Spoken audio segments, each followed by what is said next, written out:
officially begin. So this is just the part where we start with the convo. All right. So first thing is I've noticed that for those who came in pairs, if you came with your friend, you are sitting by your friend, right? If you came with, did you come with someone? Did you come with someone? Did you come with someone? You? What's the person? He's seated by you. Did you come with someone? Who else came with someone?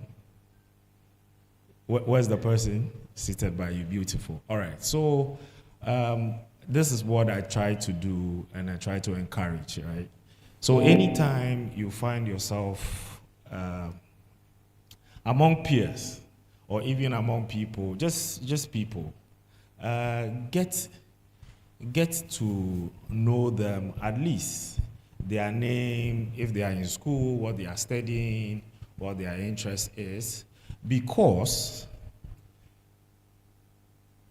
let's just say there's a fire here right now and we have to run, and you get to the door and the door is jammed. At that point you start to talk to each other. True or false? So why get to a point of danger where the only communication is about how to survive, rather than be here, be comfortable, nothing is pressuring you, get to engage, get to know what the other person does, at least the other person's name. So the next time you meet the other person in town, you won't be like, hey. Do you understand? I'm not too old. I think I'm just around your age. But the economy has transformed me brutally. So I may look older than I am, but it is just the nature of the system. And these days too, the sun is blazing, right? It's very hot. Yes. So the next few minutes, please, even before I tell you what my name is, who I am, what I'm going to be doing today, and the purpose of what we have here, I would like you to engage each other. So please, talk to each other. I'm watching you. Talk to this guy. Get to know each other's names. Talk to each other. Find out what do you do? What's your name? Where are you from? What company do you? Talk to each other.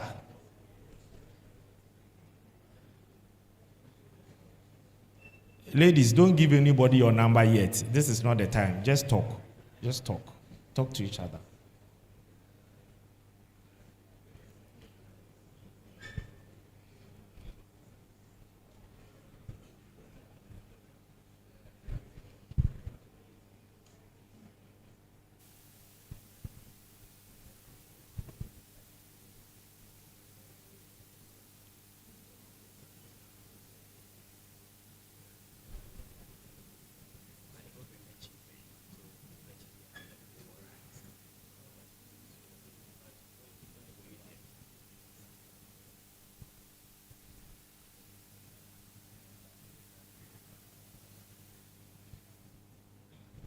Okay. Hey, it's okay. If you wanted to talk, you would have started a long time ago. It's not now that. It's okay. All right. So at least you know each other's names, right? Yes. So this whole thing that we keep saying, which is networking. We keep saying networking. Everywhere you go, they say network. This is how it starts, right? Most often than not, we are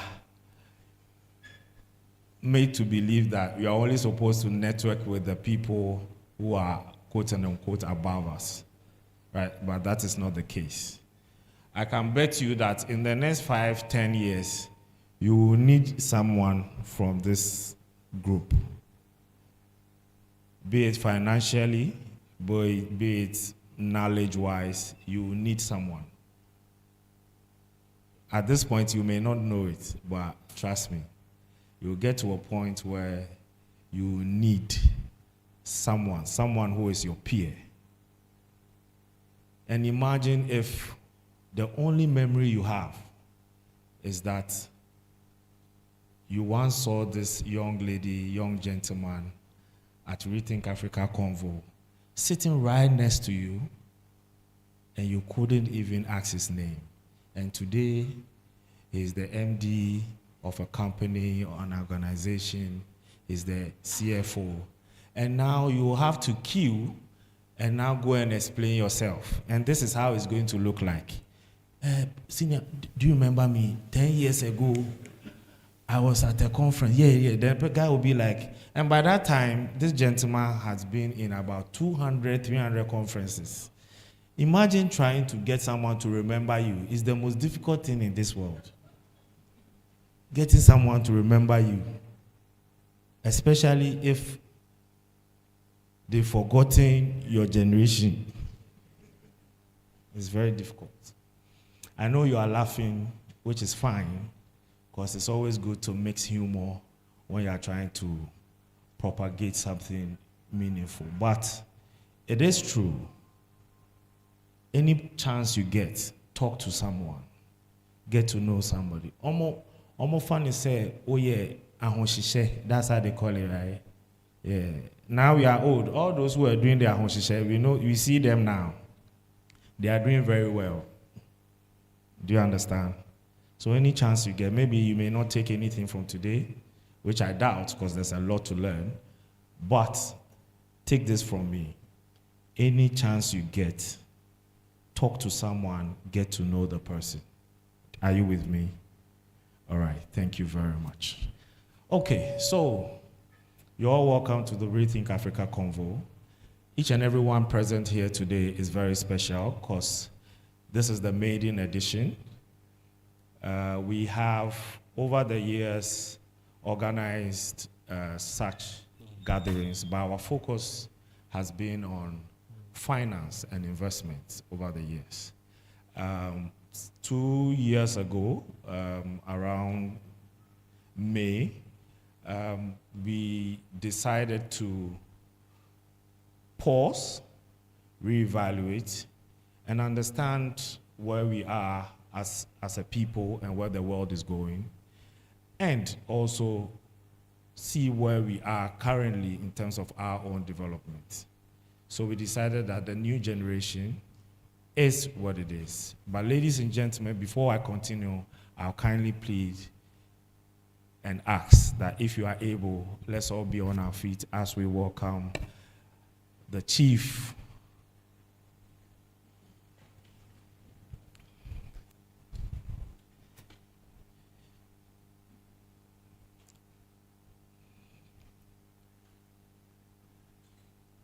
Today we are blessed to have in our midst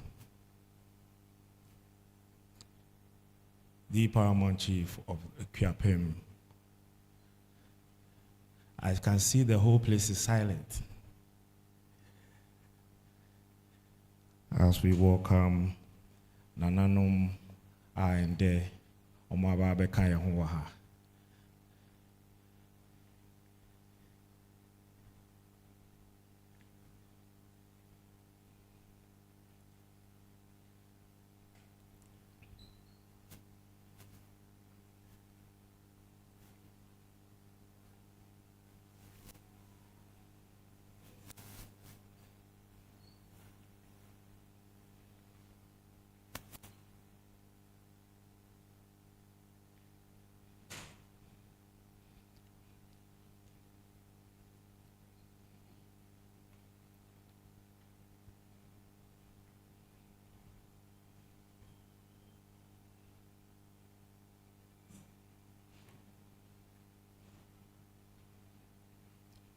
Having our midst a delegation from the Equiapem traditional area.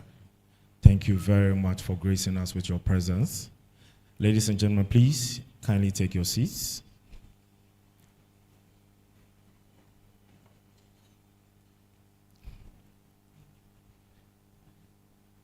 Nana no mpacho ya mama kwawa.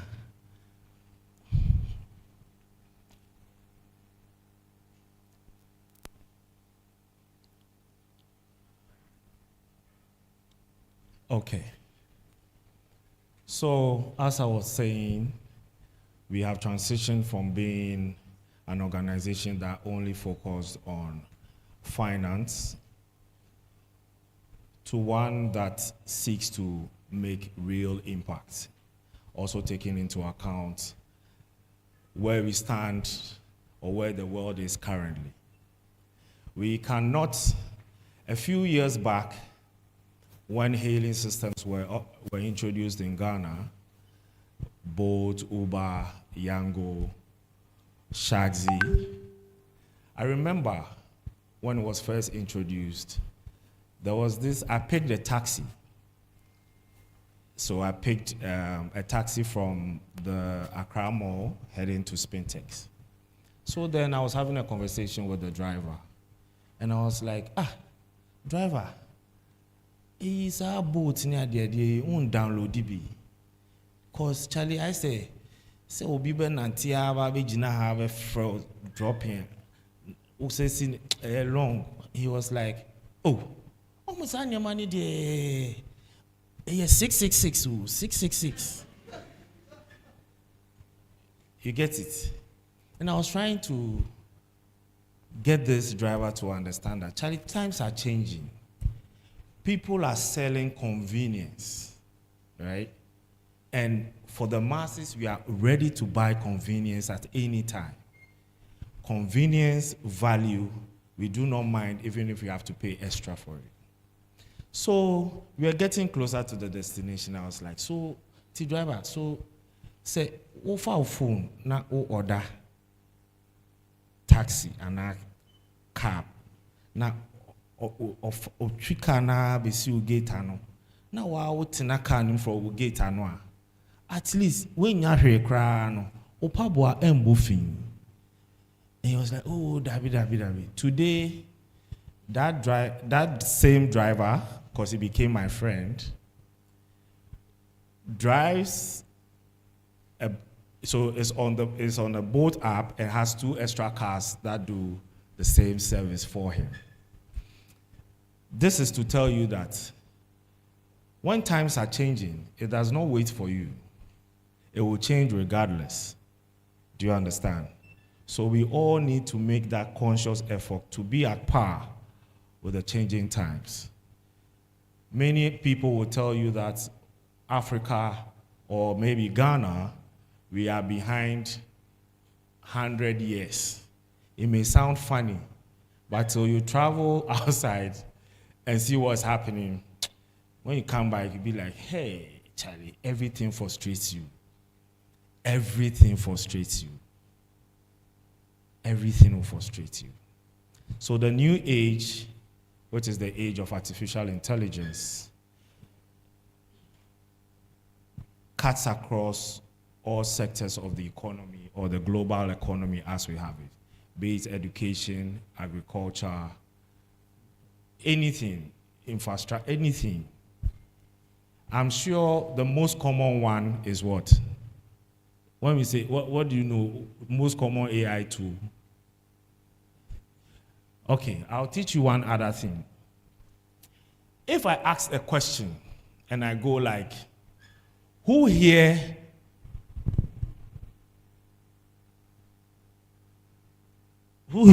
wants this?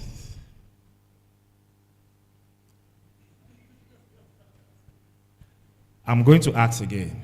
Who here wants this? I'm going to ask for the last time. Who here wants this? Who here wants this? Okay, so you should understand something. The fact that you want something without taking action, that you wanting it.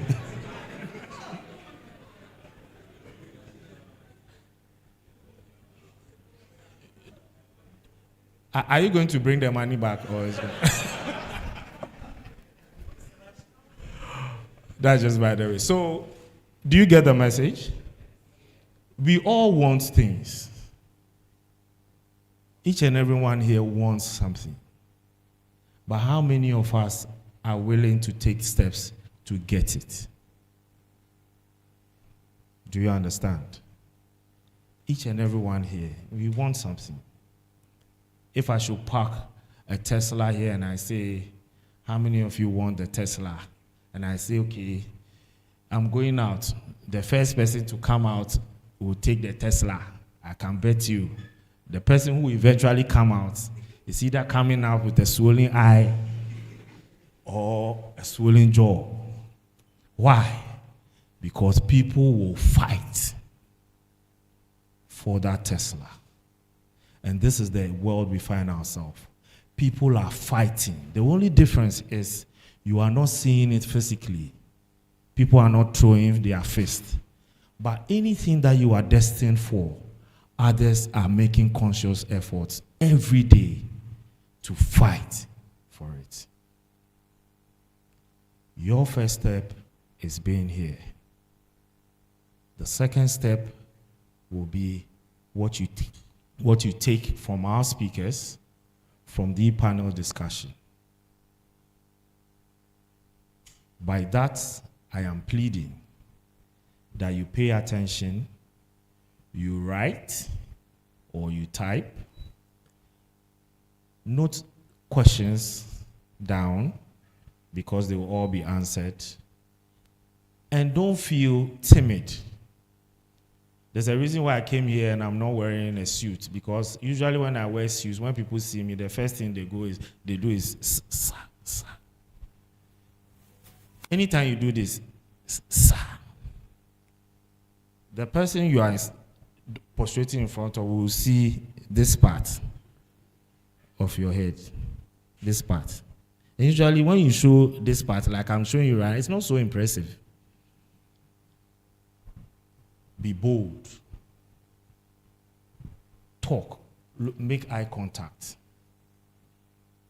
Many things, many levels people get to. Sometimes it's just confidence. I know you know someone that you say, hey, Aquario or Vim. Maybe the person just has Vim phone, but it's Vim. Do you understand? How many of you know Apia Stadium? You know Apia Stadium? Nobody gave Vim pass her. You might sit back and say, hey, this guy, but he has the president's number. Do you have? He has Ibrahim's number. Do you have? You, even if you like Ibrahim's picture, he won't know. Do you understand? So go out there. Put yourself out there. Have him. Today when I saw Prof, I didn't go to Prof because there were people, Prof is a celebrity, so there were people around Prof, so I didn't go there, right? But the normal me would be like, hi, Prof, my name is Nothing Cole. Nice to meet you. I've always admired your work. And you've been part of the whole, if you've ever gone to school here in Ghana, she is a big part of it. And once you've attended second cycle, a hard second cycle education, you know who she is and how she's managed to bring this whole thing that because I'm old, I've known it as Brella. Yes. Before it became the National Science and Maths quiz as we have it. So, if I do not go to Prof, like a few seconds ago, Prof will not even know. I'm sure she's seen me, but she did not know maybe I'll be speaking here and doing all that. But now, I'm sure the next day Prof sees me in town. She can go like, hey, hi, gentlemen, how are you? Yes. I'm still hammering on this because currently the life I am living now is out of being bold and letting people know who I am and what I do. Many of you here, if I ask you what you want to become, back in the days, we only had 3 things. Doctor, lawyer, and what? No. We are old. Bank manager. These three things, if they ask you and you say anything outside these three things, you are not serious. True. Everyone's household, when you ask, what do you want to be? Doctor. The person saying the doctor, no, if you see his terminal report, if you see his terminal report, he can't even, based on that terminal report, they can't even trust him to kill a bird. Do you understand? But the beauty about today's world is that you can be anything and you can excel at anything. I speak. I'm an MC. I'm a contractor. I'm a businessman. I am young.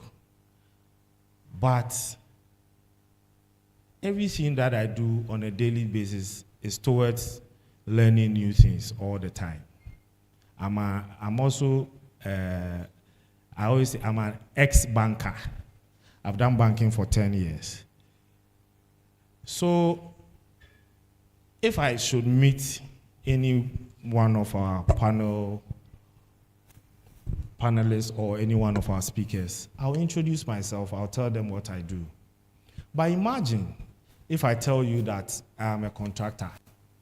The only time I'll come to mind is when you have something to build, right?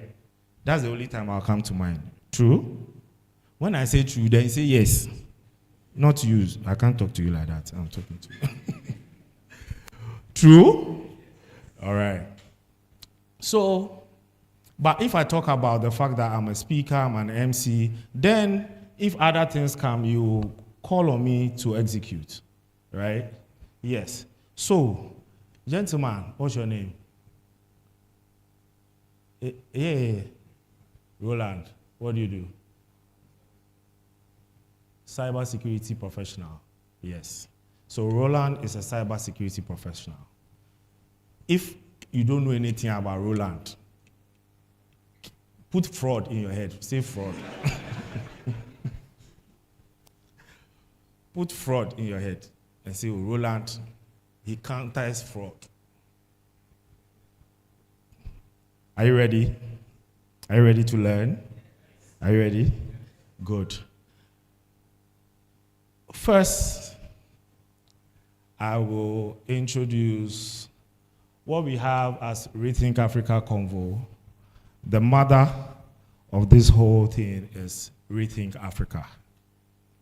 We are geared towards making real impact, focusing on practical impact, and also leveraging on our network to also give young people the opportunity to experience practical knowledge. So today we have, as part of our main sponsor being MTN, kindly give a hand for MTN. We have Academic City. Kindly give them a hand, Academic City. First day I heard Academic City. I was like, all right. Then I went on the campus. See, Prof, I don't know whether you know. You see, there's always a difference, yeah? When you meet students from Academic City and students from Ashesi, I don't know, my brother is different. I've never met anyone in these two schools who saw me and was like this. Always they think they are your size. And they can kill you with questions.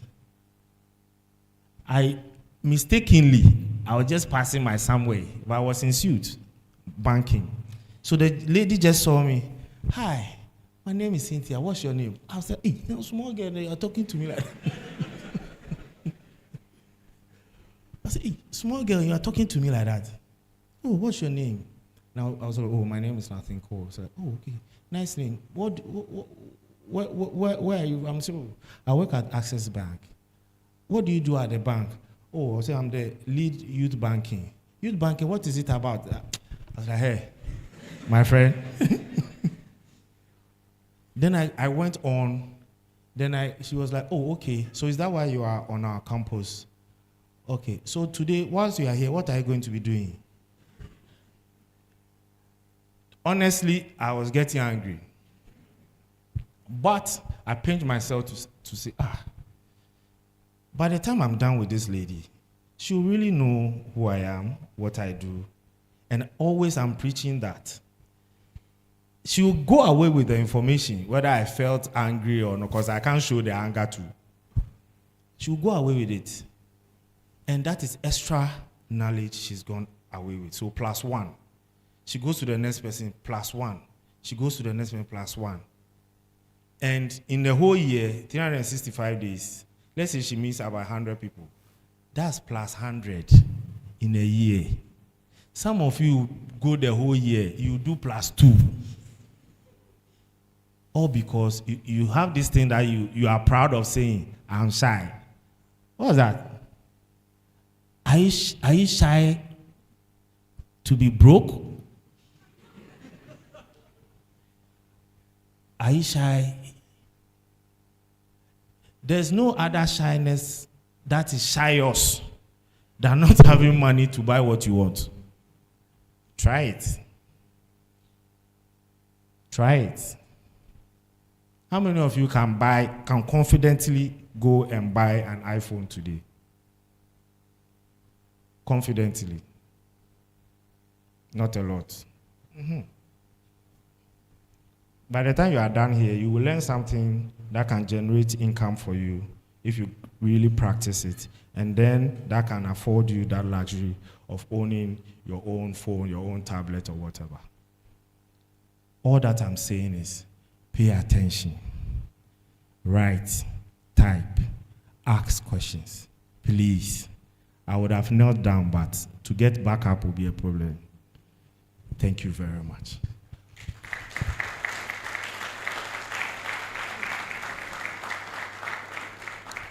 Okay, now the room is okay to proceed. I would like to thank you all for making time to be with us, our distinguished guests, our sponsors, our partners, our speakers, panelists, our participants, all those who have managed to put this together today. Thank you all. We'll first begin with a welcome address from the President of Rethink Africa in the person of John Ofori.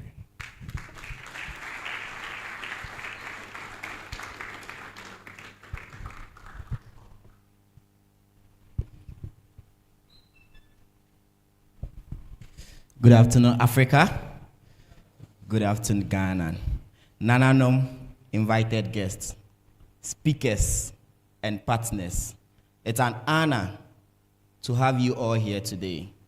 And it is my greatest joy that today we have the first AI conference here in Legon in partnership with the engineering school, sponsored by MTN, Academic City, and MEST Africa.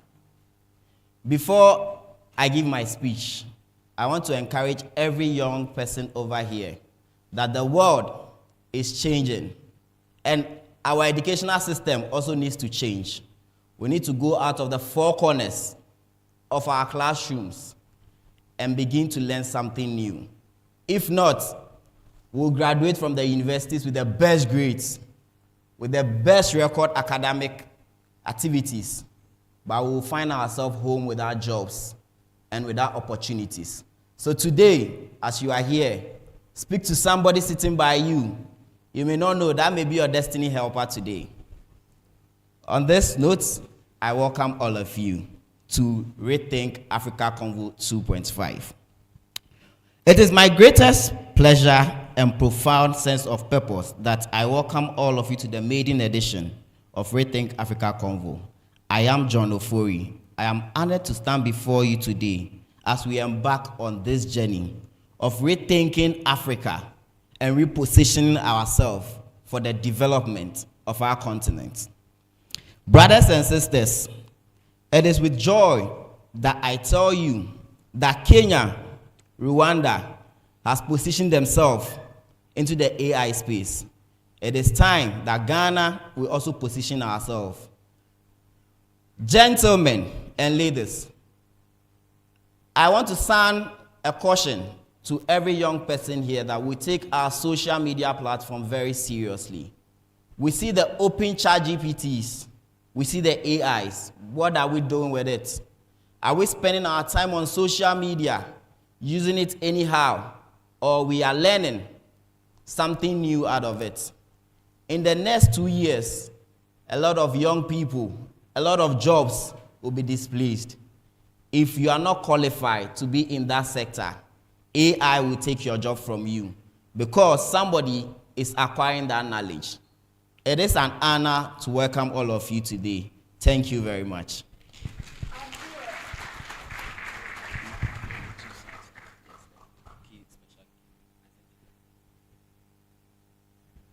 Thank you very much. Please, can you give him a hand?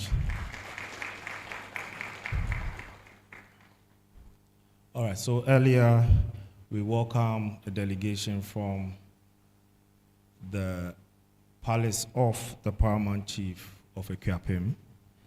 There was a special speech to be delivered by His Royal Majesty Osiadeyo Kwesi Ekufu III.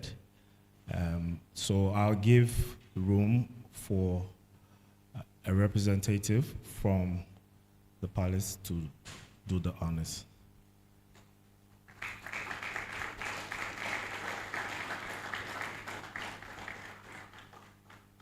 Oh, keep clapping.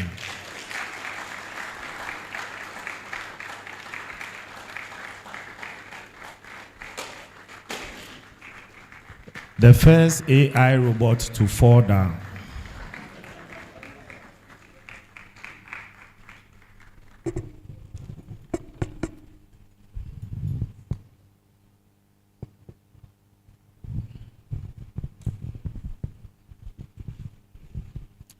Good afternoon, ladies and gentlemen.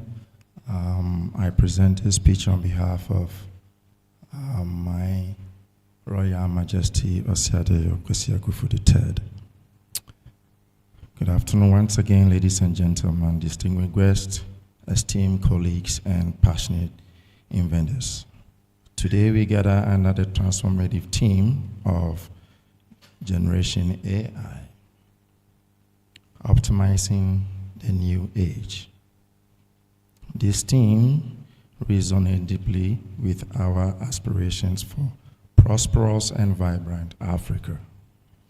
I extend my sincere gratitude to the Rethink Africa team for this invitation and for conveying such a vital conversation. As we stand on the brink of technological revolution, we must recognize that artificial intelligence is not merely a tool, but a powerful catalyst for change. This generation of thinkers, creators, and leaders has the unique opportunity to harness AI to optimize health, culture, education, and finance. The benefits of AI are vast and profound. In education, AI-driven platforms can provide personalization learning experiences, allowing students to learn at their own pace and style, dramatically improving educational outcomes. In healthcare, AI can analyze vast amounts of data to assist in early diagnosis and treatment recommendations, leading to better patient outcome and enhanced access to quality care. In agriculture, AI technologies enable precision farming, that is allowing farmers to make informed decisions that increase yield sustainability. In finance, AI algorithms can streamline transaction and enhance fraud detection, fostering economic growth and stability. As we embrace these advancements, it is essential to consider how AI impart traditional authority. Traditional leaders, like all of us, must adapt to this new landscape. AI can empower traditional authorities by providing data-driven insights that enhance decision-making and governance. This can strengthen their roles in community development, enabling them to address local issues more effectively. Furthermore, AI can facilitate communication between traditional leaders and their communities, enhancing their voices are heard and decisions reflect the needs of the people. By embracing technology, traditional authorities can become champions of innovation, demonstrating that traditional and modernity can coexist and implement each other. However, as we explore these vast possibilities, we must remain steadfast in our commitment to ethical implementation. Optimizing our systems means not only improving efficiency, but also ensuring inclusivity. We must advocate for policies that protect our people and promote responsible AI practices, enhancing that this technology revolution uplifts every citizen.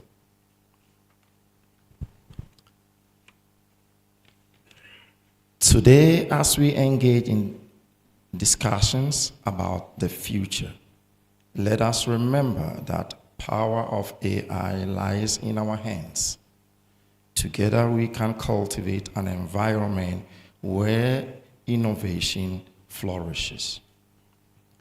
I urge each of you to think boldly and share your ideas. Your insights are critical in shaping an Africa that leads in technology and innovation, a continent where spirit of collaboration strives and where the aspirations of our youth are realized. As we embark on this journey into the new age, let us commit to working together, embracing potential of AI to redefine our future. Today, we can create a legacy of innovation, resilience, and ethical development that will inspire generations to come. Thank you very much for this fruitful discussion.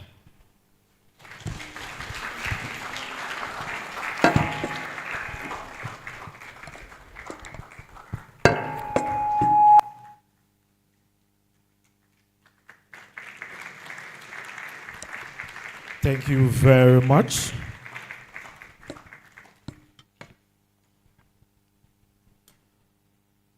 Please, an extra hand of applause. We'd like to say a big thank you to His Royal Majesty Osiade Okwesi Ekufu III. Ladies and gentlemen, to elaborate on the theme for today, which is Generation AI Optimizing the New Age, and also to set the agenda for today and the vision of this noble partnership that we've begun, I'll once again call on John and Joshua, if they are in the building, to share with us. A hand.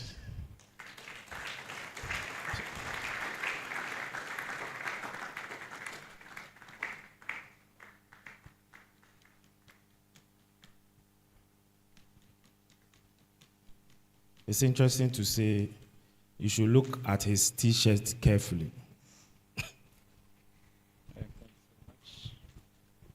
Good afternoon, everyone. Our honorable, our honorable chiefs and queen, amazing speakers, our partners, sponsors, our participants who are here to ensure that the Rethink Convo Africa will become a great success.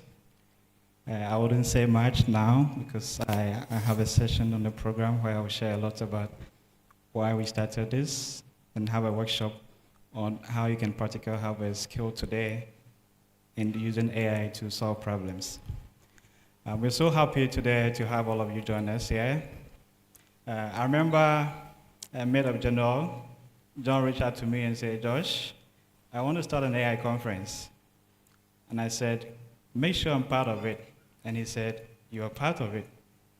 So we set up a meeting, and fast forward in 6 weeks, managed to be able to put this together. And the reason why we believe that this should happen is because we see what is happening in China with DeepSeek. We have a few young people with limited resources doing what the world said it was impossible. And they're proving it wrong. And when they were able to achieve that, it's dropped US stock market down. It nearly collapsed companies. So we saw the possibilities of what AI could do. And that's why we decided to put this program together to ensure that as Africans, we don't get left behind again. We missed out in the third industrial revolution when computers and internet came. Before we had computers and internet, the world was far gone. Today we have AI, robotics, 3D printing, VR, blockchain, and the likes. If we don't embrace it now, by the time we are old enough, our kids will blame us and hold us responsible for not making sure we join the race. So once again, we thank you all for joining the Rethink Africa movement, and we appreciate your presence, and we believe that working together, we can prepare Ghana and the continent for the AI revolution. Thank you.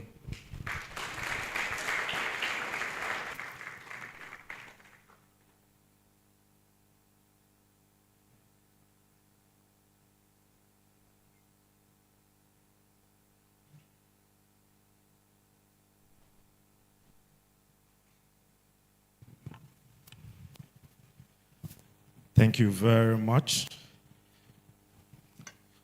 All right, so quickly, we will hear from our first speaker. He happens to be a senior manager at MTN Ghana for customer enablement and solutions. He goes by Engineer Richard Denso.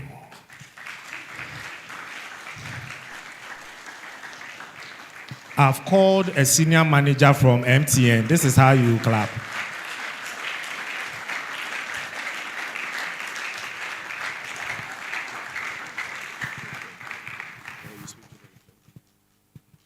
Hello?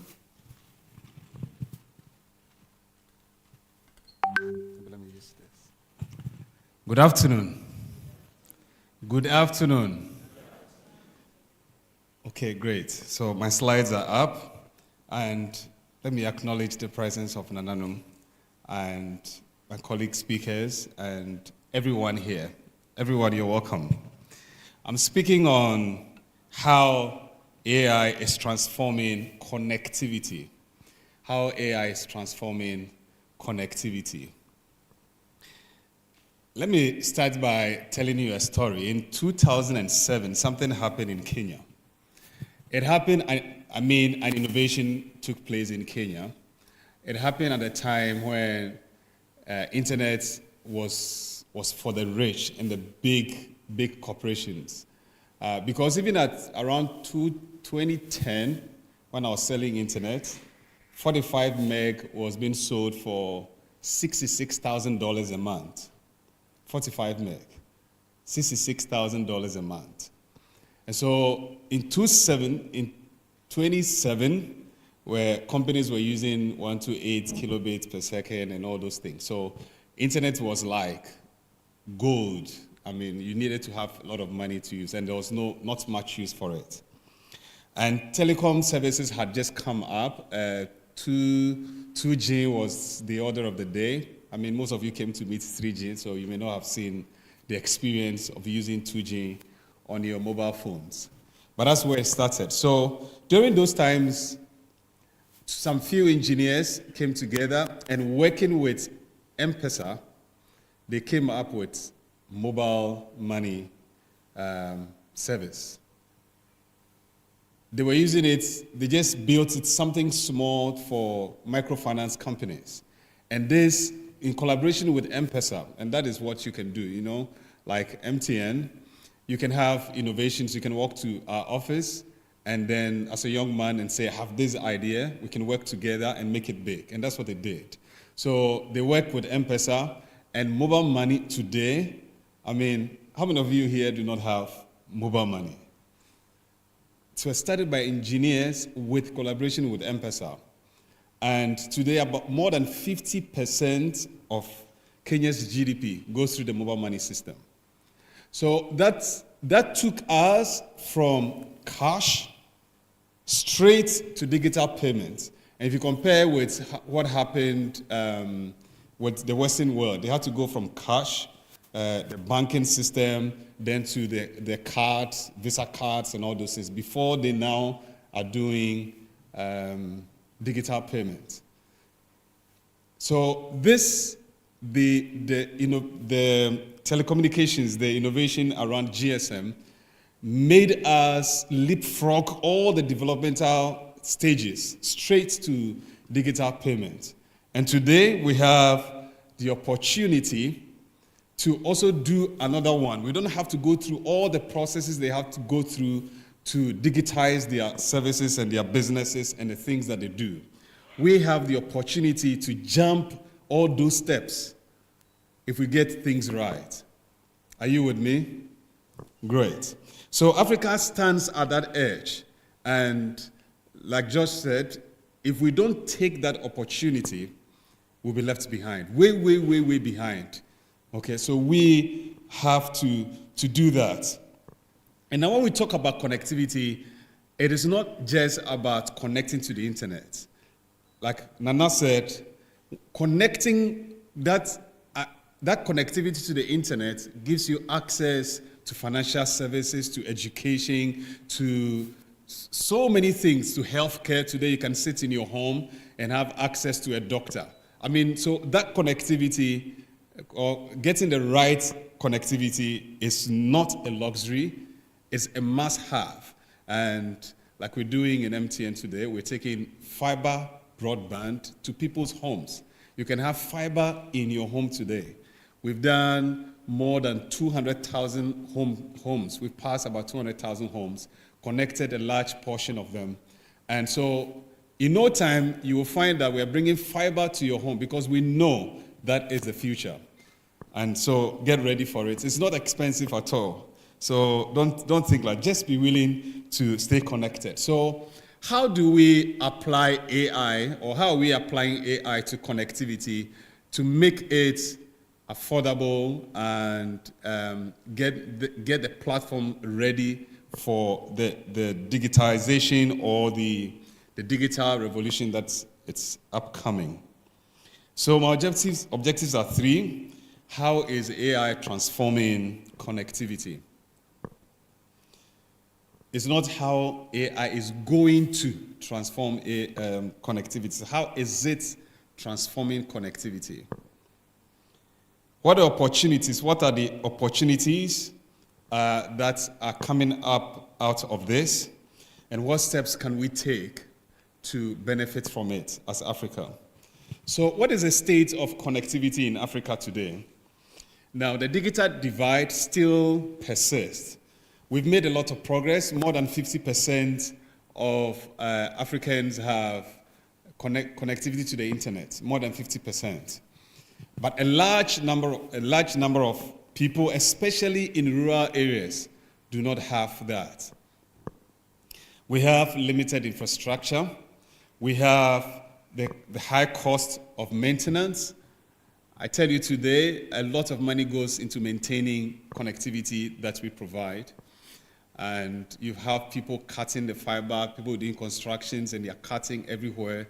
And we have to constantly be fixing this. It's costing lots of money that we could have invested. There's higher cost of internet access.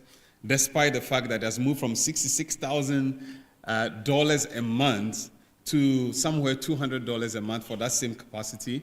We still have the cost high, and we can work together to bring it down. And then on even distribution of digital services. So we've made progress, but yes, we still have some challenges. And so this is where AI comes in.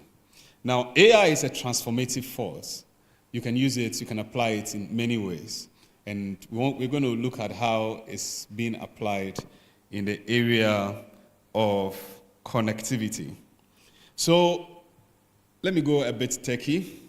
So there are new models that have been developed, okay, or the ones that are very popular that we know, the neural networks, the large language models, the ChatGPT that you know, where you can type something and then it chats with you like a human being will chat with you and understand what you put through. And then the generative AI in general. Now, all these can be put together, or they are being put together to make, to improve how we handle connectivity.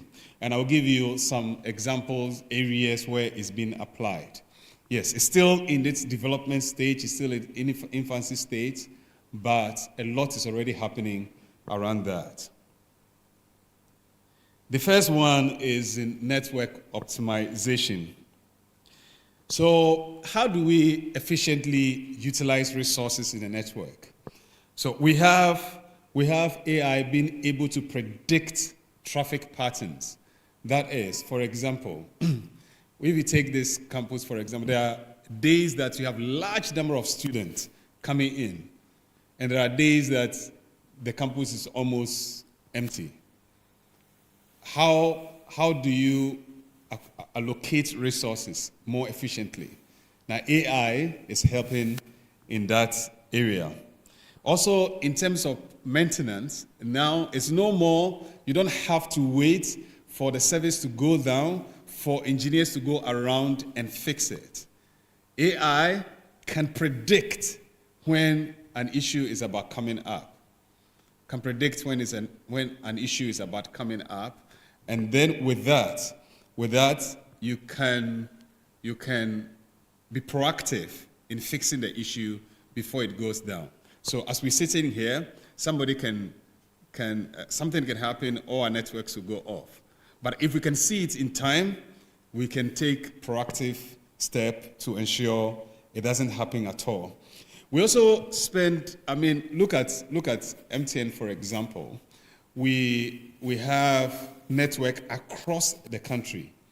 Everywhere you go, you know that. You find MTN everywhere you go. How do we plan this? A lot of human manual interventions and a lot of tools that we have to put together to be able to plan a network as big as this, supporting more than 25 million people. Now, this is where AI is also coming in. AI, it's helping to make this easier. With less people, you can do more and make things better. Now let's go to the normal, the connections that we know. Fiber optics, for example. And one of the issues with laying fiber optics, it's about when it's cut. You know, it uses light technology.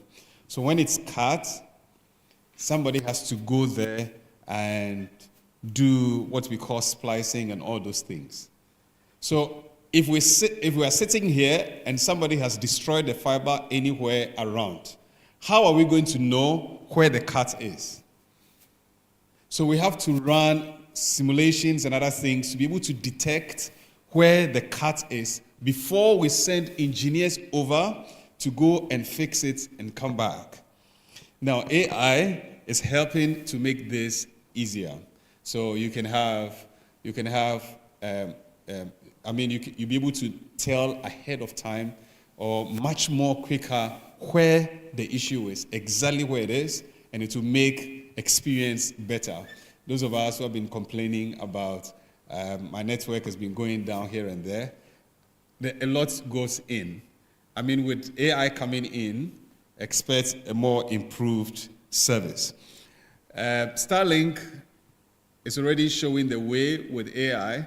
There are a lot of positionings that are done with the satellites that they have put in space, and they're using AI to do the positionings and the movements, or where to put what, okay, which satellite to go where to connect to what. AI is driving all of that. Have you thought about, he has over 7,000 satellites in space. Have you thought about how all these things are being coordinated? AI is driving that already. In the area of 5G going to 6G, Ghana is a bit late with 5G due to policy issues and other things. We're still very late. Up to today, we've not launched on commercial scale 5G, and 6G is already coming up, unfortunately. But with 5G coming in and 6G coming in, you'll be able to allocate automatically, dynamically resources. Okay, so if, like I gave you an example, if students move out of campus and their holidays, I can shift the traffic to East Legon instead of keeping it here till you come back. Okay, so that's that kind of thing that is also being done. And I'm encouraging those of you who are in engineering and the computer science, pick some of these things and start developing it and start researching into those areas, okay? Now, the last part is in the area of IoT and edge computing. A bit techy, but I hope those of you who are in those areas, you understand. So the IoT, so you can put a small device. A small device can be in your fridge, for example, and then know that the fridge is closed or open, or the temperature is not right. That is the IoT, Internet of Things. Okay, so AI is being embedded into these things to think intelligently and take decisions. Okay, so it's also happening. In the area of cybersecurity, how many of these attacks from different places can you intercept and deal with? But AI is helping also with that, where it's able to predict, okay, based on reinforcement learning and other things. It's able to know that somebody's attempting to get into your network and then proactively take action, okay? Now, if you don't take time, if you are not observant, if you're not doing things right, somebody may get through. But with the AI, this can be made automated. I mean, you can automate these detections and all of that. So that's another area that AI is helping. Quality of service, there are certain services that need more bandwidth, some that need to be prioritized, okay? Some applications need to be prioritized. For example, as we're here, the most important thing that internet is supposed to be used for is our transmission. It's our transmission to the social media, for example. So, if an AI can isolate like email service, certain services, applications that are important in a company, and allocate resources right, that's what we call the quality of service. Okay? So AI is also helping with that through all those models that I spoke about. Now, more importantly, what are the opportunities for us? What are the opportunities for us? With the AI coming in, we have the opportunity like we did with mobile money. We jumped from cash straight to digital payment. We have opportunity to leapfrog most of our development. The Western world have tried to digitize a lot of things. We are now coming in, and we're coming in at a time when there's AI. So we can jump a lot of the steps that they went through and get there. So we have that opportunity to do that. Nana spoke about smart agriculture, for example. We don't have to continue doing agriculture the way we do it today. We can get ahead of that. Medicine, telemedicine, and we're doing that in collaboration with developers. When I started, I told you that if you have an idea and you know your idea is good, you can come and talk to me. Come to MTN and look for Richard Densu. Let's talk and see how we can collaborate to make this happen. Okay, so telemedicine, we've had collaborated with people. So today you can sit at home and have a direct engagement with a doctor online. Recently, I used to go to the hospital to pick medicine, and today I can sit in the comfort of my home on my mobile, give a call to a doctor, and the doctor will prescribe the medicine, and somebody will deliver it to my house. Okay, it's already happening. If you're not taking advantage of that, do that so that I can save the time that you need to go and sit at the hospital, join the queue and all of that. People are already doing this. Okay? People are already doing this. In education, we all know about it. How today you can have your master's degree, you can do a lot of things online while still working, whilst to do other things. People are getting degrees from the kitchen. She's cooking or he's cooking, and he's still learning and taking care of her children, and still everything is going on. The second one is that we also have the opportunity for economic growth. You know, according to the World Bank, if we're able to increase broadband penetration by 10%, only 10%, it will lead to 1.4% increase in GDP. And I'm not surprised about this statistics. When we launched TableNet, which I'm happy to say I led that project, I saw one there that someone is using. We saw a lot of innovations from home. People were in their houses, people were in their kitchen, people were in their rooms, and they were churning out a lot of things. If we're able to do that, and MTN is leading the way, as I mentioned earlier, we want to take fiber to people's homes, fiber broadband wired to your house, okay? So that now you have access to internet connectivity 24/7. Today we've already done more than past 200,000 homes. So it is coming near you, not too far. Soon it will be everywhere you go, MTN fiber broadband. So let's push that. As we are pushing that, you're also taking advantage of it. Taking advantage of it as an entrepreneur, taking advantage of it in various areas that you do that. Now also in job creation, yes, of course, there are lots of jobs that are going to go away. Don't try to make it look nice or whatever. Believe you me, a lot of jobs will be lost. I was at the UST not long ago, and I went to discuss how students need to be ready for the job market.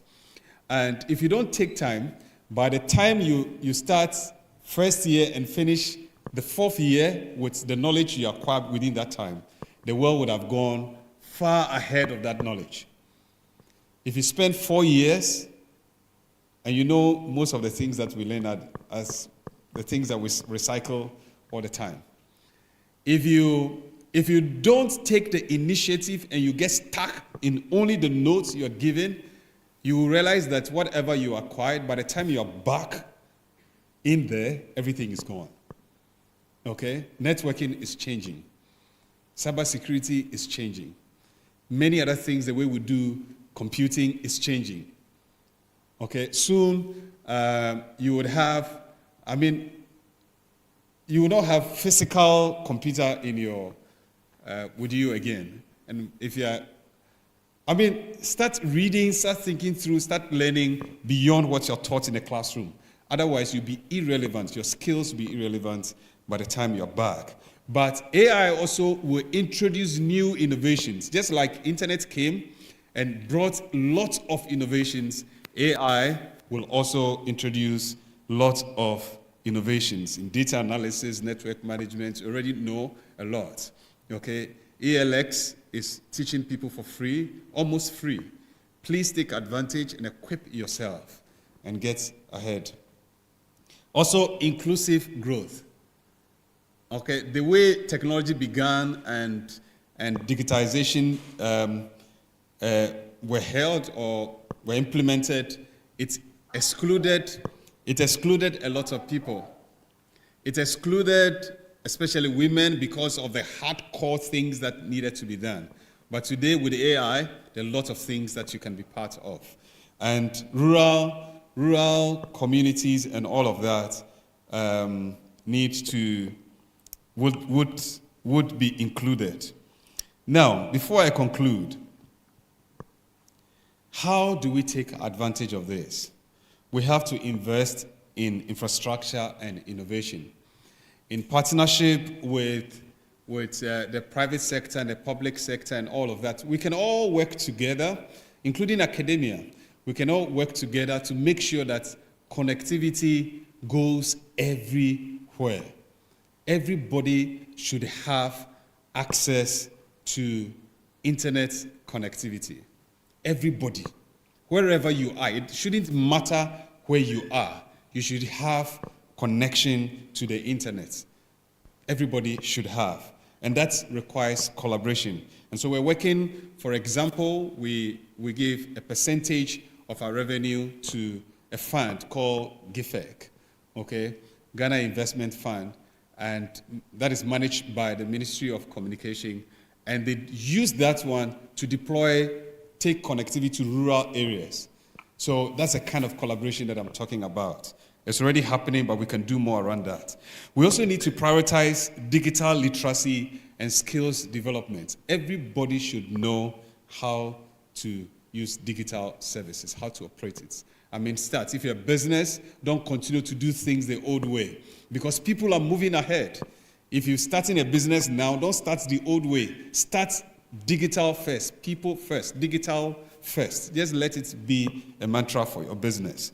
Don't start the old way and transition. Start fresh. If you are using the old way, there are help that exists that can take you through the transition. Also, the regulatory environment is very important. We shouldn't be stuck in our old ways. It's important that we liberate the market so that innovations can thrive. There shouldn't be any reason why we shouldn't have 5G at this time. 5G should be available to everyone to spur growth. And then to ensure that AI-powered is not just for a privileged few. So the tools and the technologies are here. Will we seize this opportunity as an individual, as a business, as academia? Are we going to seize this opportunity, or are we going to remain stuck behind? Let's work together to build a connected, inclusive, and prosperous Africa. Thank you very much for having me. Oh, we can do better, people.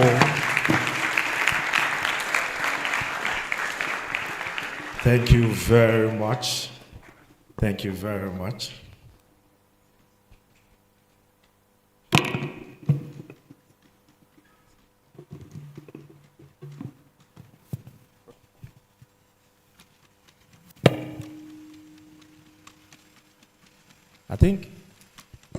I think we should give him a name.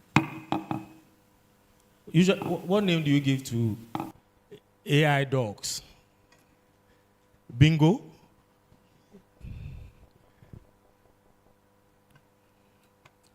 Thank you very much, Mr. Richard Denso from MTN.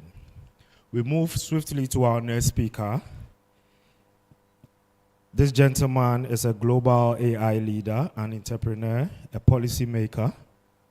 He is the founder and CEO of multiple AI-driven organizations, including Mino Health AI Labs, which is health tech, Kara Agro AI, focusing on agriculture, Ron Miller AI Institute, an AI in education, and Gudra AI Studio, AI for various sectors. Ladies and gentlemen, delivering a keynote on the topic AI and employment. Please help me welcome Dr. Darlington Akogo.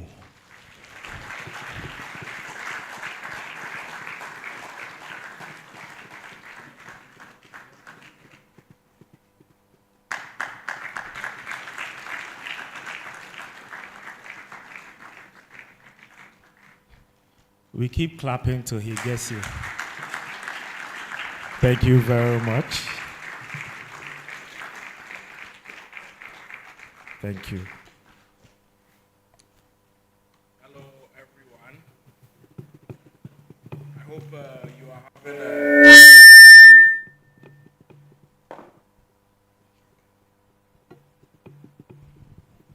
Thank you. I hope you are having a good day. Do I have a clicker? Okay. So what I'm going to do is just highlight some AI solutions that we've been working on. And then, we have some interesting discussions about what it takes to build some of these AI solutions right here in Ghana. My point. Okay. So starting with, there are some interesting numbers around AI. By estimate, it says that in 2030, AI should be adding about $15 trillion to the global economy. I actually think that estimate is very low and actually quite wrong. It's going to change as more advanced form of AI systems are developed.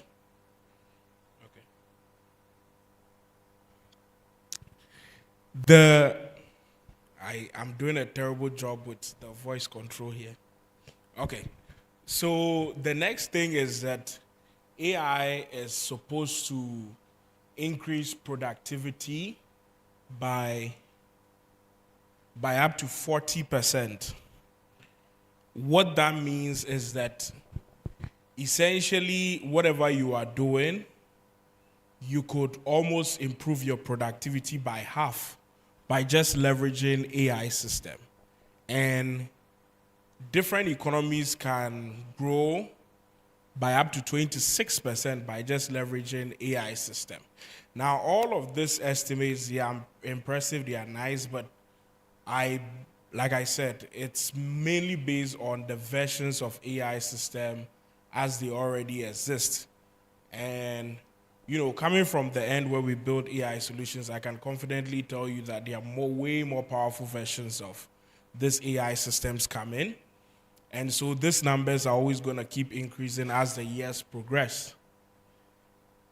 So if you look down there, it says that AI systems can automate up to 45% of tasks. I'm sure when it comes to homework, it's basically 100%, which we are in an academic institutions, and I know your lecturers, professors are not happy about it, but I know you all use AI. I wouldn't even ask how many of you use AI.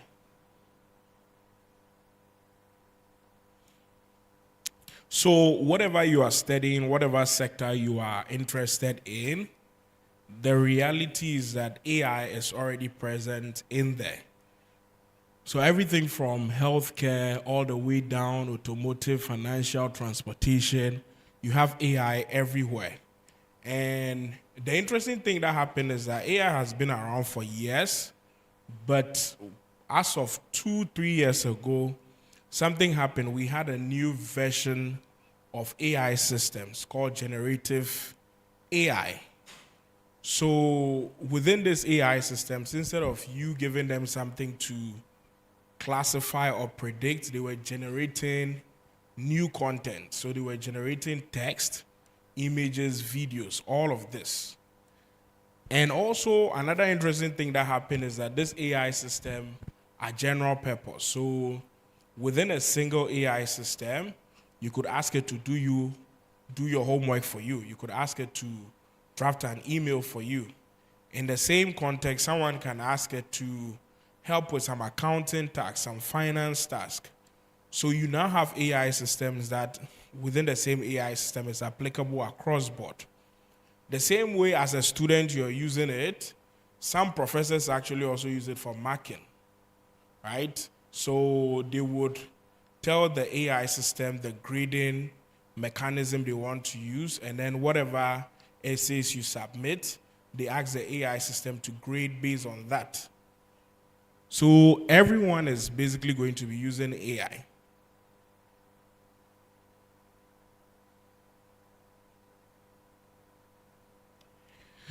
So to make this much more practical, I'm actually going to highlight a generative AI platform that we built. We developed this AI system right here in Ghana, actually. It's called Moremi AI. It does all the usual stuff you would know from a lot of the generative AI systems you're familiar with.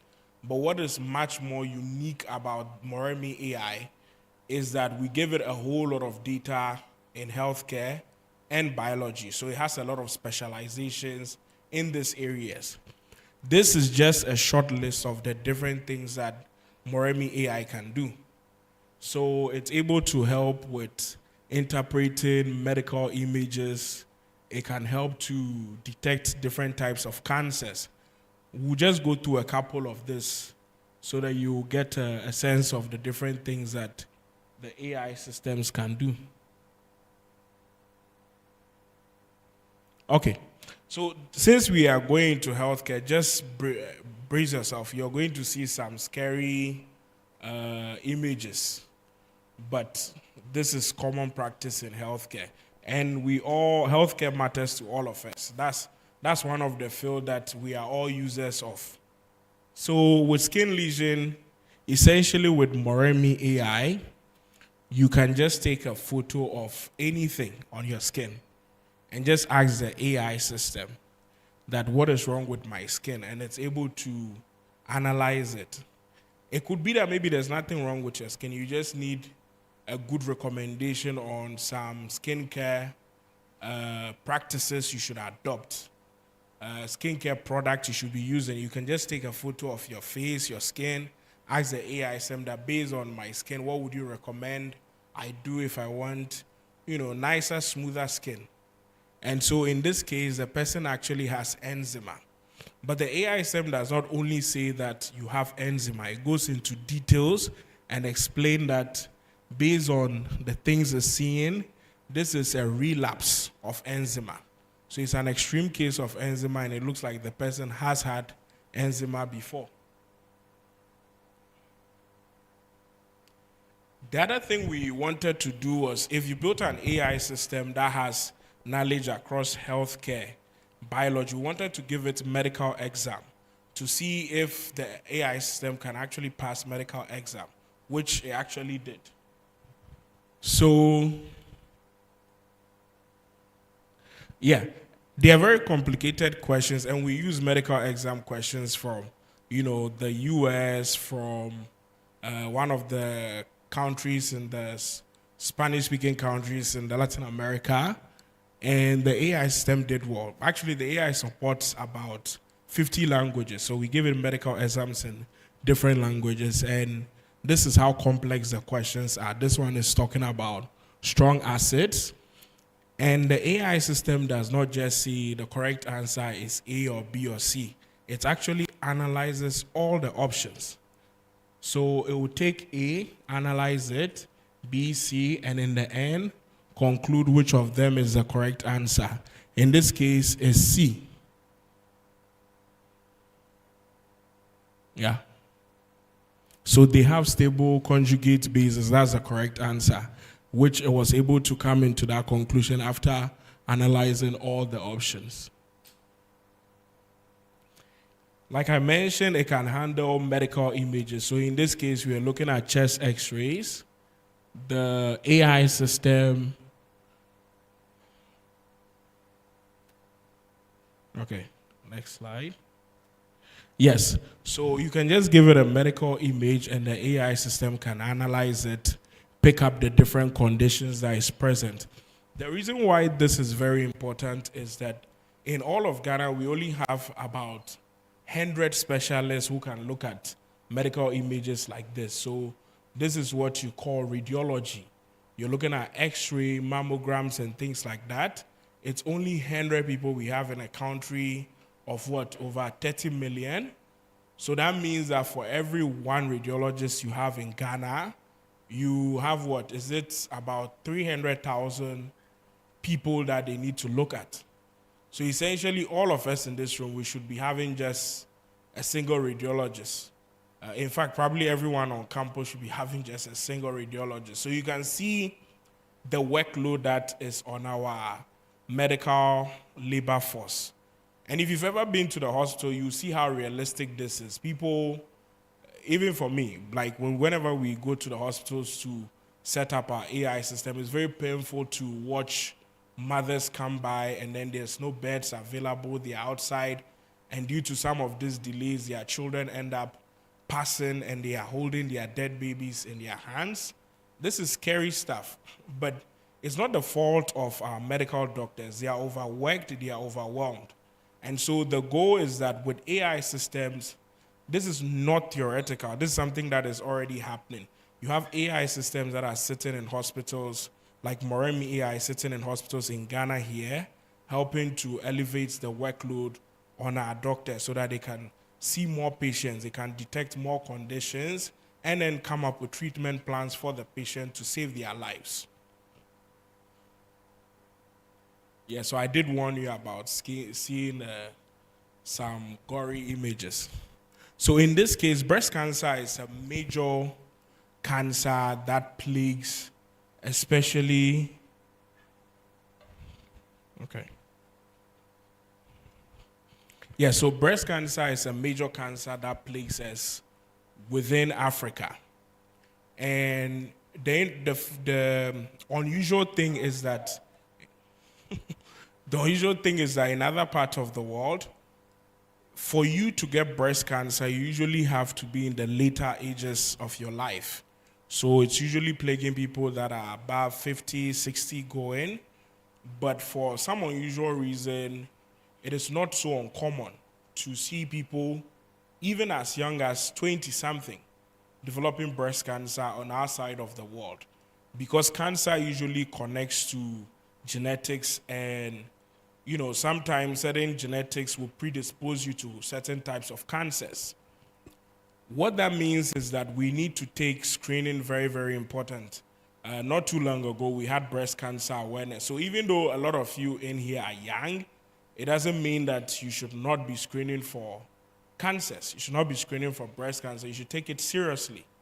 But the issue is, if you want to screen for cancer, the specialists that can interpret those images to make sure that you do not have any early stage signs of cancer. There are not that many, but then the exciting thing is that now we have AI systems that are sitting in our hospitals that can do exactly this.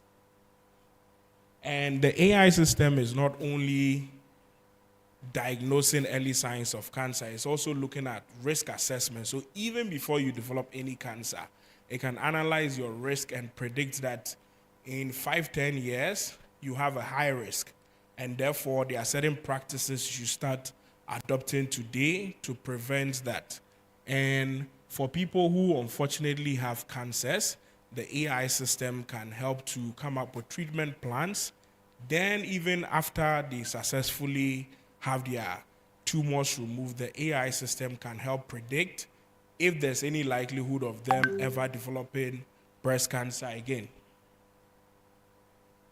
So in this case, we wanted to see, based on some series of lab tests data collected, does this patient have any signs pointing towards breast cancer, which the AI system was able to analyze their risk. So I look at different factors, including age, family history, genetic mutation, dense breast tissue, obesity, physical activity, alcohol consumption, and then came to the conclusion about the fact that in this case, they don't have a high chance, but it's still very important that they continue doing their regular screening. The next type of cancer we'll look at is thyroid cancer. Next slide. Yes. So in this case, we're also passing some lab test data to the AI system to analyze to see what type of thyroid is present in this case. Next slide. So in this case, they have euthyroidism, which is a healthy state, so they don't have thyroid cancer. And in that case, to the AI system analyze all those results to be able to come to that conclusion. Prostate cancer, next slide. And we do the same thing over here. We pass in some different metrics, and then we are able to tell what the characteristics of the tumor, what is wrong with the patient. Next slide. We do the same thing for lung cancer. Okay. So we look at the risk factor for the patient to be able to come to the conclusion if they have lung cancer. Next slide. We do the same thing for not just kidney cancer, but also kidney diseases as a whole, which is one of the major challenges we have in our health sector, especially when it comes to the treatment of kidney diseases. We don't have enough dialysis. We don't have enough specialists within our ecosystem. So having AI systems be able to help not just with the treatment, but especially with the prevention is very, very important. Yeah, so in this case, the AI system is analyzing some renal stones that were found, urine samples that were taken from a patient to then come to the conclusion about the state of the patient. Next slide. One of the interesting things about building this kind of AI systems is that when you're training it, you feed it with a lot of data, but you are not fully aware of everything that the AI system knows whilst building it. So we train it with a lot of data, but we actually did not specifically train it to be able to diagnose Parkinson's disease, especially in the method that it does.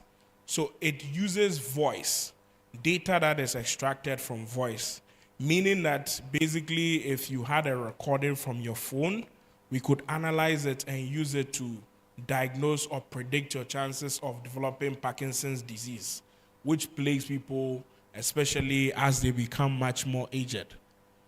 Next slide.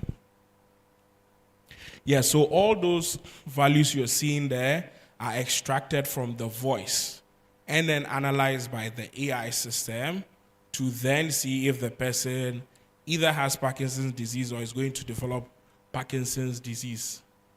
Next slide.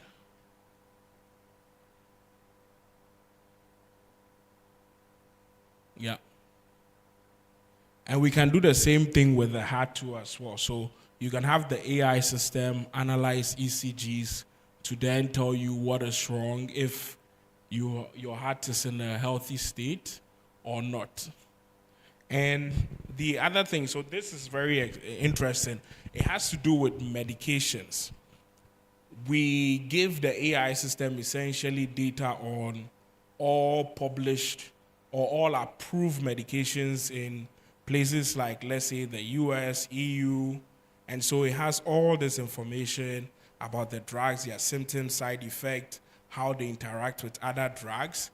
And if you look at some of the questions, so in this case, you are asking it, what are the substitutes of this drug? Assuming you've been prescribed with some medication is very important, but then that medication is not available in the whole of Accra. Are there substitutes for it? So the AI system can come up with substitutes. So in this case, for the drug Curastor, there are other substitutes that are listed there: Telvilide, Telozide, Telmidax.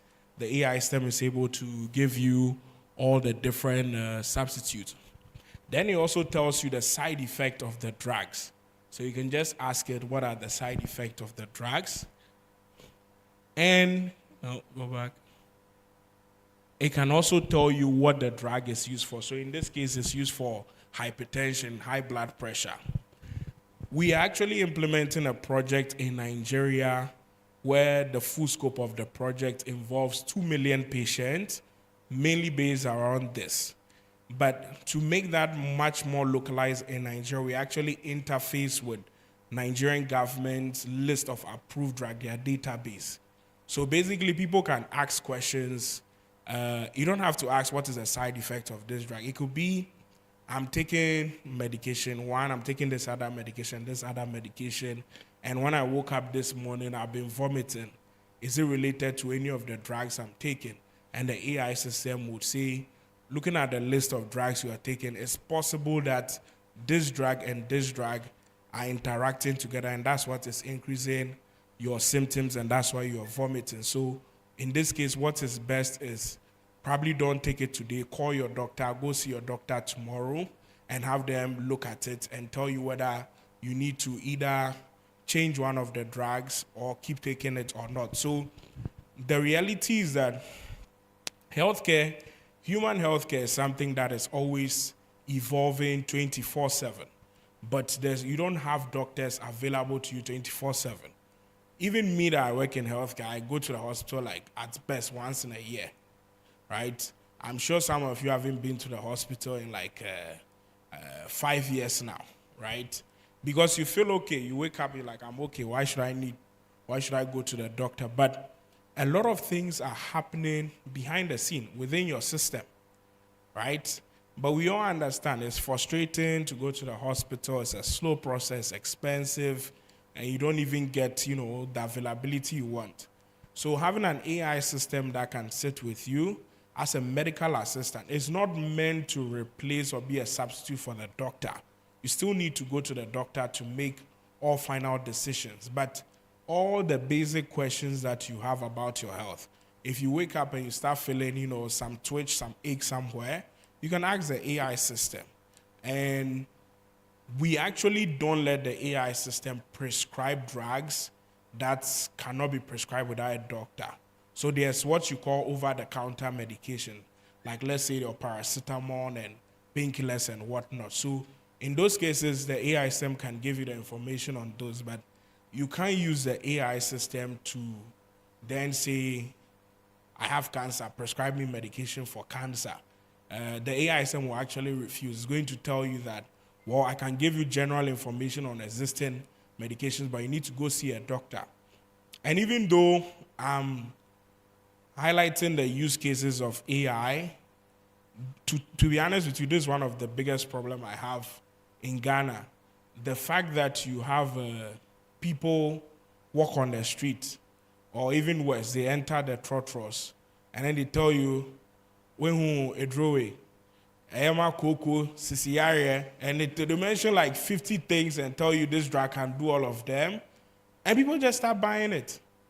There's no regulatory approval for that. To be honest, I don't know if anyone, maybe someone within UG should do a study on it, but in Ghana, we have very, very high cases of cardiovascular diseases, kidney diseases, and I think a lot of it is related to these things. Because first of all, there's no drug. I can tell you that there's no drug in the world that can treat 20 things. Anyone that is telling you that is selling you poison, just straight up. So that is illegal. In some countries, you would be arrested for going around claiming that. It's very dangerous that people can walk around, just make something in their homes and start selling it to people. So even though we are introducing AI systems in healthcare, we need to do it responsibly. You need to acknowledge that the AI systems can do certain things, but then they are not allowed to do other things. So in this case, when it comes to prescription of certain medications, the AI system would refuse.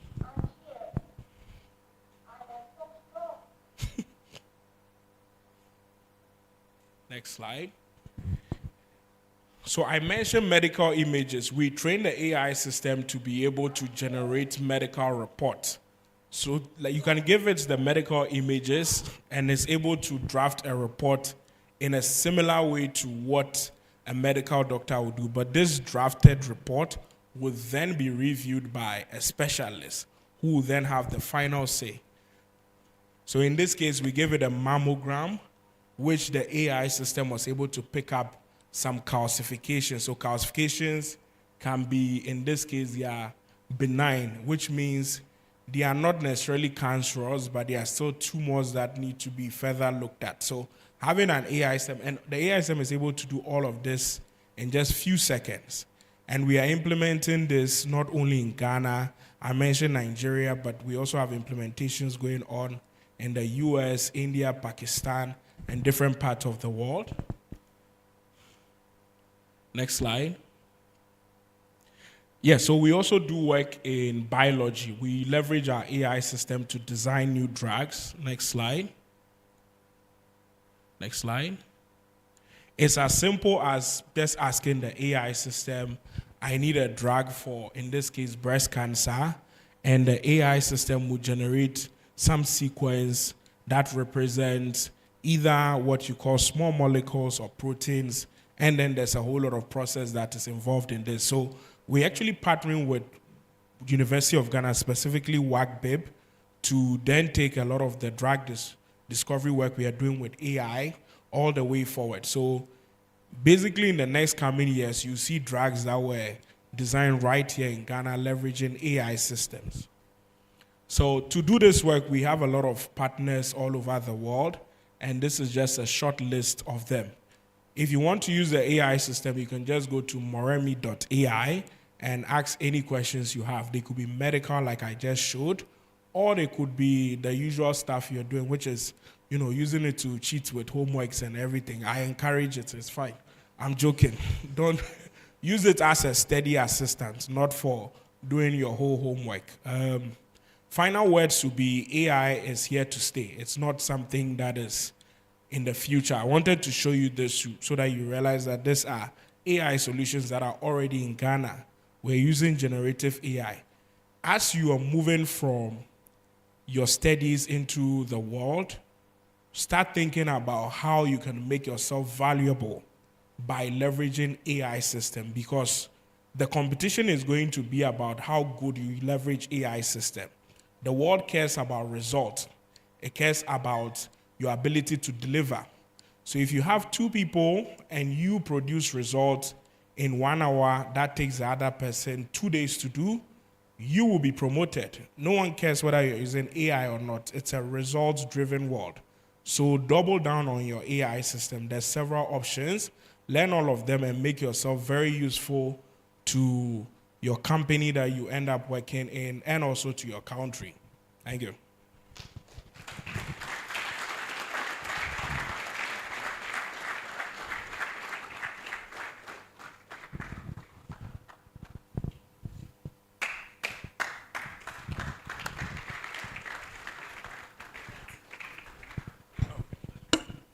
Thank you very much. I don't know whether you were paying attention, but that's some intriguing stuff. If just by voice, AI is able to predict whether someone will eventually get Parkinson's disease, then that is pretty interesting. On a lighter note, Mr. Darlington, unim red.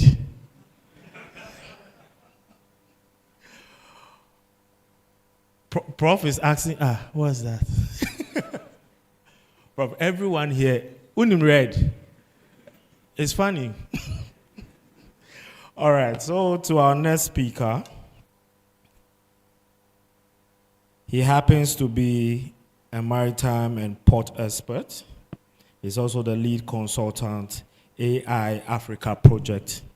Ladies and gentlemen, with a resounding round of applause, please help me welcome Dr. David Kane Boyson.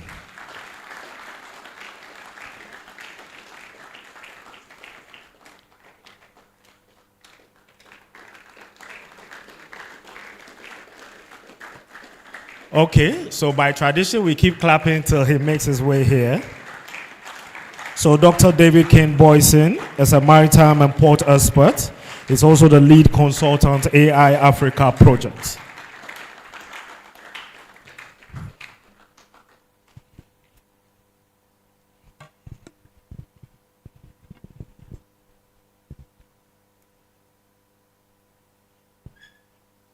Is it afternoon or morning? Good afternoon. And an animal.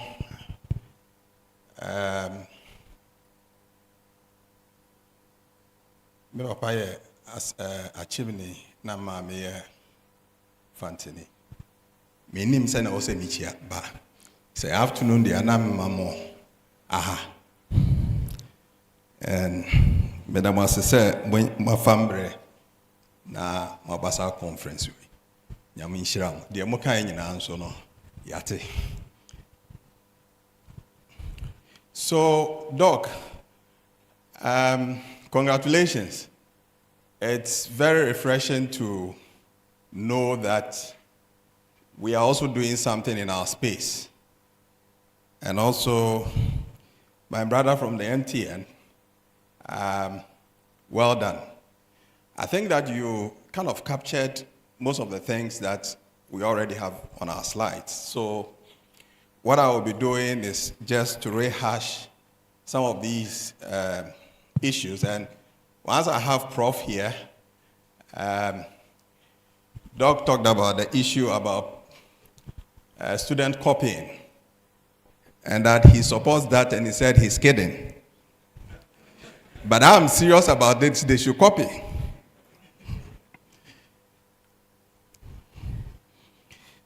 The fact of the matter is that China learns by replication. That's how they learn. So over the years, for the past 15, let's say 20 years, we used to say that this is Chinese made.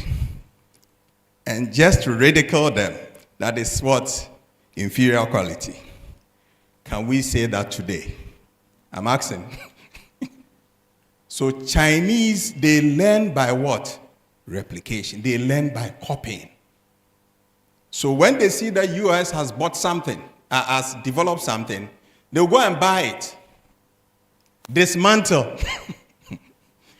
do same, low quality. Over time, they begin to refine, and now they get the best out of it. I'm here to tell you that China is ahead of the entire world 50 years. That is what they have done. Now that we are using generative AI, they are far going using general artificial intelligence, and they are doing so many things. China has over 2 million flying cars. And just to let you know, why are we all scared about AI today? Because AI has been with us more than a century. Do you remember James Bond 007? Live and Let's Die. Do you remember? Do you remember James Bond was using flying cars? Do you remember James Bond was using cars that can turn into submarines? Do you know James Bond was using driverless vehicles? Why are we scared today? Because these technologies were available. We are all scared today because in the life of humanity, this is the first time a technology like this has been handed over to the customer. That is why we are all afraid. Otherwise, we've been using AI. The microwaves that you use at homes, you think it doesn't have intelligence? It has. The vehicles you use today, the introduction of even automatic vehicles, even the manual vehicle itself. What happens when you change first? You change second. I know. So, I want us to know that AI has been with us, which we should not be scared. You see, during the times of, and then if you remember Doctor Who, you remember that film? It had some robot at that time who was the boss. Jack Bauer, 24 hours. Have time and watch that film. You will see AI at its best. Independence Day, Will Smith. You remember? Enemy of the State, Will Smith. Go into these films and you will see that what we are seeing today is actually something that has been done. But you see, those times the US will not allow you to commercialize this technology. So just after the film, they will destroy it. it will not come out. So what we are seeing today, we are excited about it. The US have used it, the military have used it, and they have abandoned that technology.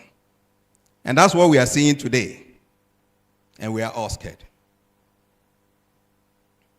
So AI is changing the way we do our things. It's changing the way we live.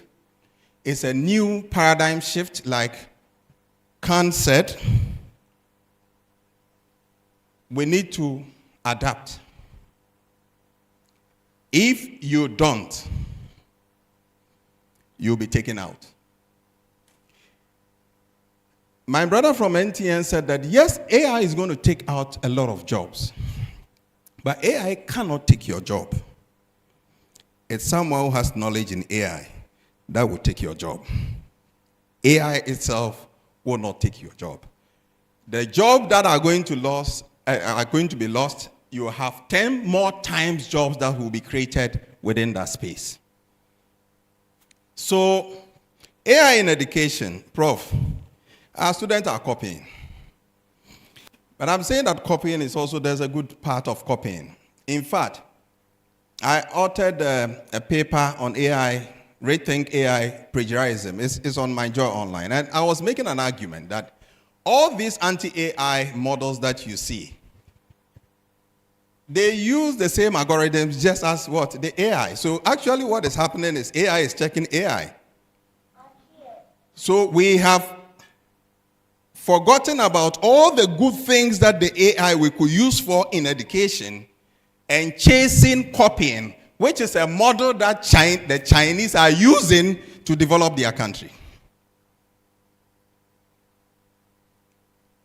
So if you look at even the way we write, as I stand here, I could make a statement and then sit. Prof will come and make similar statement. Extempore. You realize that there will be some similarities. So the art of writing is actually the art of refining what you do, what you write. But we are penalized for that. We penalize students. A lecturer will use AI to set questions. Now students use answer, you matakam.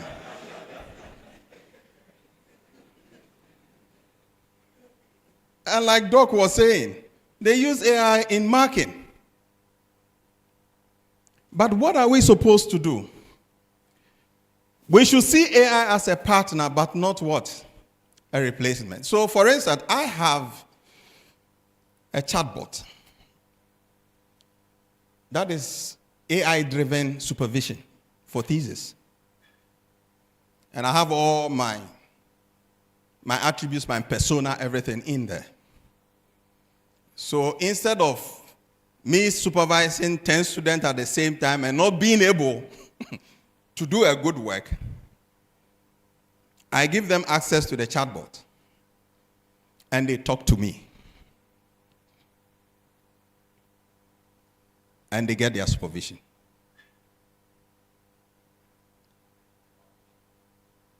I have created a number of chatbots. And the reason why I'm so fascinated about what Doctor presented to us and what they are doing, you see, Josh or one of them said that, John, that we missed out in the third industrial revolution. That's actually a very charitable statement. We actually missed out in the first. We missed out in the second. And then we have missed out in what? The third. The good thing about the fourth industrial revolution, of course, we are moving into the fifth industrial revolution, where now we are integrating the human being with what? The AI. Because fourth is more into automation, robotics, 3D printing, and all that. Right now, we are looking at how we can do the integration. So, once we find ourselves in that space, no country has any advantage over the other. Recently, Trump was just concerned about the speed at which China They are moving and wanted to put some 600.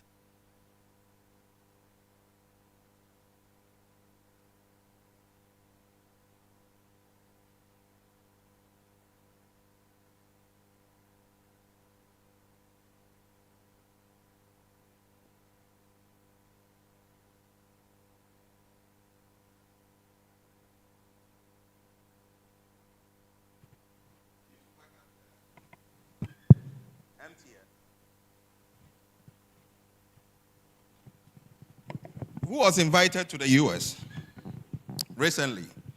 And we share some thoughts. He also has chatbots that he has created and he wants to promote it. And once I've seen that of Doc, I can tell you I have a responsibility of training 11 million Africans in AI technologies. And that's what we are doing. We've been doing this for a year now. So when we begin to use our own locally made chatbot, then it means we can also promote what your model can be more refined and the prediction can be more accurate. So when I'm doing training, that is what I'll ask them to sign on. Do you get it?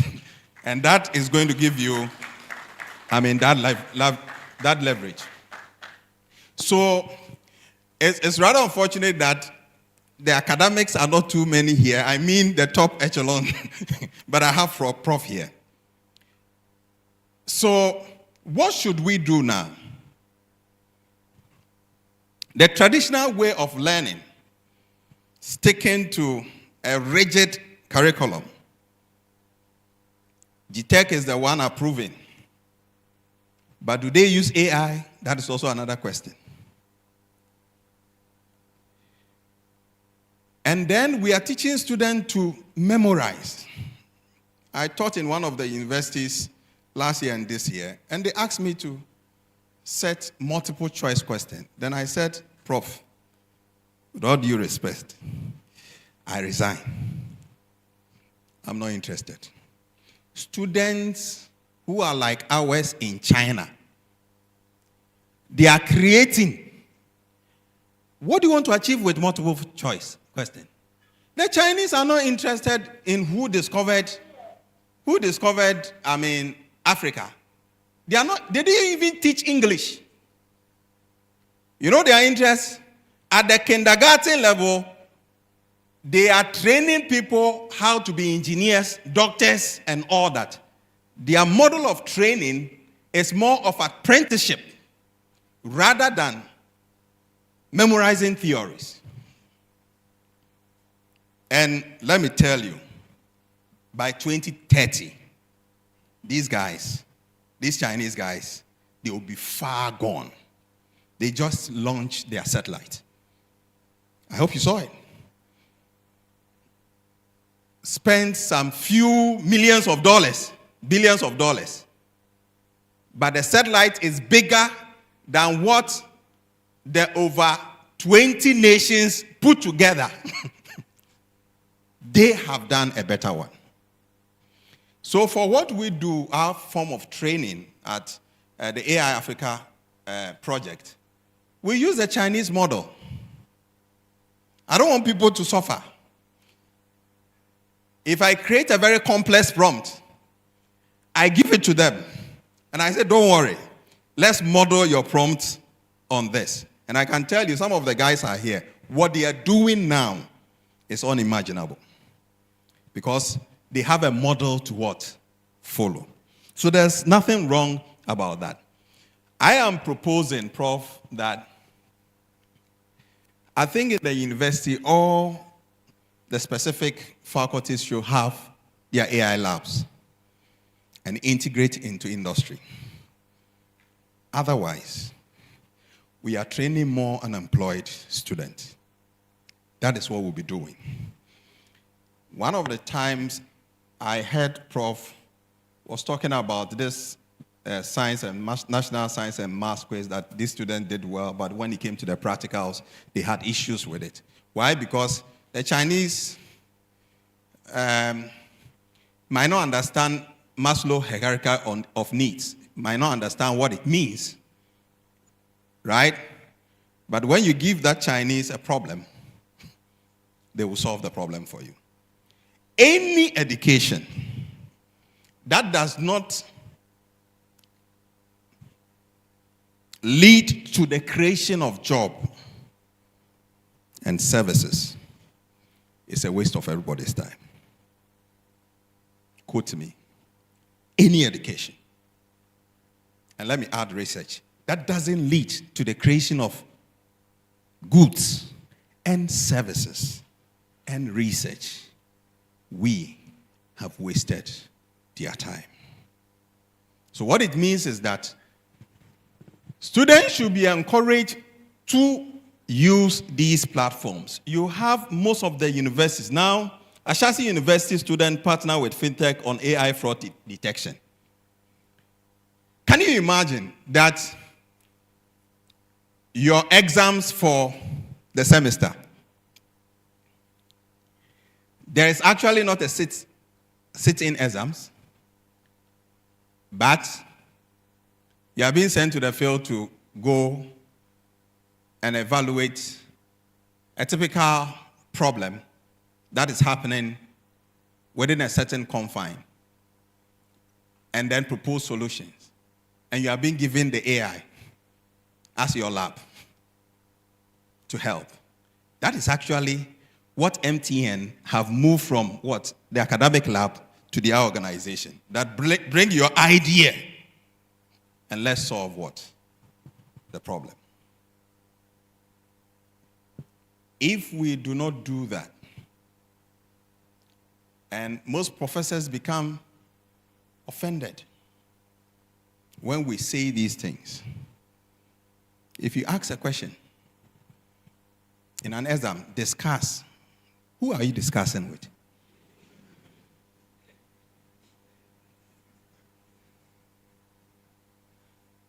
Who are you discussing with? What do you want to achieve? And that is why, Prof, if you look at the Bloom's taxonomy, the higher order you see create. And that is what other economies are doing. So if you look at countries like the US, China is using 80% math, what? The impact, they have achieved 80% math, what? Improvement. In excess of about 10 million students by the use of what? These platforms. And in fact, in most jurisdictions, they have integrated platforms like ChatGPT into, the educational system. You see, the currency today is not actually about the fact that if you expose students to the AI, they will copy. The currency is how to communicate with the AI. You see the chatbot Doc showed. If you don't have the right prompt, you will not be able to what? Get what you want.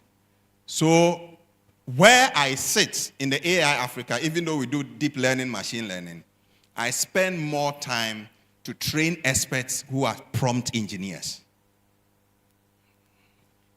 And I have created my own framework based on the training that we have given the model, so that you could use this prompt effectively to solve what problems. I did a project for Vanuatu. Vanuatu is somewhere in east of Australia. A $300 million, agriculture, project, from seedlings to what? Value addition. And believe you me, everything was done 100% with partnership with the AI. There was no way I could have done that. So let's embrace this new paradigm.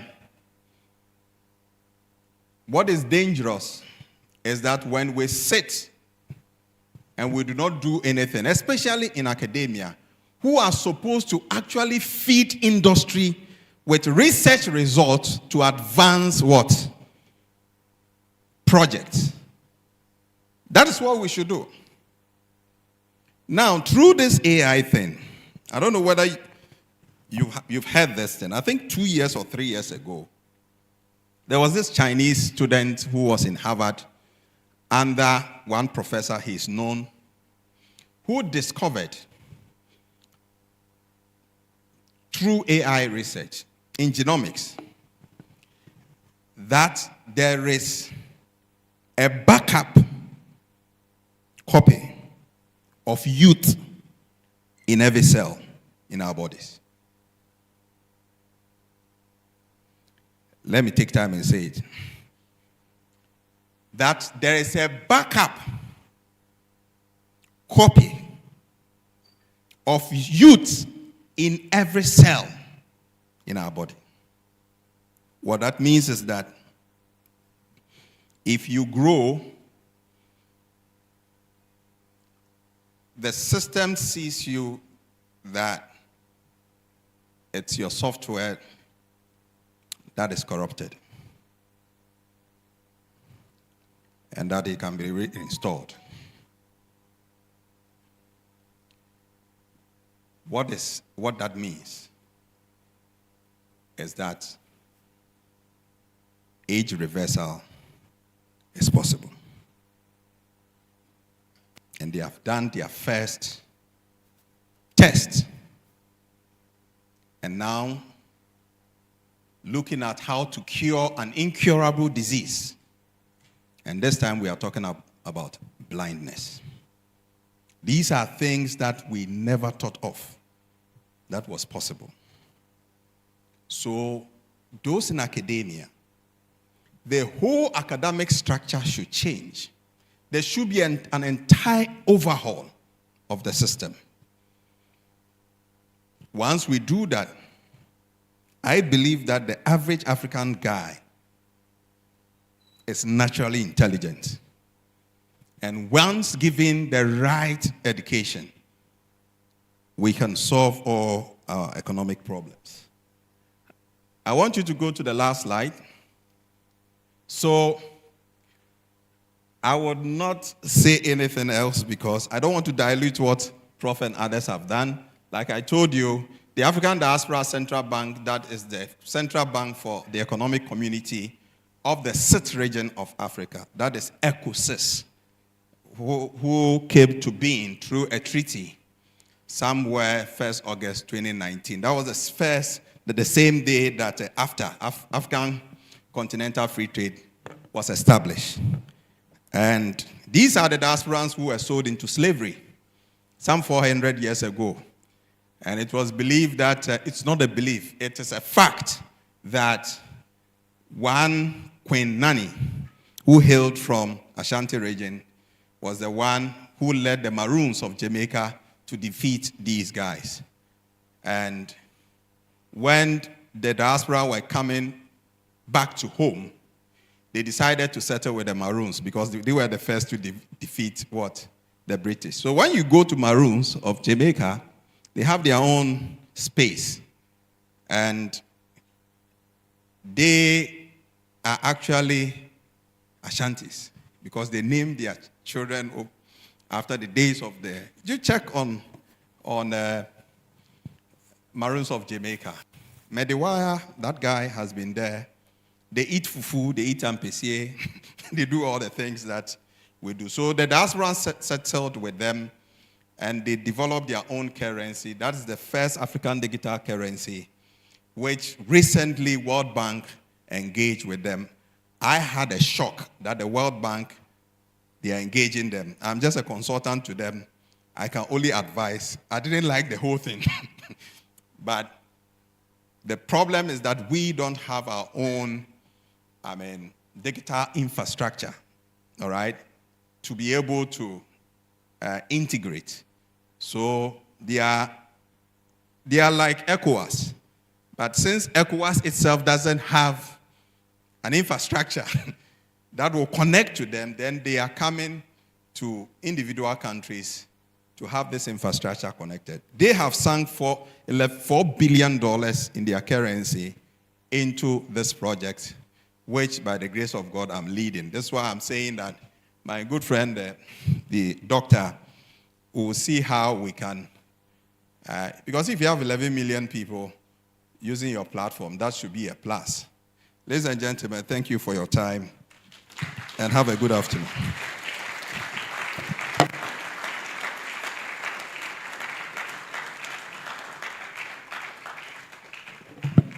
Oh, like I always say, I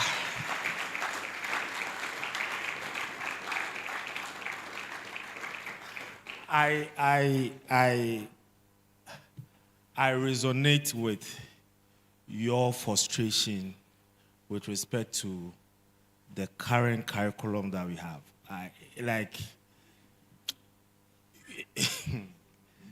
If you know when he said, he got to the part where he goes like, oh, when you're asked to discuss, who are you discussing with? I always say that to find true problems, present the situation to a child. The questions that child will ask you will lead you to think wider about whatever you are presenting. Just present it to a child. I'm talking about between 3 to 6 years. And just present that to that child. Those little questions, and usually it comes in the form of why, how. Those two, why, how. When that question is asked, you can spend 5 hours, especially on why. You can't even stress on it enough as to us constantly talking about the fact that the world is leaving us behind and not being, for lack of a better word, bold enough to implement those reforms that get us there. It is scary to hear that China is ahead of the world 50 years. Now, if they say it's the world 50 years, then China is ahead of Ghana 7,000.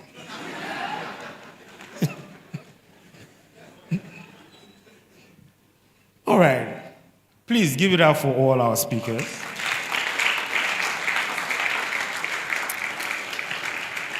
It's been very insightful. It's been very insightful. I hope you are all learning. We have a token of our appreciation for our speakers. So I'll be calling on, the first person I'll call on is the president, if John is here. If John is here. Okay, so I see George coming to do the first presentation. So the first presentation will go to our first speaker in the person of Mr. Richard Deisu.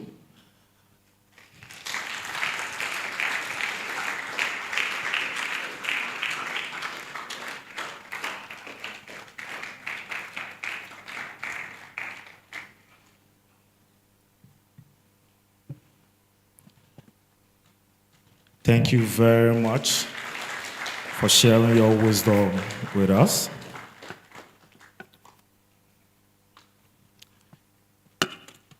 The second presentation will go to, I don't want to say our AI med, Mr. Darlington.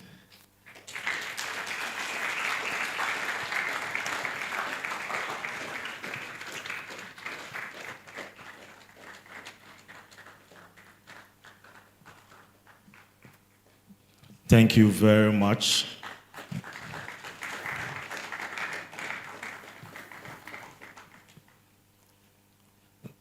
And the last one goes to Dr. David Kane Boyson.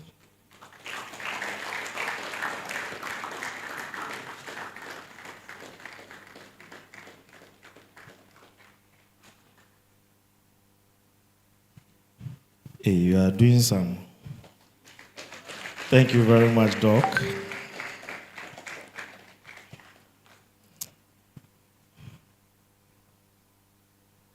Thank you very much. Please give him a hand.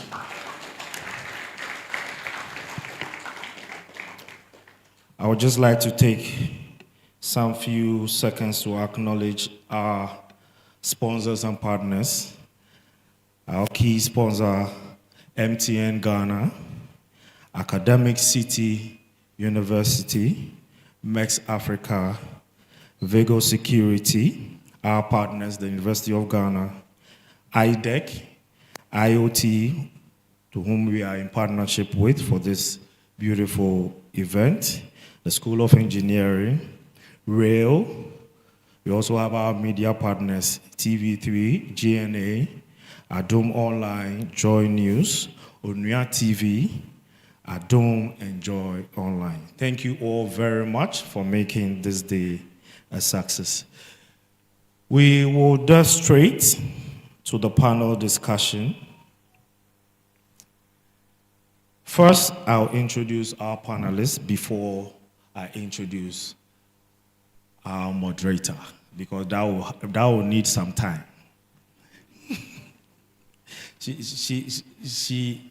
She wishes I just go and say, oh, mention her name, and then she comes to sit down. But I will fail you. All right, so first up, can I have Mr. Eliquim Sabla, if he's here?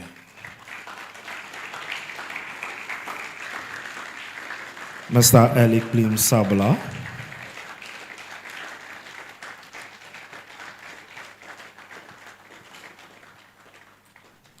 Mr. Eliquim Sabla is technical advisor, JIS Ghana. So kindly take your seat. Next up, we have Mr. Samuel Amano, if he's present.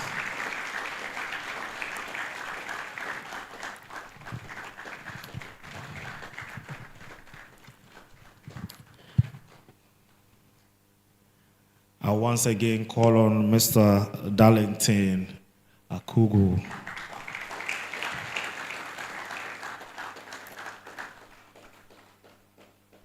And last but certainly not the least, senior lecturer, University of Cape Coast, where all the toughest examinations are held, and the person of Dr. Stephen Moore.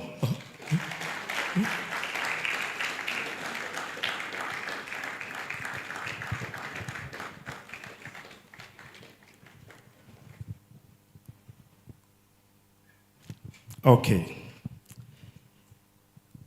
Now to our moderator.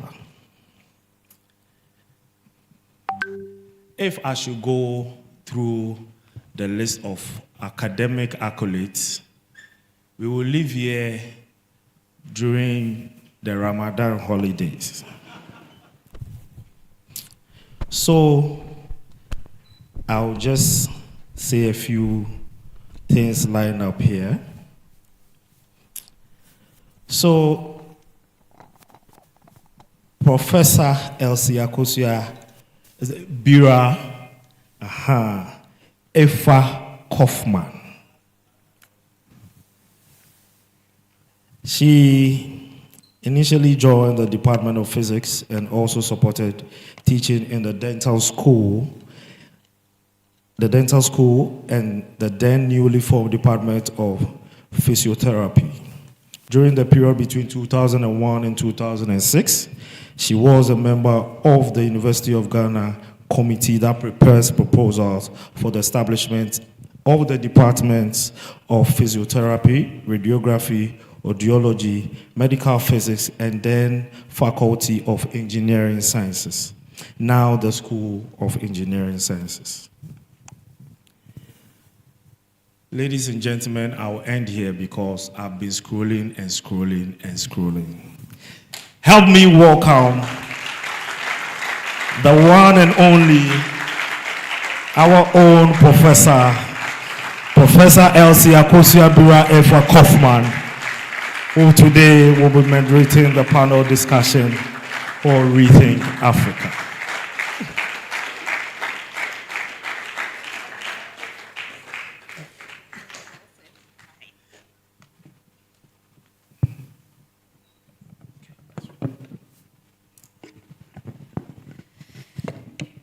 Distinguished ladies and gentlemen, good afternoon to you all. It's a pleasure to be here today, and I would like to commend the team from Rethink Africa for this amazing job of assembling so many distinguished speakers and guests to talk about artificial intelligence on our continent. Well done, people. Well done. Please clap.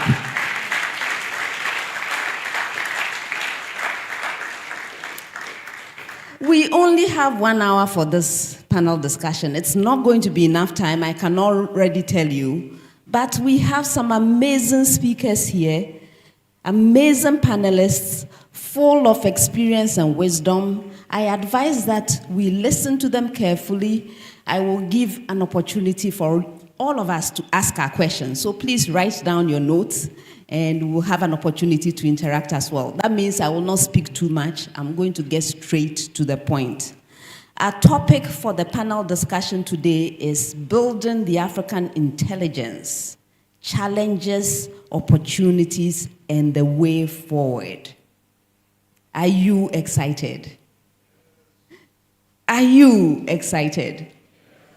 All right, I am also really excited, so I'll sit down so that we can get right to it.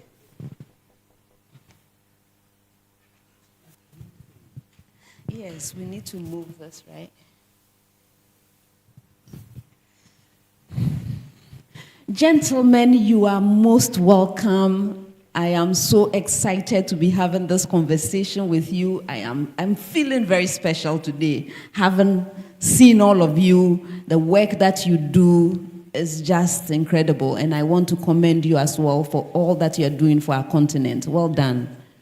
All right. So I'm going to start gently. We need to set the stage for our discussion. I'm going to go around. When it's your turn, please briefly introduce yourself and share one critical opportunity or challenge. So either one, not both. One of them, opportunity or challenge that you believe AI presents for Ghana and Africa's development based on your expertise and background. All right, so please start.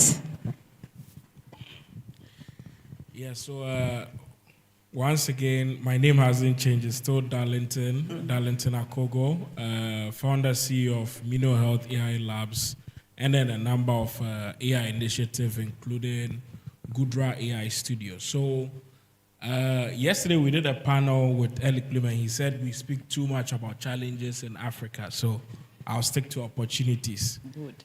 I think, so the session where you highlighted how we leapfrogged with M-Pesa, I think that is the advantage or the opportunity for us. We have missed a couple of, industrial revolution, and that is fine. We don't have to go through all of them in the same sequential way. We can leapfrog, and actually, we have the biggest problems that exist in healthcare, agriculture, education, energy. And in our course to trying to solve this problem, we can leverage AI system and actually become a leader. Because even though AI is in different parts of the world, no one is leveraging them on a massive, complete national scale. That's what everyone is trying to do now. We have the opportunity to lead, because for us, AI is not a fancy technology. It's a realistic way of solving our problems. So that is how come we will end up leading potentially in AI. Yeah. Thank you. All right. Good afternoon. Good afternoon. If you don't respond, I won't talk again. Good afternoon. Good afternoon. Good afternoon. All right. My name is Sam Amano. I'm a son of the soil and a senior youth. So I'm happy to be here. In the area of financial technology, we help to unlock access to money, financial services. Financial services in the past has been held behind the walls of brick and mortar, right? If you need access to money, you have to either go to somebody or go to a building to get the money you need, or dig the ground, right? Gold, obviously, is also money held underground, or dig the oil, right?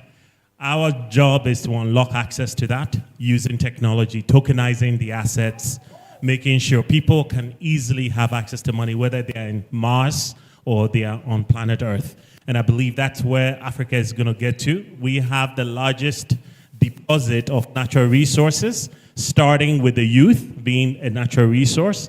We also have access to the largest deposit of minerals, gold. And today, if you look at the economy in Ghana, gold is basically the salvation that Ghana is leveraging to curb the macroeconomic issues Ghana is going through. So unlocking access may sound very simple, but it's very difficult to do. If you live in Navrongo and you don't have access to the internet and you need 1 CD to pay for tuition, how are you going to get access to that, right? So it's very, very difficult, and we think this is the biggest opportunity for Africa to use AI and use AI to basically enable this access, to first of all understand who the individuals are in the room, KYC, right? Who is who, right? The second thing is, what is your creditworthiness? How much can I trust you to do business with you, right? So AI can solve a lot of those problems. The third one is, how do you store your money? If you give your money to a bank that collapses, how do you build trust in believing financial services in the future? Crypto is here. How many of you have heard of crypto? Right? Crypto is now a mainstream digital asset. So if AI is here and digital assets are here, how are we going to unlock access to that kind of digital asset? And that's what we exist to do. The company is Blue Space Financial Cloud. But before I pass the mic, I have something I want to introduce you to. It's a very beautiful song created by AI. So please, this is your welcome song.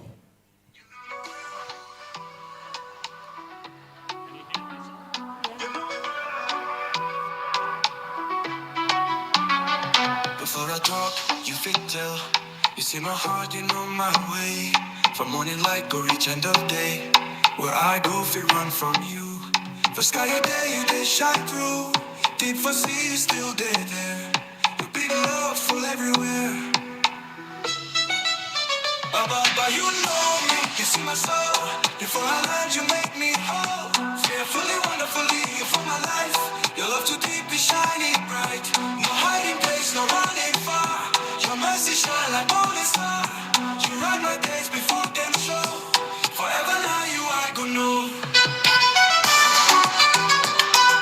You get the gist of this. This took me 2 seconds to create. And I know a lot of people are wondering how they can create music. And I think in our discussion, I'll talk more about how AI is going to disrupt your world and my world. Thank you. Thank you. Hi. Hello. Hi, good afternoon. My name is Eliklim Sabla, technical advisor on artificial intelligence at GIP. And specifically, we work on the Fair Forward project. We are working to democratize AI in 7 countries in Africa and in Asia, including Ghana. And we focus on access to data, capacity building, and development of AI strategies and policies. From my perspective, one of the things that I think makes us stand out as a people, as Africans or as Ghanaians, is our teeming youth and their enthusiasm to actually pick up skills and also to be able to be impactful in the technological space that we find ourselves in. You have to think about the fact that our universities are catching on with computer science and AI. Now a lot of courses are coming up in some of the universities, but think about it.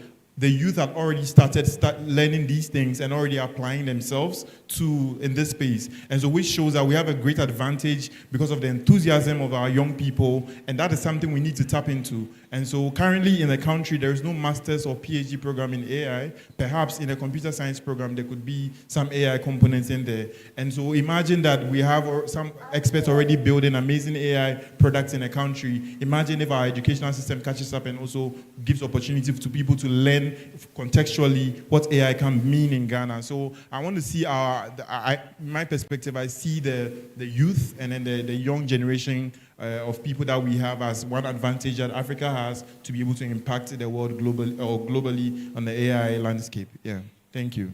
Thank you. Hello. Hello. So I'm Dr. Moore from the University of Cape Coast and also a co-founder for Ghana NLP.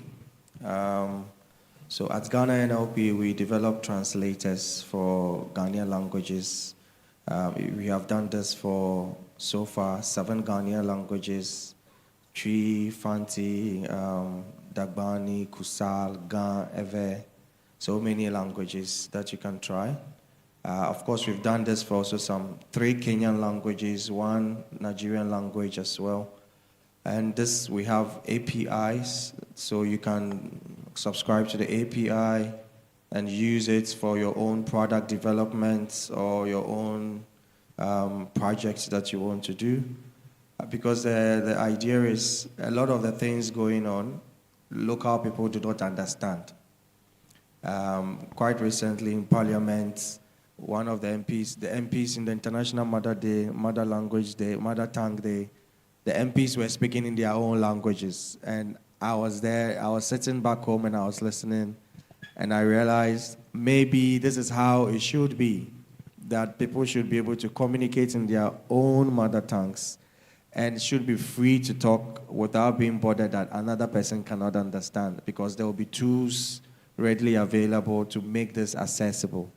And then there will be tools that can translate thousands of pages of written theses into local languages and made summarized for anyone to understand what is in a book that they probably have no idea about.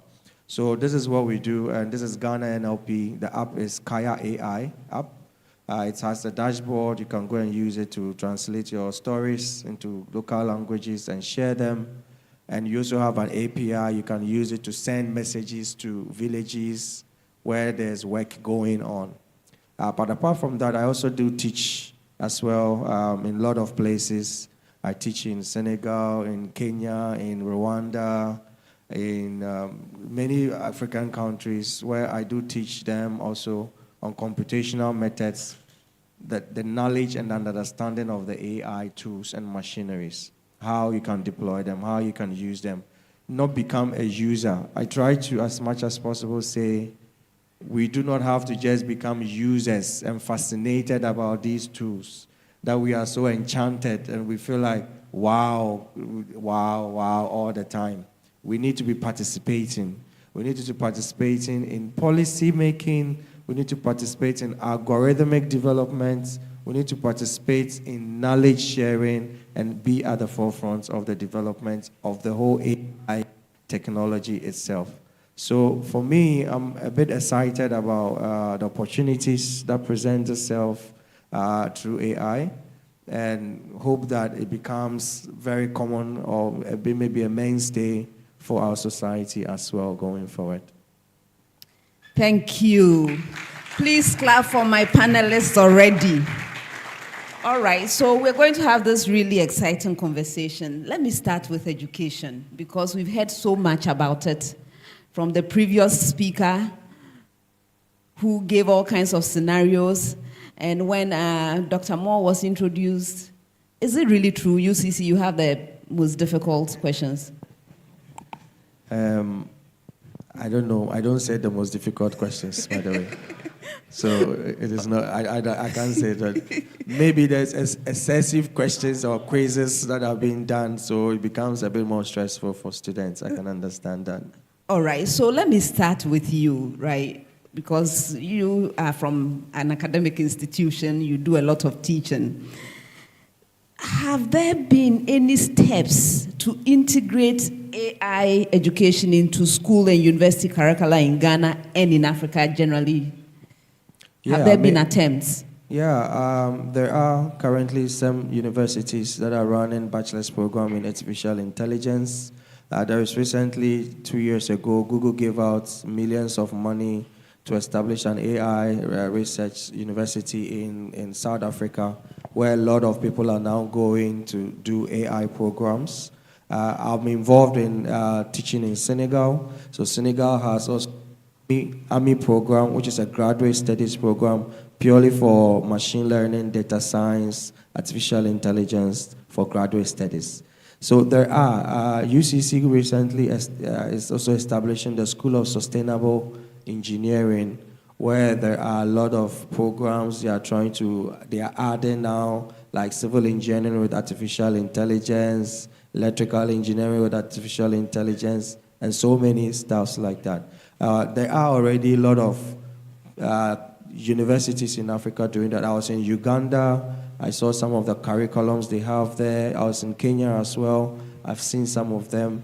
And there actually, in Africa, there is a platform where from Morocco, Algeria, Egypt, we try to develop curriculum and trying to make a standardized curriculum for AI training across Africa as well. So there are pockets of them. It's not really very common now in Ghana because most universities, probably due to human capacity or capacity building issues, do not have it running on the go. If you come to my university, for instance, with Google, together with Google, we are training about 500 students in Gemini. This is generative AI, and a lot of things on AI in general, how to develop, how to build, how to test them. So it's pockets here and there, and it's developing and it's growing, and it's just the initial stages, I think, that we are, and hopefully it will grow better. Maybe there are other things that goes around this, because when I hear people saying, use the ChatGPT, copy the answers, and then everybody laughs at it and giggles at it. It is really true. I do use GPTs or Anthropic, Claude, or many of these LLMs as a learning tool. I use them as assistive tools. If I want to go and teach certain topics, I can bounce the ideas there. How will you explain this topic? And then I get ideas of how to make the topic accessible. Because if I want to teach certain mathematics concepts and I just come to the board, I'm excited about it. I just take my pen, I'm writing, and I'm excited. And the student is lost. I need to find a way to connect them, what I'm doing to what is readily available in the society for them to see a connection. Other than that, then they are lost. So I use GPTs to get these kind of pockets of ideas. Not only that, sometimes exercises, I even tell students, this exercise, go and use ChatGPT to do it. And then, because I have used it and I know the answer, and I know that the answer is not correct, so I tell you, go and use it to do it, but then after, you do your own thing as well, and let's compare them. Just for students to know that the ChatGPT is not a factual grounds, and everything it's producing is not exactly 100% truthful, because it can give you some rubbish as well. So you need to also put on your thinking caps whenever you are doing or using these assistive tools. All right. We will come back to you with more of this. Mr. Sabla, let's talk policy, right? So what policies or regulatory frameworks are currently in place in Ghana to govern the use of AI? And are they sufficient? Is it a free-for-all, or there are some rules governing that we need to know about? Yeah, I mean, currently in the policy space in Ghana, the government hasn't adopted an AI policy or an AI strategy, but something that those of us in the space are hoping would happen. Interesting thing. Is it good enough? Sorry about that. So the interesting thing is that somewhere 3 years ago, an AI strategy was drafted for Ghana, and then some of the people who were consultants are actually on this panel, which is Darlington and then Dr. Moore, to draft an AI strategy which outlines how Ghana is going to leverage this technology. And it was drafted in 2022. However, I mean, it hasn't been adopted by the government yet. For me, the interesting thing is that it was even drafted way before the whole boom on AI started with ChatGPT. It was drafted way before that. And so it would have actually set us on a right course to even review it and also include some of these things that have come up with generative AI. So currently there's a draft, but it hasn't been adopted. But there are existing policy documents and also acts of parliament that actually touch on a few of the things that matter regarding AI. For example, last year there was a release of the digital economy policy, and it is not fully AI, it's just talking generally about the digital economy, but it touches briefly on emerging technologies such as AI. And then also there's a Data Protection Act. If you know anything about AI, you know that data is the lifeblood of AI. And so if there's a Data Protection Act which actually stipulates how we use people's personal data, I mean, you wouldn't want a situation whereby somebody has taken your personal data to even develop a solution without your consent. I mean, imagine if somebody did something like that with university lecturers and then how much they are paid and it's out there in public, you wouldn't want that. So I think that the Data Protection Act is also quite important in this regard. But we actually need an AI policy or a strategy as a country because it sets the tone for how things will be done in every aspect of our economy. So it could actually prescribe how AI should be adopted academically in education, regarding agriculture, regarding health, because some of the things that Darlington was demonstrating earlier, I know people who have questions regarding health-related data, because I'm wondering, somebody will ask him the question, the health data that you used to train the model, how did you get access to it? Did the patients consent? Or do you have people's personal data in a sense that if I ask you, is it possible that there's a certain Mr. Someone who lives at Dansuma whose data was used? And it was that kind of thing. So this strategy, as a country, would be necessary to be able to govern how AI is used, the extent to which we can use it, the limitations, and also the freedom with which we can innovate. So it's something that we are hoping that this government will take up. Already when the Minister of Communication, the current Minister of Communication was vetted before he went into office, he actually mentioned that he would take up the document that was drafted, review it, and then adopt it. So it's something that our fingers are crossed, hoping that it will be done soon so that we can actually set the ball rolling on actually doing a nationwide adoption of AI. Yeah. All right, we will carry on. I want to interrogate your example of using the lecturer salaries, and actually we want it to be broadcast so you see how badly we are paid. But let's take a brief moment to say goodbye to our very distinguished guests who have to leave us at this point. So we'll take a short break to say goodbye to our dear guests and hope that we will see you and that we'll continue this discussion very soon. All right, so ladies and please, can we all be upstanding as our chiefs take leave? We want to say a big thank you for gracing us with your presence. Nana Kwabuna Mensa, Abrampa Kuyapim Tofo, Nana Yenchiwa Kwafo, Ekuyapim Tofo, Himia, Nana Kofi Kwaisi, Ekuyapihini Okobua Hine, Nana Ya Ampim Dankwa the first, Ekuyapim in Kwabom Hine, and Kobia Abnaicha Equiapehini and Kobia. Thank you very much for representing the Paramount Chief of Equiapim. We thank you for your presence. Ladies and gentlemen, please, you can kindly take your seats. Prof, over to you. Thank you. All right, to continue our conversation, Mr. Mano, fintech, right? How is AI transforming the fintech landscape in Ghana and Africa? And we want to talk about mobile money and digital banking. How are these affecting us?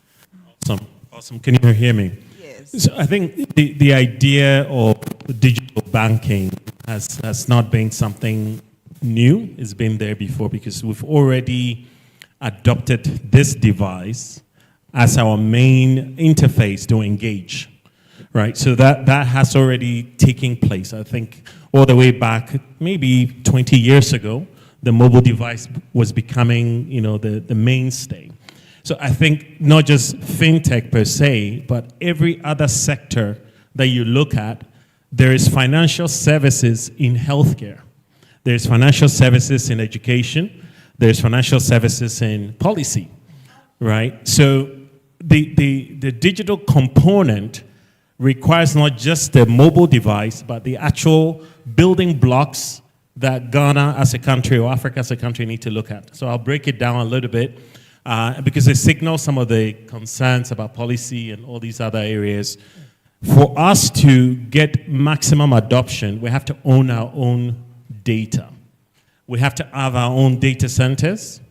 We have to have our own models built on our own data. And mobile money today, if you look at the building blocks of mobile money, it requires a data center, it requires mobile devices, and it also requires people who understand what they're doing on the mobile phone. So financial literacy is very key. If you go again back to the northern part of the country or the rural areas, a farmer who's in the cocoa business, and that farmer is supposed to get all their input loans or input subsidy on the phone. Based on the amount of work they do, and if you look at the farmer's palm, you guys know what I mean, right? It's very, very solid, right? A farmer's palm is very solid, and they have to use the phone. Most of them have YAM phones. A lot of them don't have the digital device. 2, they have to have access to internet. And you guys know internet is everywhere in Ghana, true or false? Data works everywhere, right? There's 4G everywhere in the country, right? All right, so there goes the concerns about penetration of the digital aspect. So the idea of fintech penetrating our ecosystem requires that the telco providers have to make sure there's internet as a data infrastructure in all the regions, not at 2G levels, but at 3G levels. We also have to make sure that the smartphones are accessible. Today the average smartphone, if you have $50, plus or minus, you can buy a smartphone. True or false? Okay, they don't know what $50 is anyway. But you can get smartphones in every corner of the country, right? Which means if I'm a bank and I want to distribute my services to the people in the village, they should have access to these smartphones. Maybe they have an app, because not everything is on USSD. Right? We personally have built a platform that allows anybody to get access to insurance, auto insurance, for example, within 3 minutes on USSD, right? Which is very hard to do, right? But not just one insurer, but every insurer that you choose to work with, you should be able to get access to that. Now, for fintech to get to the villages, to get everywhere, to get penetration, we as a country have to make financial inclusion a top priority. The reason is, financial services cut across all sectors of the economy. It cuts across the galamsey guys. It cuts across the cocoa farmer. It cuts across the nurse who is working in a hospital in the village. They have to be savvy enough to trust that them accessing financial services on their phone is as good as going to the branch. Right? Today, somebody would trust, let's say, a Momo agent before they trust an app. Do you guys get it? Somebody trusts a Momo agent who just has a kiosk and he's sitting in the kiosk and using a mobile device to serve, but our mindset will trust that guy first before going to a digital channel to do a self-service transaction. So it's grown. MTN has about 90% penetration in terms of mobile money usage. Today, you can just do cash in, cash out. Some people are now taking loans on mobile money, right? Very soon, you see healthcare services, your claims filing. If you want to file a claim, you could do it on your phone rather than going to an office and sitting there waiting. If you're applying for school and you want to basically submit your forms and you have to pay something, today they will tell you, come to the branch, come to our center. So all the banks have branches here today. All right? If you go to Kolebu or 37 and you have to be served, you have to go to the cashier, and until you see the cashier, you're not going to get service. right? But there's mobile devices that can do all these things ahead of time. Today, it's also impossible to access a bed in a hospital without being able to predict, because you have to pay for it, right? It's all part of the charges. So the mobile phone is actually the new interface and the new center or the department that everybody engages with. So we have to prioritize that, and we have to go deeper in making sure all banks can use it and have a digital transformation using the mobile device as the main channel. All right, thank you. I hope you were paying attention to the opportunities that arise because of this new shift. All right, Mr. Kogo, thank you for your presentation earlier on applications of AI in health. It's very close to my heart because, as you know, I'm a bioengineer. So I'm really, really excited when I hear things like that. But then this is a situation, and I'm going to go off of what Mr. Amano said. We have a gap. There is a huge gap between rural and urban. What is going to happen to us as we adopt these AI technologies and we want to ensure that all of our people can have quality health care? What are we doing to ensure that those fancy things you are developing are accessible to our people living in the rural areas?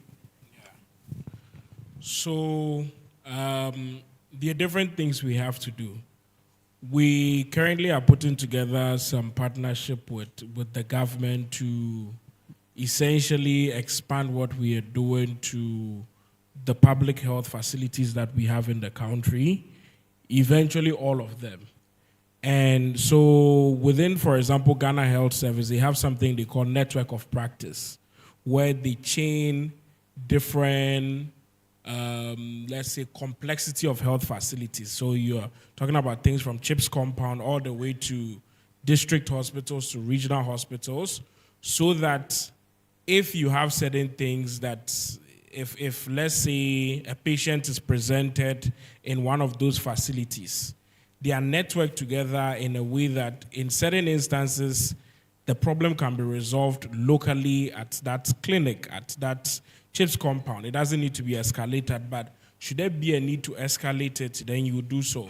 So AI can sit in the middle of this. This is basically what we are doing with Ghana Health Services in the early phases, mostly at the research stage right now. But the goal is that AI system would then sit in all these different places.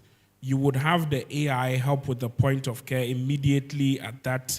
For the CHIPS compound, for example, if you combine AI and ultrasound, handheld ultrasound devices, you can then use it to pick up case, let's say, certain conditions that affect mothers and babies, right? So that's what maternal and neonatal care.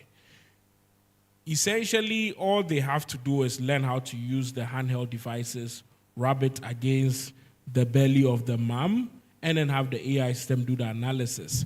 But whatever the AI system then detects, you can have someone sitting at the district hospital level that would then review it and then give the final confirmation. So it's basically combining AI and telehealth.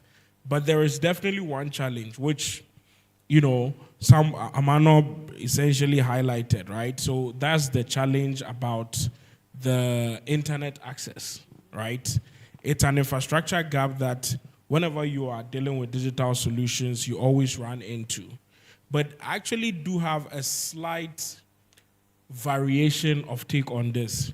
So outside of healthcare, we also work in other sectors, including agriculture. So with GIZ Fair Forward, we have projects that we work on where we work with farmers, right? It's a kind of a similar challenge, infrastructure, internet.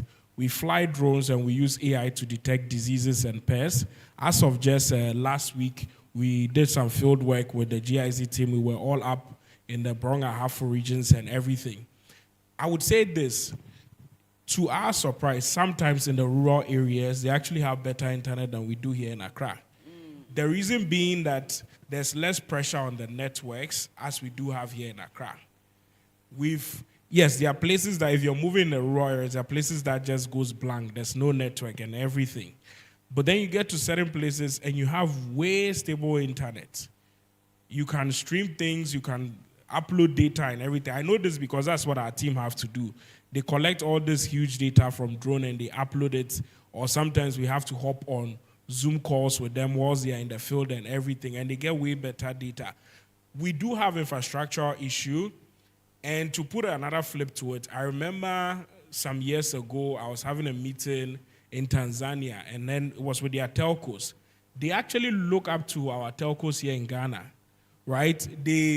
Our ability to expand network coverage across rural areas, and there's a partnership between our telcos, right? So MTN and Vodafone have this partnership where if you're using MTN and you get to somewhere and the network is very bad on MTN but good on Vodafone, your phone actually switches to Vodafone and they do this profit sharing model. So we definitely have issues, but we've actually come way further than we realized, and we are quite a role model to the other African countries, but there's still a lot more work to be done to ensure we have internet coverage. All right, thank you very much. Again, whenever I hear challenges, I also think about opportunity, right? Okay, so we've been talking about making sure that we are not only consumers of this technology, but also creators of technology to solve problems, right? Dr. Moore, I'm coming back with education.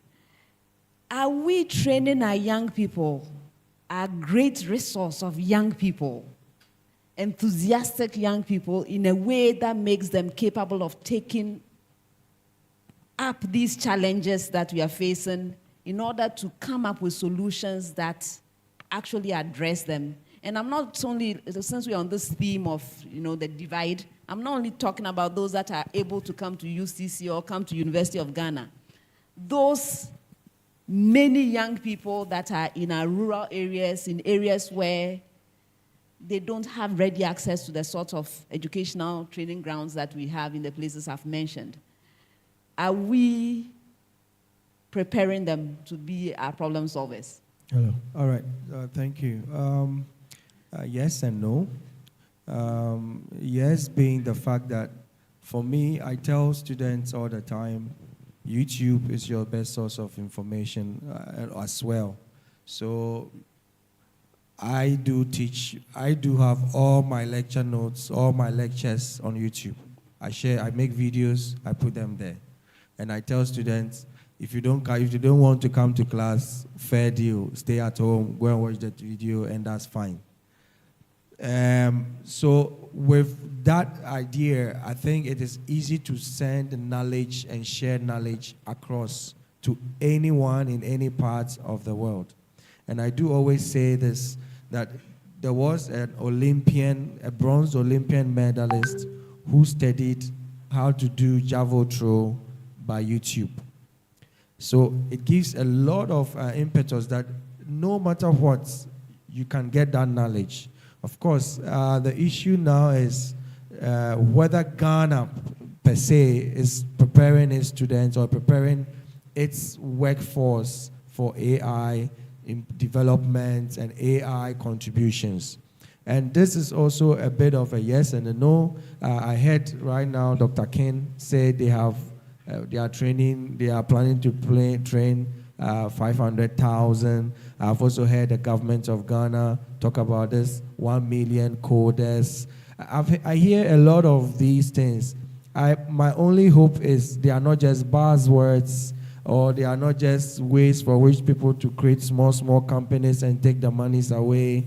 But in the end, we'll be able to measure. And we'll be able to measure and say, we plan to train 1 million people. Truly, we have done 800,000 or 700,000. And that's a good deal. When I was speaking, I said UCC together with Google, we have a partnership that now allows, we are now doing for about 500 students in UCC on the Google Learning platform, where a pathway where students are having access to all of Google's technology, which has been discussed and done into course outlines, for them to just go online and watch and get certificates if they get some credits for them. And I think these are the ways by which we can introduce ideas of AI, because the AI is not the chew and pour style of learning. It's really hands-on sessions. Algorithmic development is hands-on sessions. Training is hands-on sessions. Data collection, you must understand what is going on. And these are the things that must be done from A to Z. If someone can take a data set or go to the field, collect data sets, develop a model, pre-train the model, get some results, explain it, deploy it, case closed. If we can do this for 500,000 people, 100,000 people, there will be a lot of opportunities and a lot of things that will have many Ghanaians do. Now the job is on the line, it's on the internet, remote jobs. And sometimes I tell people, go to Fiverr. You can register at Fiverr, you get a job from Kenya, you get a job from Nigeria, you get a job from Australia. You do it, you get your cut, you pay until you go away. That is if you have the skill. And so for me now, it's more on, I tell students, certificates within some 5 years will almost be zero. People will ask you, what skill do you have when you go to their offices? And this is really going to be a very critical issue because it's no longer going to be, I can talk a lot, I can smile a lot. It's about, this is the job we want you to do, show us, can you do it? And so if we start training students in these hands-on sessions and in ways that will benefit the society, it becomes more helpful. Of course, certificates are important because you need to get understanding. I mean, I am a trained mathematician, so I appreciate when I look at a generative AI model, I can throw it away and go and look at the formulas underlining them, and then now try to change the formulas and see what will happen if I change the formulas as well. But to really develop people who are not yet have been to universities and all that, or have never been to the universities, have been to NT, VETs, TVETs and stuff. If we keep pushing them practical things, how they can develop, how to code, how to do all these things, within some years to come, we'll have a lot of workforce, people with that knowledge, and it will be beneficial for how we uptake a lot of these technologies as well. Can I add a little point to Sure. what I know time is fast spent, Yes. and I want to run. So for the youth in the room, right? I think I love the name of the conference, Rethink Africa Convo. So we've heard a lot of buzz about AI. It's like saying the word cutlass, or hammer. That's the name of the tool, right? So we're talking a lot about the tool and not how to apply the tool in our general lives. So what Doc said is, you're now going to be asked, what can you manufacture? What can you produce with the tool, right? So the main thing I'll leave with you is to rewire your thinking. Who are you? What do you want to do? What is your purpose, right? What are you seeking to be as you are growing? Because you're eating a lot, right? You eat, you drink, you sleep, you wake up, you eat, you do that a lot, right? So the question is, are you floating in the universe? What do you want to become? In the past, the access to education and enablement was very, very close to everyone. It was only the privileged that can have access to information and knowledge. So the internet came, broke that barrier. Everybody can have access to the internet. Now, on top of that, we have reasoning, right, and logic, right? So reasoning is now captured in the AI, the tool. So you have access to information, which is the internet. The next one is reasoning and logic on steroids, right? So what the future labor force is looking for is, please take a note if you don't have that, the intelligent labor force, right? If you show up and you say you have a PhD, but you're not able to produce anything, you're not an intelligent labor force. You're useless. You just have a lot of hours in a classroom and you manage to pass the exam, right? So my plea to you, figure out your purpose. What are you here for? Who are you? What's your mission, right? Do you want to be Michael Jackson and learn how to dance and make songs? What is that thing? Because you don't have to go to Legon, sorry to say that, to be useful. You don't have to have Harvard or Yale grad. Now, forgive me if you're a parent here and you have your kids, have sleepless nights about which university to go to. I'm sorry. That's not a critical requirement in this day and age. Intelligence is now open source. Intelligence is now open source. So rethink, and you don't have time, right? It's like a big rain is coming. You're going to be made irrelevant. I make music in 2 minutes.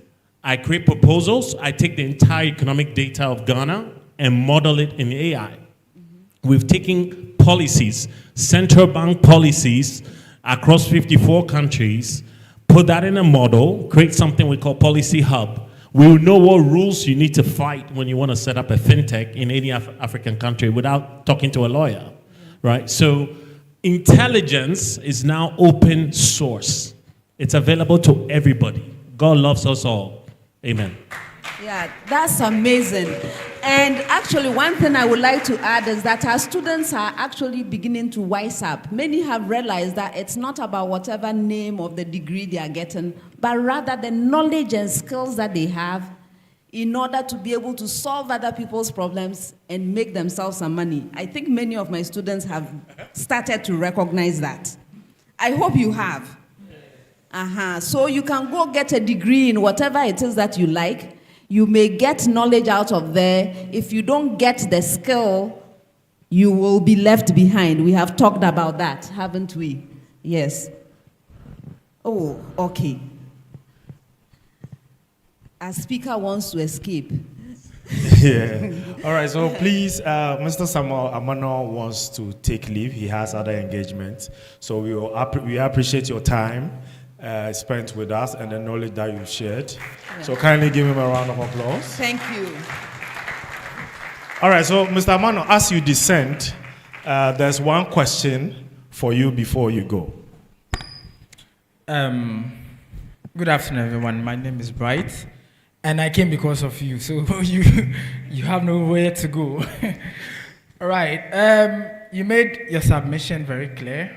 There was one particular question you didn't touch, one particular area. MTN just announced the cross-border payment, and I don't know why you didn't talk about that. And it looks like it's going to be a challenge for the fintech. Is it going to wipe it out? Because number one, MTN you mentioned has access to the common way of doing it, the SSD, or how do you call it? Yeah, something like that. And USSD. While the fintech, almost all the fintechs use the apps. So that means access to data and internet is going to be a problem. Is MTN taking you out or not? Thank you.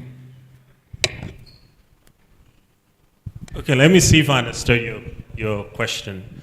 MTN is doing cross-border, and your concern is whether it's going to wipe out fintechs?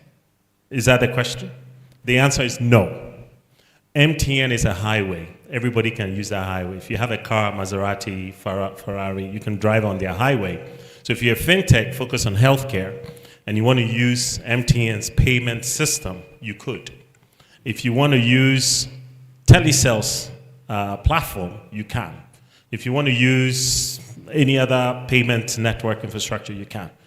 What we have to worry about is the depreciation of our cedi, right? If country one is moving money to country two, Naira and cedi, who is going to manage the exchange rate? Who are you going to trust to tell you what the rate is when you change the money? Because that's when the fight starts. So you can use AI to predict what the inflation will be, protect the rate, hedge your rates, hedge your currency, right? But that is the biggest threat. How are we going to secure Africans' currency from going down, right? That's where stable coins are coming in. Things like, crypto, digital assets are coming in to solve those problems. So MTN is not an issue. What is the issue is we have to worry about our currencies, and we have to hurry up and innovate. It's actually a big opportunity to do cross-border because Ghana alone is too small, right? You need to have a bigger market. So MTN is going to solve that and create a bigger market for us. Thank you. All right. Thank you very much. Thank you very much, Prof. Thank you, Mr. Mano. Thank you. I'm coming back to you, Mr. Sabla. How can policymakers balance the need for AI innovation with concerns about job displacement and economic inequality? Right. So my response to that will tie into the conversation that we had earlier. I think that one way that the truth is, has already been said here today, that AI is actually going to displace some jobs, and we have to understand that it will also create opportunities. But it is, I feel like it is a universal truth that any technology that comes does the same thing. You know, I mean, people will be surprised to know that some years ago, there was a particular job description or job opportunity known as a typist. But I mean, with the coming in of computers, we don't have that any longer. So just as any technology will come in and displace certain job opportunities, we have to understand that AI will do the same thing. But AI is going to create more opportunities. Now, we want a situation whereby people have opportunity or are given opportunity to also express themselves and also make a living with the new technology that's coming in. And so when policymakers meet to actually discuss and come up with policies that will govern the AI space, we expect that they consult people, they consult experts, they talk to those who are in the ecosystem, major stakeholders, to understand what it is, what are some of the opportunities, or what are the directions that we are already working at, so that when they come up with policies, it's not like the AI has come in and has become a problem for us as Ghanaians, but then we have to come up with policies that actually create enabling environments for people to also thrive. Take, for example, the recent, or in the last 10 years, there's been a growth in, let's say, content provision. People are online creating content and are able to sell their videos online to make money. It is because the internet is flourishing in the country. And so we have to know that opportunities exist in such a way that when a technology comes, we can tap into it and also create economic opportunities for people. And that is what our policymakers need to take into consideration, to do extensive stakeholder engagement, understand the needs of people, talk to students, talk to people in the private sector, those in the informal sector, to understand their basic needs and what the gaps that they lack in their capacities. If we can fill those gaps, then they can also step up and also take opportunities up. So I think that there's a way to go if our policymakers are going to make any impact regarding AI. Yeah. Thank you. Thank you. I'm going to ask you a question, Mr. Kogo, and then I'll ask one general question of the three of you. Then we'll go to the audience for their questions. So let's talk about some of the difficulties with these AI systems. It's already come up once about the ethical implications of what we are doing. And as you were presenting about the Parkinson, I was thinking about myself. I said, my goodness, my voice is out there. Everybody in Ghana knows my voice. Anybody can take my voice and figure out my health condition. Are there any ethical considerations that we have to have when it comes to the use of these really sophisticated systems that can do so much? Yes, so, working in AI, especially in healthcare, ethics comes up a lot, but the scenario you just gave is a very interesting, unique one. I haven't thought of that, so that's very interesting. But I do have a response to it. So, first of all, ethics is very important in what we do. The healthcare space is one of the most heavily regulated space in the world. You can't just get up and do whatever you like. And in Ghana right now, so a previous version, not the one I showed, but a previous version of our AI system, we got approval, or the accurate term is registration with FDA Ghana, making it the first AI medical system to get regulatory approval in Africa. So we had to we had to go through rigorous process of doing a lot of things. There's hazard traceability metrics and so many complex documents that you have to provide clinical validation data to the regulator before you get all those approvals. If you're collecting data, you have ethical review boards and all of those that then there's patient consent, and then with the data protection laws, you have things like personal identifiable information. So for example, with our AI system, the reports that I showed, right, we would ask the patient's name, the patient ID, and all of that, but it's actually not shown to the AI system. Because to the AI system, it's not important if I am Darlington and then this is Elick Blim. All the AI system cares about is I can be an arbitrary patient A and he can be patient B. So you don't give the names to the AI system. Those are some of the things I do. But the other thing is that when it comes to ethics, this is the flaw in conversations about ethics. It becomes too much of a theoretical feel-good thing.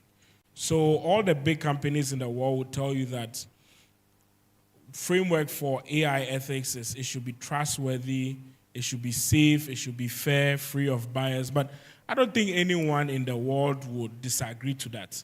No one wants an AI system that is racist. No one will proudly say that I'm building an AI system that is racist. What needs to be done is to have ways that you can actually measure this. So you need benchmarks that measure this sort of things that we care about in ethics. And those are some of the things that we do.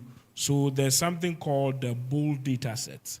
It measures how fair AI systems are when you're looking at things like race, ethnicity, gender, religious background, and all of that. So if you give the AI system the same scenario, but you change the gender of the person, does the AI system behave differently? If you switch the religion, political identification of the person, then also when you come to safety, we have benchmarks that we use to measure whether the AI systems are safe. So before we release our AI system, when we built it, we spent about 3-4 months just doing testing of all kinds. We do clinical validation, we do safety testing, ethical testing. Then also we do something called red teaming. So there's a lot of work involved in this. The last thing I will say on it is this. The safest, most private option when you are talking about digital solution is to not use them, right? Something has to give. In society, we have things that we call, public goods, or commons, right? They are things that we all contribute to, and then we all benefit back from. A perfect scenario was COVID-19, the tracking. For us to be able to protect all of us, we needed to know my current status for COVID-19. We need to know, am I infected? Once I've been infected, have I recovered? Now, if I want to say that 100% privacy is, I do not contribute to that at all. But 100% privacy means that neither do you benefit from knowing whether someone close to you has COVID-19 or not, or whether it's a good thing for you to stay home. The same for me, affects me. The point being that we need to play a balance in here, right? For example, I, for example, don't have an issue with the fact that when I make a post on Twitter or Facebook or something, there's an AI company taking that data and using it to train AI models. I don't have a problem with that. I do have a problem if, Cambridge Analytica or someone is using that to manipulate my decision in elections. So there are safety concerns and they are addressed through concrete ways, but we would have to be willing to all contribute to the data that it takes for us to benefit from solutions like the AI solutions that we are using to help in healthcare. Because if we say cancel all of it, then what it means is that we would not have these solutions. So we need to balance it all out. Yeah. All right, thank you. So the last question that I want to ask before we go to our listeners is this. So we are investing a lot, even with your company, Mr. Kogo. You are training people to develop these AI systems. Doc, you are also training students to be able to use the tools and to be able to even create tools. What are we doing to prevent brain drain? After we have spent all these resources to train our young people to do these amazing things, how do we benefit directly rather than have them go sit elsewhere benefiting other economies? And Please be brief with your answer because I want to hear from everyone. Yeah, so for instance, I did my bachelor's in Ghana. I left, did my master's, PhD, postdoc, whatever, in some other countries based on some European Union scholarships. But then I came back home. So it's both ways. Sometimes you invest, you make, there are other colleagues who never came. So it's both ways. You invest in the people, then you hope for the best for the people. Not to put a caption on, you cannot go anywhere, because then it becomes very autocratic. It means you know you are not doing something right, but you are still hoping that people will just stay in the system, on the rotten system you are creating. So let's create policies that enhance people's ability to create and benefit from what they are creating. If someone develops a tool that is able to use an AI for a hospital to help people detect heart failures and it's in the hospital, let's enable that. Let's allow that thing to be used, tested, and deployed so that we benefit. Of course, someone will make money out of it, but that's not the issue. It's the human lives at stake. And so let's create an environment where people can use their knowledge, the knowledge they've gained, to develop the tools and the products that the society needs, and the environment where those products can thrive in a fair environment. So if we develop policies with fairness and regulations, then these are things that will now inure to our benefits in the end. But if we don't, you can train 10 billion, Google, whatever. They will all run away because they do not see the potential in the society. They do not see the readiness in the society to accept what they want to do in that society. So it is us. We must make the policies. We must create the environment, the frameworks that will allow people's ideas to survive, people's products, what they've developed over years, to thrive and to be deployed and used for everyone to benefit. If we do that, then you are sure that brain drain is going to reduce. Nobody is going to fight to run to America, and then Donald Trump will kick them back again for some weird reasons, right? So this is for me, this is the passion that we as a society must create that environment for young people, 18 years, 19 years, SHS students, to be able to say, I have developed an app that is able to do something like this, and I can deploy it here, and many people can go and have access to, and every day I'm getting 1 CD for that. I'm very happy. And if that is done, brain drain will automatically be eliminated, even if not to zero, at least to a very bare minimum, as opposed to me sitting in Italy somewhere and meeting someone who has walked through Ghana's deserts for almost 10 years and now arriving in Italy, and I'm seeing the person's face, and he hasn't seen 1 Ghana city before because he left before 1 Ghana city was born. And you feel like, where have you been all your life? And if we don't create an environment, this is what will happen to our children and our great-great-grandchildren and all that. So we need a fair environment that makes knowledge, abilities recognized, knowledge appreciated, products and payments as well for these things. This is what I think. Thank you. Right. So as a project, for the past 3 years, we've been doing this thing we call AI Fellowships. And we do it together with an organization in Accra called Blossom Academy. And what it is that it's just every year we choose 15 people who want to learn AI skills, and then we take them through 3 months of training, right? We did it for 2 years, and it was both for guys and girls. But then for the 3rd year, we did it specifically for ladies. Now, the model that we used was that it's 3 months of training, it's 3 months of hands-on application. And so even before the training, we actually identify some, we call them industry partners. So take, for example, Darlington's startup, maybe Mino Health or Cara Agro. We identify them and tell them that we are running this training. When we are done, we will want you to take them on as interns to work for 3 months. And if you are impressed by their work, then they go on to work for you. I think running such models is also quite helpful because the companies often need capacity.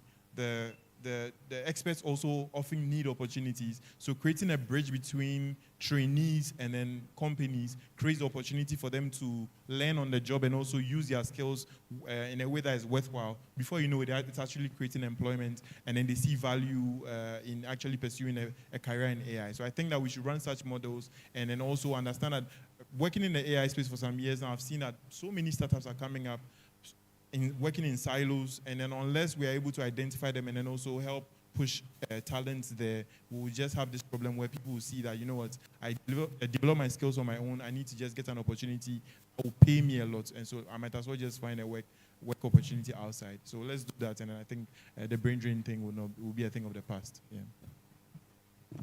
So I agree with my fellow panelists. I think I would reduce it to essentially the AI initiative needs to achieve scale. We need conducive environment. Then also the individuals have to feel challenged, technically challenged. I would briefly use one company as a perfect example of this. There's a company in Taiwan called TSMC.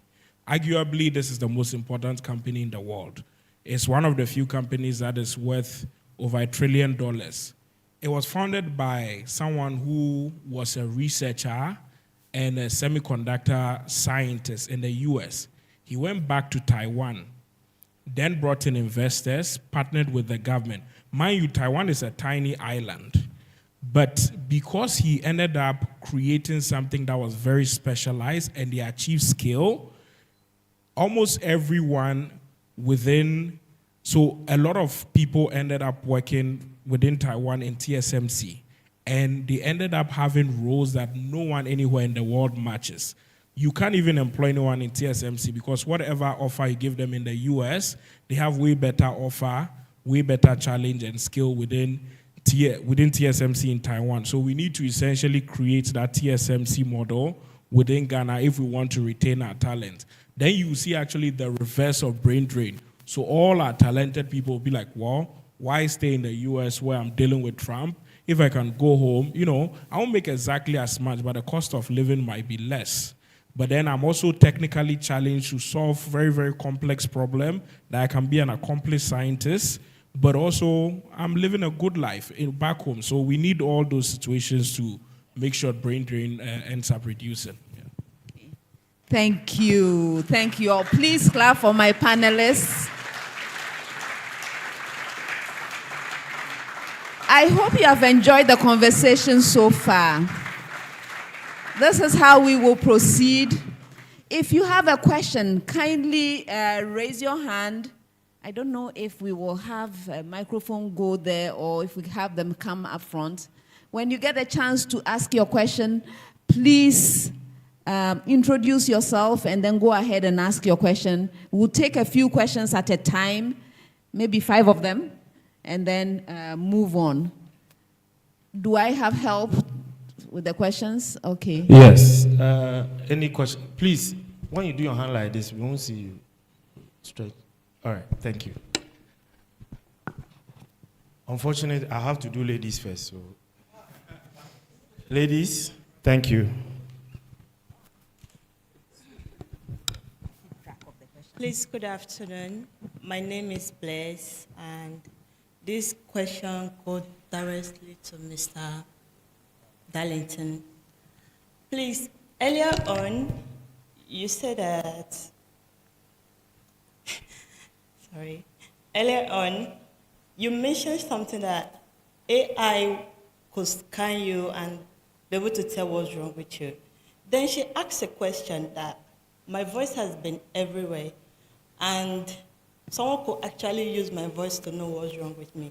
And you said, no, that it wouldn't work that way, that her information won't be on it.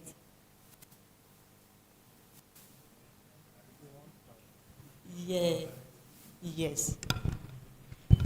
All right, so Darlington, so basically she wants clarity based on Prof's issue with taking her voice. Yes, so we have, please, we will take 1, 2, 3, 4. So please come, just come this way, just be here, and then you can just ask your questions.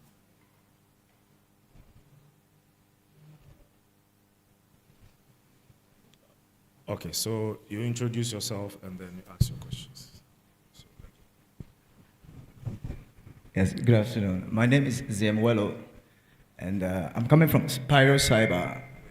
My team, we are into cybersecurity affairs. We are very much interested in generative AI. That's why we're here. My first question is, what is the biggest security risks associated with generative AIs, and how do we mitigate those challenges? Thank you. Thank you. Good afternoon. My name is Ado Freestom Nana, and I'm in level 100, studying political science in the University of Ghana. From the discussions, we've been able to see how the power of AI has been able to impact various sectors like education, health, entertainment, and finance. As a political science student, I want to know how we can also harness the power of AI into governance, how we can improve it and able to solve problems like corruption. You clearly know your problems. Okay, thank you. I'm Naya James, biomedical engineering at School of Engineering Sciences. My question goes directly to Dr. Akogu, and I must first state that I'm impressed with the work you're doing, and it's very inspiring. But my question is on data, because sometimes you want to train an AI model, you go online, but then all the data you're finding is white data, and you have designed AI models that are used in African hospitals. So my question is, how do you get your data, or do you generate data internally? So that's my major question for you. Thank you. I'm Dennis from Pentecost University. And actually, the question I wanted to ask, the previous guy asked how you get data from Africa and other hospital centers. Yes, thank you. All right, so good afternoon. I'm Solomon Francis Apia, popularly known on campus as Aroma. I'm reading political science and study of religions, and currently aspiring for SRC president. All right, so I really enjoyed the conversation that we were having about AI. And, since we are talking about artificial intelligence, I think it has to have a background of computer literacy. Because I think when Doctor was talking, he said something that a time will be coming that most of us, probably the students or we, the undergrad or something like that, would find ourselves wanting. We will be unemployed, mostly unemployed, because most of our education curricula is mostly focused on theory aspect. So I think right from primary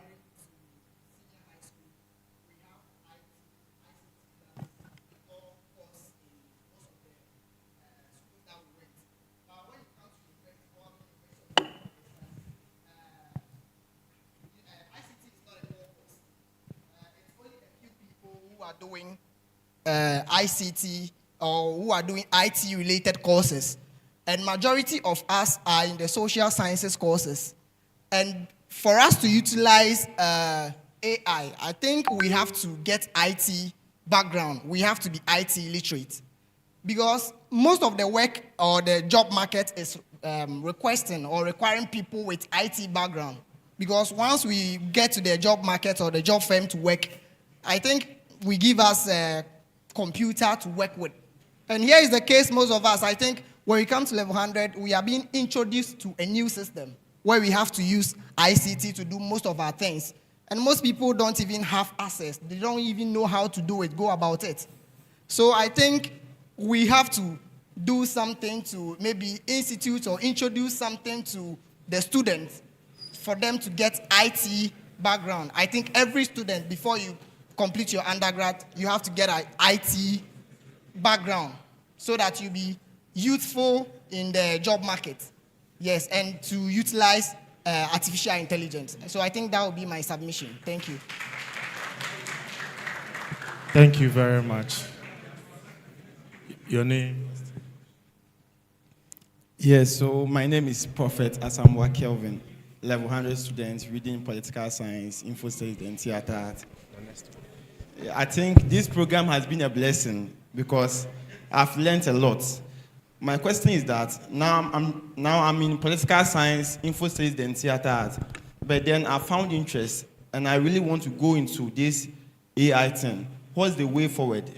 What are the things that I need to know so I can go to those agencies to help me? That's my question. Thank you. All right. Thank you very much. We have 6 questions for our panelists. A couple of them came to you, Darlington. So I will let you go ahead and give us your responses. Then I'll move on for some more responses. Yeah, so I tried to write as much down. So yes, you're right. The question that Prof asked about the voice. So no, I wasn't saying that the AI, so actually yes, the AI in fact wouldn't know that it's Prof's voice. But then the ethical risk presented there is whoever submitted your voice would know. And so I thought about it. It's a very interesting, unique case. But then it's also quite similar to, let's say, a dermatologist potentially, you could send an image of something wrong on your skin to a dermatologist, and they can use it to do a preliminary diagnosis. The same issue would be essentially presentable. What that means is that I wish I had a really good answer, but I don't. This is the answer I have, and I'll give you the answer I have, which is not the nicest of answers. Once you become a public figure, right, unfortunately, you give away some element of your privacy, which I'm sure you would, if you are honest about it, you have to accept. Because it happens, right? People breach, so take for example, paparazzis celebrities, right? It's 3 a.m., they are trying to have a personal moment. You saw with Michael Jackson and all of those in their homes, and you have paparazzis sort of like invading their privacy. It's very much more risky and problematic when it is healthcare, right? Much more than just having paparazzi. But essentially, it's not limited to just your voice. If someone took a photo of you, if there's anything on your skin, they could present it to a doctor and pretend it is theirs and also get a diagnosis of it. I would bet I have to think about it and come with a better answer. But right now, realistically, this is not the answer, but realistically, once you're in the public figure, it means some level of your privacy is taken away. And unfortunately, it means things like this can be abused. Maybe the solution would then be that we make sure that if you want to upload your voice, we do some authentication to make sure it is your voice you're uploading and not someone else's voice. That could be one way of going about it.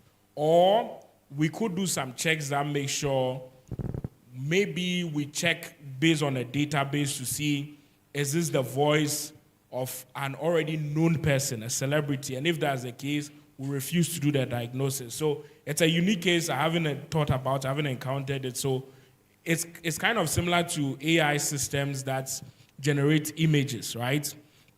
For the safe ones, when you ask them to generate an image of a public figure doing something that is, let's say, a negative, the ones that are trained probably would reject that. So maybe that's something we need to look at. That's what I would say. But thank you for presenting that scenario. We need a better solution to it. The other question about the biggest security risk and mitigation, I would say there are a number of security risks. One of them is essentially there is what you call in AI system distillation. There's a lot of claim that that's what China did, right? In distillation, so there's the security risk of the AI system themselves, where you can have data leakage. and then the whole lab that builds the AI system, it's possible that someone can hack your system, get access to your database, and those issues present themselves across digital platforms. So when you're doing AI solutions, you have to take security on the utmost level. And those security comes in the form of digital security, so cyber security, but also data security. Then if you're in healthcare, you add in the healthcare security. The mitigations are, for example, you play the role of, there's something called white hat hacker. So you will intentionally get people who try to break into your system. And then they find issues with your system, and they let you know the issues, and then you fix them. So those same principles apply here. There's even something we call adversarial examples. So, or adversarial examples is when you intentionally trick the AI system by making it do certain things you don't want it to do. There's one good example. If you want to jailbreak a number of AI systems, when you tell them to do certain things in English, because they've been instructed in English not to do it, they'll refuse. But then in computer science, most things are converted into something called ASCII code, which are numerical values. So if you take those English questions, so let's say, for example, if you ask any of the AI system, how do I poison my friend? Again, this is basically a class, this is an ethical hacking class right now. If you say, how do I poison my friend, they will all refuse it. But if you take that question, you convert it to ASCII code, where it's just pure numbers, and you then ask most AI systems, they'll fail, and they will tell you exactly how to poison your friend under a budget of $10. They will give you all the instructions. So I'm saying all of this to highlight the fact that we are building AI systems, and realistically what we are building, we don't know the full details of all that they know, because these are vast systems. We are talking about systems that we fed them billions of records. Not even I know what all my AI system knows. We put in a lot of work. I mentioned 3 to 4 months doing security testing and everything, but it's not perfect yet. We are learning a lot of mistakes, like the situation we just looked at today, voice. And what we do is that when we are presented with those situations, we go back to the drawing board to figure out new solutions. So there are a number of problems, find them, and there are even bounties on them. So if you find flaws in a number of AI systems, you can present it to the company and you get paid for it. Then we come up with a fix. I think I'll probably answer one last question. Yes, the health the data. Yes. So I would say if we had this conversation maybe 5 years ago, right, then I would say it's much more difficult to find data, but a lot has changed actually. So GIZ, for example, for the project we are working on, CADI AI, we collaborated and then collected data and made it open source. So we collected data on cashew diseases and pests. If you go to CADI AI online right now, you can find that data set and then build your own models on it. In healthcare too, we do something similar. We have a project on malaria where we collected thin and thick smear. Basically, it's microscopic samples of malaria patients, especially babies, where, of course, there's no names or personal details attached to it. It's just the images of the samples. So we made all of this publicly available. There's an organization called Lacuna Fund. For several years now, they've been funding the creation of African data set in healthcare, agriculture, languages. Almost everyone here on this panel is actually affiliated with them one way or the other. GIZ is one of their funders. They've collaborated with them. Myself, I've collected data with them. I think more, you've also worked with them, right? With Lacuna Fund. Oh, okay. So Lacuna Fund, so if you want health data, you can actually go to Lacuna Fund, go to the health sections, and you find a number of health data collected right here in Africa. But the last thing I'll say on that is you don't get a proprietary value from that. That's your starting point. Because that data is available to everyone. So there's no commercial competitiveness building on that. You get that when you put in effort to then collect some additional private data, which is what we did when we were building our AI system. It took us 2 years to build this generative AI platform. 1.5 of those was just doing data work. So we were collecting data from literally not just in Ghana, not just in Africa, all over in the world. everything from clinical guideline cases. We're partnering with hospitals to get data from them, medical reports, medical images, and all of that. It's tedious work, but that's how you actually capture value. So use the publicly available data as your starting point, but then try to get some private data because that's where the true commercial value and competitiveness emerges. Yeah.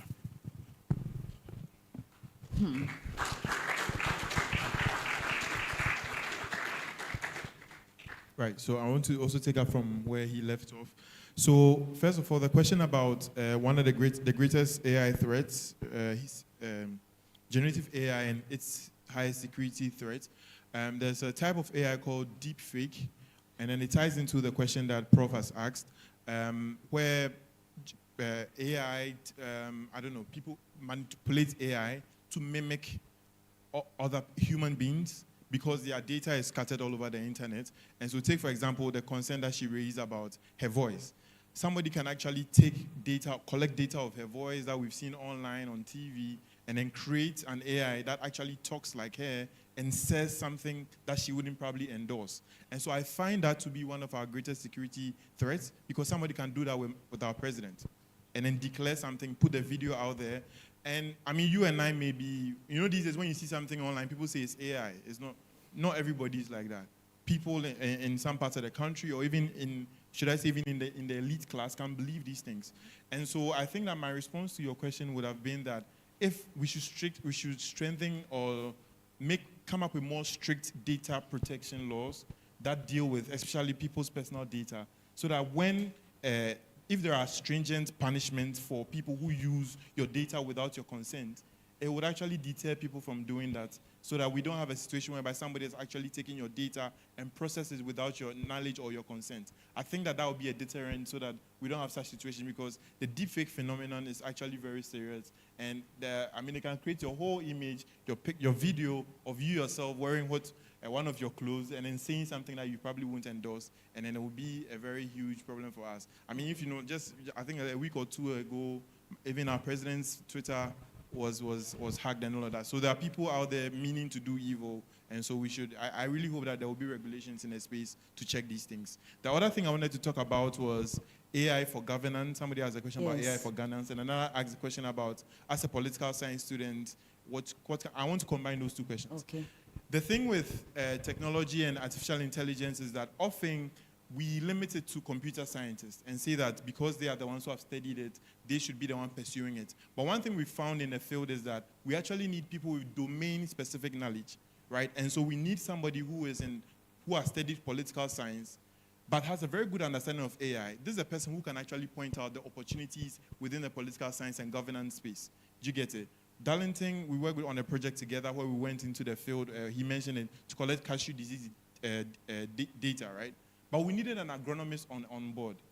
We needed somebody who has an understanding of agronomy to point us to where the diseases are, what kind of disease these things are. Even before we actually set out, we did a stakeholder engagement, wanted to know the specific kind of disease we wanted to collect, whether it would be feasible or we should just do a categorical identification of diseases. We went through back and forth. None of us have an agronomy background, but we needed experts. So we shouldn't see it as like maybe some specific endeavors or studies or courses will be sidelined. We actually need everybody on board. You get it? So we need linguists to be able to even provide or supervise data collection for Ghana NLP, they collect a lot of language data sets. So don't feel left out. Don't think you need to switch up to go and learn computer science or data science to be relevant in the AI space that we are, AI revolution that we are entering into. Just build domain knowledge in wherever field you find yourself. Understand what AI can do, and then you'll be the best person to actually give us ideas as to what AI can do in that space.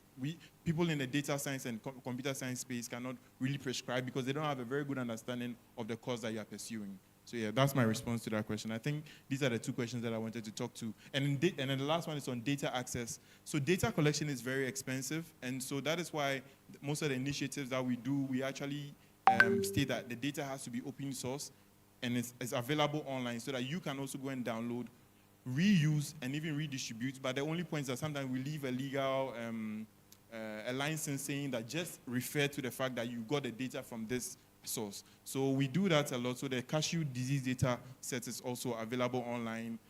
We did some project with KNUST, also some disease data also available online.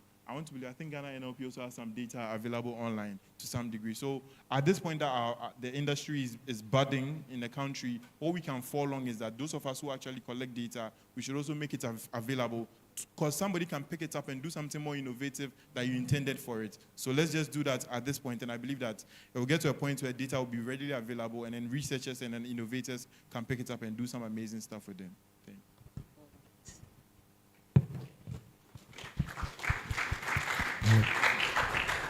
Yeah, so maybe I add a little bit for how political science students who want to become AI proficient can start a pathway. So I think GIZ already did say something about Blossom Academy training programs.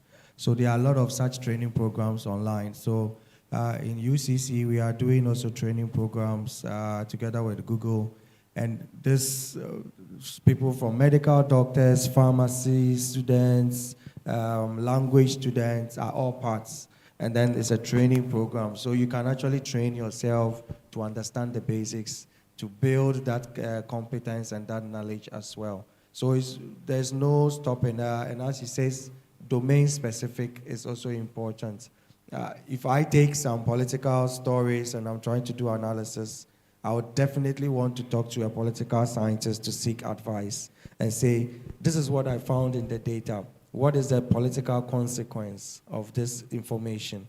So you need domain-specific people to relate to. If I want to translate into Tree, into Ever, into Ga, I look for linguists in those areas to help me translate the sentences. And so for when it comes to AI, everyone can play a part, no matter what you are. If you want to train yourself in certain ways, you can become domain-specific expertise in political science. There are a lot of gaps. We need people with ideas on policy related to Africa in AI, and we need political scientists who are going to read what is happening across EU political space and AI, Asian political space and AI, Australian, you need to read what people are doing in the area of politics with AI, and then see how we can bridge this gap in Africa, in Ghana, a whole. So there's a lot of opportunities and a lot of gaps that need to be done. Maybe on the issue of the deepfakes, it is really a cybersecurity issue. This is really one of the most important or critical aspects, that people take your images. So in US, they've passed laws that you cannot use these things. It's criminal. So you cannot take my picture and go and create a video with me and go and post it somewhere and generate your content and make money. You cannot do that. So there are laws in some states in the US that says, even for voice, you cannot take a voice recording, edit it, manipulate it, and put it out there. It's against the rules. So I think when we make the policies, we spell it out. So we need a political science people to understand these realities, then make policies in the political space that covers us all from these hazards as well. Okay. Thank you so much. They've done justice to your questions, right? Please clap for them. All right, so we are winding up our panel discussion. Panelists, I'm going to ask you to give brief closing comments. I want to know if we want to be, at the forefront of AI here in Ghana and in Africa, what should we be doing in the next 5 to 10 years? So you conclude on that. Are you ready? Yeah, so I think we need basic training. You need to have the basic understanding of AI. And then you need to know how to use AI in areas that are gray, in areas that are not yet fully blown areas, especially. So some of the things you hear, ChatGPT and stuff, for instance, they are in English. They cannot talk, your grandmother cannot use it, your grandfather cannot use it if he did not go to school. So we need things like GPT working in local languages, for instance. If we can do that, that will change a lot of our course of discussions for our societies as well. So, and you need to have the foundation of what these tools are. You need to train yourself to get the knowledge, how to develop these things, how to use existing ones, and then you can become a bit proficient in generative AI use, because now that's a lot of the issues going on generative AI in any area of life, actually. All right, thank you very much. Right, so I also think that the government has to adopt a strategy or a policy that will govern the space and also create opportunities and just give us a clear guidelines on how we can leverage AI for each sector of the economy, and in such a way that all the players in these various sectors can find direction from the government and then also tap into it. I think that that is a way to go, and then it will be quite helpful for us. All the countries that are advanced in this AI race that is going on globally have these things set, and then it helps them to be able to develop and also adopt AI at a wider space. So yeah, that's what I believe. Thank you. Thank you. So there's two paths. Path one is you do anything you want to do now, you still focus on that. But as we saw in the statistic, it says that 50% productivity improvement with AI. Take all the tasks that you do repeatedly and see how you can use AI to improve it by at least 50%. Try to aim higher than that. That way you make yourself much more valuable. You make yourself a better student. If you're interning somewhere, if you end up working somewhere, you make yourself much more valuable. Second option, we need to, this is my personal goal, especially with what we are doing in our company. With DeepSeek, it really shocked America because they never expected AI innovation that matches what they are doing to come from China. And most of it was built by people who never actually left China, right? We want to do the same thing in Africa, in Ghana. What that means is that we need brilliant minds, brilliant technical minds. You don't have to, in our place, for example, we bring in people who have never trained AI models. Our hiring process is measuring how good you are at problem-solving skills, how good you are at solving complex tasks. Develop your skill set to become as, excuse my language, but the term we use is cracked. It means like you are really all the way there. You've pushed your brain to the maximum limit. We need those brilliant mind engineers, researchers, scientists, and it's mostly young people, right? So whatever you're being taught here, consume all of them and go above and beyond it. A number of resources have been shared here. There's YouTube, Coursera, Udemy. There is one of my favorite blog is called Machine Learning Mastery. It's a very pure, practical guide towards AI. Go learn all you need to learn, become super smart, and then let's create AI labs here that compete with the US and the rest of the world. Yeah.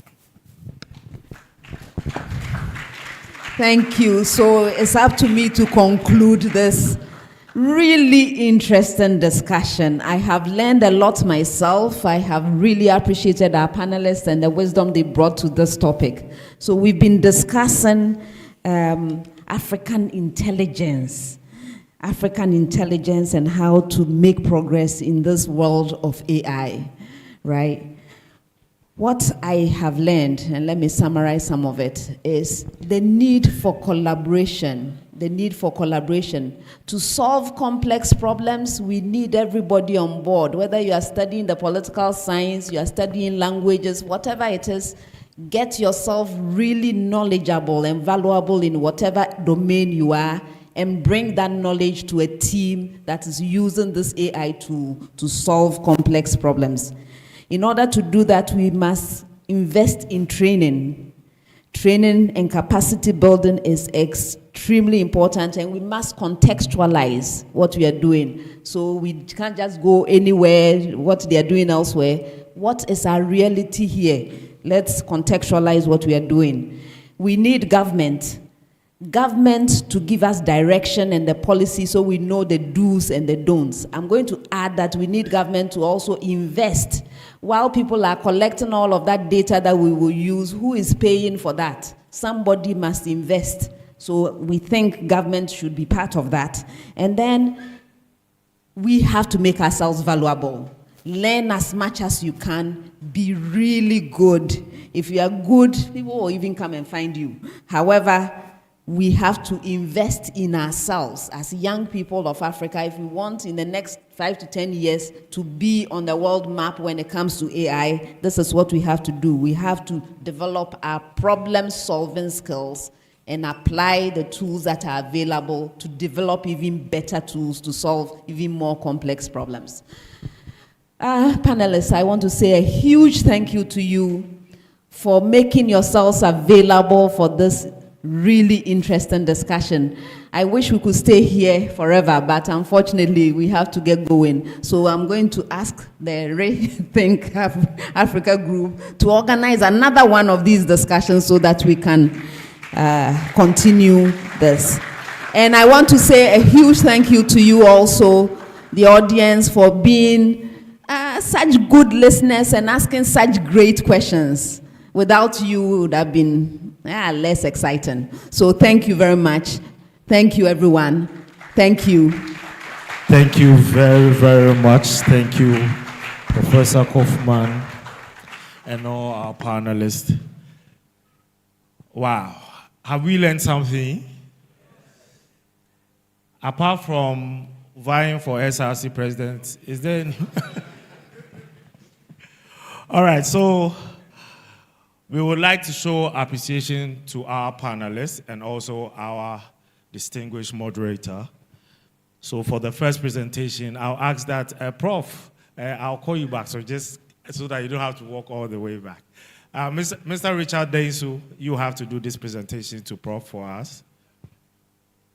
It's just a token of our appreciation from Rethink Africa.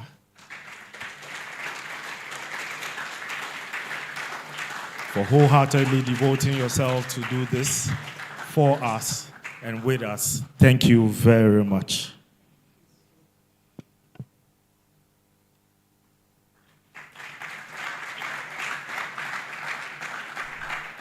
Thank you very much.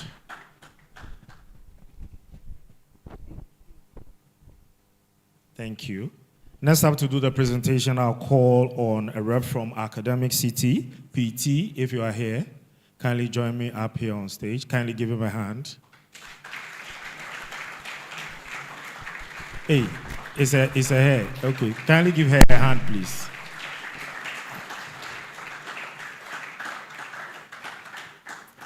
So this presentation is to Elikplim Sabla. Yes.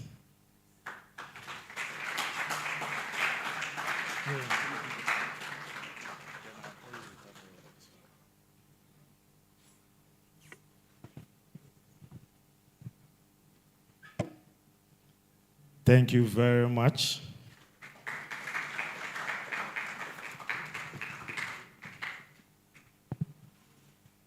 All right, so I would like to call on Emily. Is Emily here from MEX? Emily for the next presentation. And this presentation is to Dr. Stephen Moore. Dr. Stephen Moore. And the presentation will be done by Emily from MEX.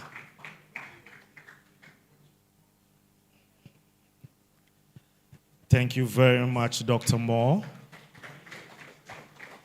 Dr. Moore, as you make your way back to UCC, we hope that you soften things for our students, because the complaints are too much. All right, so Emily, please don't go.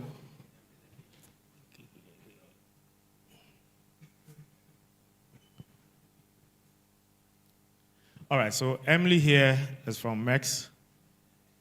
They are our proud sponsors together with MTN, Academic City, and our partners, Vigo Security, IDEC, IoT, and a list of them. She has something to share with us, so please be quiet and listen and just watch her smiley face. Thank you. Thank you so much. So my name is Emily Otukwesin. I work with Mest Africa, and I'll be sharing something brief about what our organization does. I don't know how many of you have heard about Mest Africa. If you have, oh, brilliant. Oh, that's a lot more hands than expected. I see some of the talents we trained in the audience. So basically at Mest Africa, it was founded in the year 2008. It's an NGO, and we run a number of flagship programs, mainly in the entrepreneurship space, and a number of skills training programs geared towards upscaling young people like you and I in the AI space, and a number of curriculum in the tech space. So just to share a bit more about the specific programs that we run at Mest Africa. We have our flagship program, which is the Entrepreneurship in Training Program. It's a 12-month specialized training program, of which we invite applicants from all over the African country. And during their 12-month stay, at the end of the program, they develop prototype and MVP, of which they actually pitch their ideas to a panel of judges. They win grants for their marvelous ideas. So that's a bit about the Entrepreneurship Training Program. We also have other entrepreneurship bias programs, namely with partners like the MasterCard Foundation, UNDP. Some of them are namely the UNICEF Startup Lab, the Young African Innovate Program. But for today, I would want to share a bit more about the Ghana Remote Online Work Project, for short, GROW. So with GROW, we upskill young people in web development and digital marketing skills. It's a 3-month program. At the end of the program, you become well endowed in this technological space, and then we, most importantly, match job opportunities for you. So it's a job pathway opportunity that we provide for young people. I have here some of my colleagues from Mest Africa who will be randomly sharing some of our brochures. In case you are interested in applying for this program, you can just put up your hand. They will come over to you and share the brochures to you.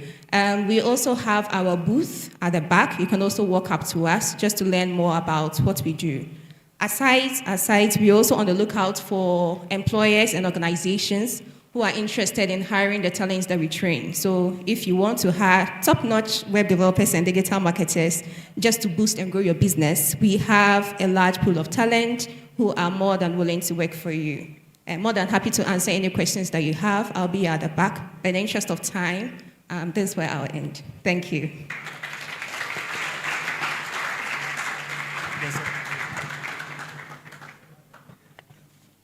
All right, so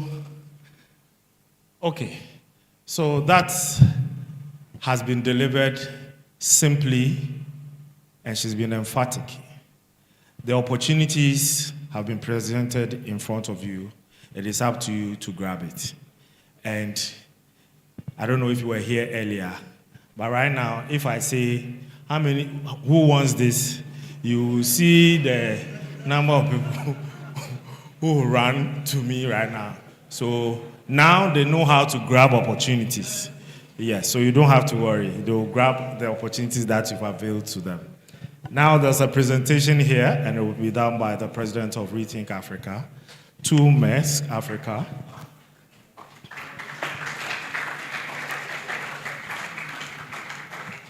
So thank you for your support.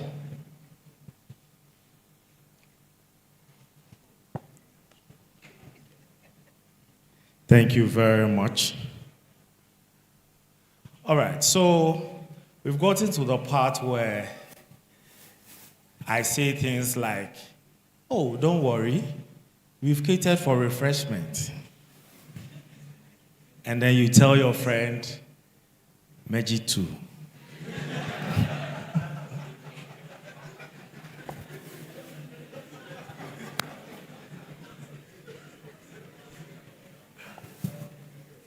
Clearly, the Bluetooth is ready to pair.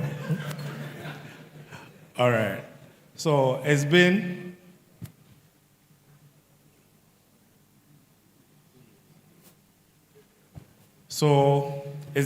a wonderful day.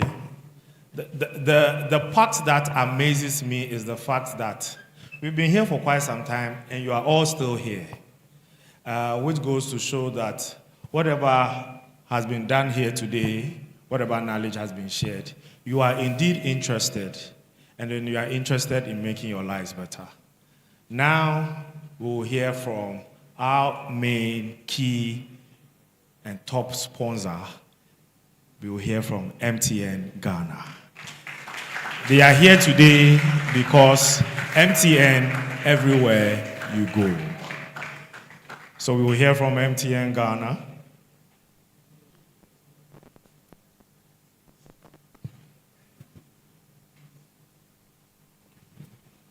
Hello, everyone.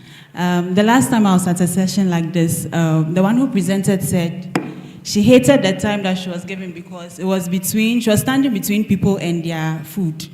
And I seem to be in the same situation right now, but I'll make it very snappy. All right, so I'm here to talk a bit about MTN and what we do. Usually I like these conversations because we tend to demystify some of the things and expose people to the fact that MTN is more than our usual complaints, our data and our voice and all that. So here representing MTN Business, and we are going to be talking about 2 products for us. So the first one is Chinosis, as we see. So basically, what Chinosis is, please, which direction do I point this in?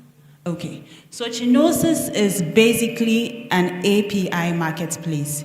So when we got in the room this morning, we noticed that a lot of us here are developers, and so we figured that this would interest you. So if you are building solutions and you need APIs to enhance your applications for your customers to be able to log in very easily, MTN has APIs available. Chinosis is also a low-code, no-code platform solution provider. So basically, if you have to build certain applications and you do not have all the technical know-how, Chinosis is there for you. So when I opened this, my colleague asked me that, why is the presentation green? So this is the reason the presentation is green, because we know that MTN is usually yellow. So Chinosis is part of the entire MTN holdco. So MTN is a bigger company than we know. We have the telco bits, we have the finco bits, which is our fintech and Momo, as we know. And then we have the Chinosis and then the fiberco. So Chinosis is basically for our API marketplace. All right, so one of the things that we do, the main thing that we do under Chinosis is make mobile identity APIs available, right? And this is important because as developers, when we are building applications, we want our customers to be able to log in very easily. We do not want them to stop in their tracks to do some verifications. We also want to check fraud, especially those of us that build financial apps and platforms. So this is what the Chinosis API Marketplace does. So one of the examples is, I'll go into the use cases briefly, but then one of the things that we check is the identity of the person who is using the device, the SIM card, to make sure that you who are accessing the platform, you are actually the person that the device is registered to. So under the detect, we have the SIM swap API and the active status, the SIM active status API. Now, under the SIM swap, what we do is to make sure that the person who is accessing the platform, if you have a solution that you've built, you want to make sure that the person accessing the platform has not stolen somebody's phone and gone to re-register it or ported the number to themselves to access the person's details, right? So you can, if you are building your solutions, you can get the SIM swap API embedded so that when someone is accessing that application and in the background, it checks that this SIM card has actually been swapped to a new SIM within a certain period. It will flag it, and you can flag it as fraudulent. So these are some of the use cases for the SIM swap API. So you can use it in account access. When you want your customers to log into your application, you want to check that this SIM hasn't been swapped in a very short period of time, which is an indicator of possibly theft. You also want to verify certain transactions to know that, okay, whoever is accessing this transaction is actually, okay, there's a login. This is a transaction bit, yes. Whoever is accessing the transaction has not just, swapped the SIM and is trying to log into somebody's details. And then also in banking applications, when you want to activate a new card, we want to make sure that the person or the person accessing it hasn't just, transferred their SIM card or the number or the registration details to themselves to have access to the person's platform. So these APIs are available for us to use under Chinosis. And then we have SIM active detection. So in some use cases, you just want to be sure that the person is actually using the SIM card. So let me go quickly to things like advertising, when you have a call center, you want to make sure that the SIM is actually active. When you are using or designing debt collection solutions, you can also use the SIM active bit of it. Now, we also have a case where we want to be able to match KYCs. So you want to make sure that the person who is providing the number is actually, or the person the information that the person is providing matches the information that is on the SIM card. So there are two ways to do this. It's either you want the match to happen so that you can confirm that, okay, this is actually the person who is, this is the right detail that the person has submitted. So it returns a match. Otherwise, it can also return some details about the customer, but then the customer needs to confirm that they are okay with sharing that details with you as a developer. And then we also have this bit that is called our verification angle, a silence verification. So what is happening here is that you do not need to go and enter your number to verify. It uses header enrichment. So over here, by less than 5 seconds, your customer is done with that process, and they don't have to go through the whole step of entering details over there. So basically, this is Chinosis, a highlight of it. So if you have your phones, you can go to chinosis.io. You see the whole range of APIs that are available to you to use in your developments. We are around. You can ask us more questions on it. So I'll go quickly into YellowBiz. So this is with us. If you visit our booth, you can get YellowBiz.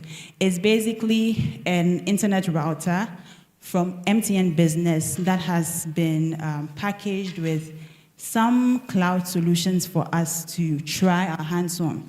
So if you're interested in telco strategy and technology strategy, you see a lot of MTN is going from telco to techco, right? What that means is that we are going beyond connectivity, and we want to provide the platforms that sit on top of that connectivity. So we are getting into the cloud solution space. So for this solution, the YellowBiz, what we've done is that we are giving you, as a business, a taste, or as a professional, if you want a professional profile, a taste of what that could look like for you. So you'd get a Microsoft 365, not the one that will be asking you for your product key. No, this is the authentic one with all the latest updates, with all the latest designs. You have your AI in there. You have, we give you this for 3 months. And then we also have a WebWiz solution, which is a one-pager website for 1 year that comes with this, and then a Unicom service. So basically, it is a cloud phone. So in this case, your router number becomes a number that you can use to call or to make or receive calls. So you download the soft phone app, and you use your router number for that. So this is just going for 1,200 Ghana cedis, very affordable. So you can visit us outside and get it. It also comes with 10 gig of free data. So basically, this is what YellowBiz is. But then since we are, so this is the segments that we are targeting. Please, you're always welcome. Freelancers who are here with us. Our value proposition, I think I've highlighted this a bit. So we want you to think about MTN as your business partner, not just where I get my data, I want to access the internet and go away. No, we want you to think of us as your business partner, where we can help you to grow your business, to boost your productivity when you have your latest Microsoft application or your versions, and then to collaborate. So you have an additional number that you can actually use So that's what we are doing for you. So let me just get into this quickly, since we are talking about AI. So if you notice from my previous slides, it's one device that comes with a whole lot of things attached to it, right? So our initial design of the web-based solution. So basically, it's a solution where you access the website, you submit your details, and within 72 hours, we give you your website, right? That's what we're doing with YellowBiz. That's the original solution. But what we realized is that we had a couple of bottlenecks with YellowBiz, because we are selling a whole lot of devices, but we want to be able to build websites for people. So we figured that no, it would be ideal to introduce an AI version into the mix, so that as we grow and as we scale the solution, people are able to help themselves. So somebody is not saying that, no, somebody is not struggling to get content to submit to generate their website, or trying to find images. No, so we felt that, okay, it's going to be best if we have an AI bit of this, so that if we are going to sell 1,000 devices a day, the person who, or the partner who is going to deliver that website does not have to process 1,000 orders a day. No, everybody can get the chance to complete their own website.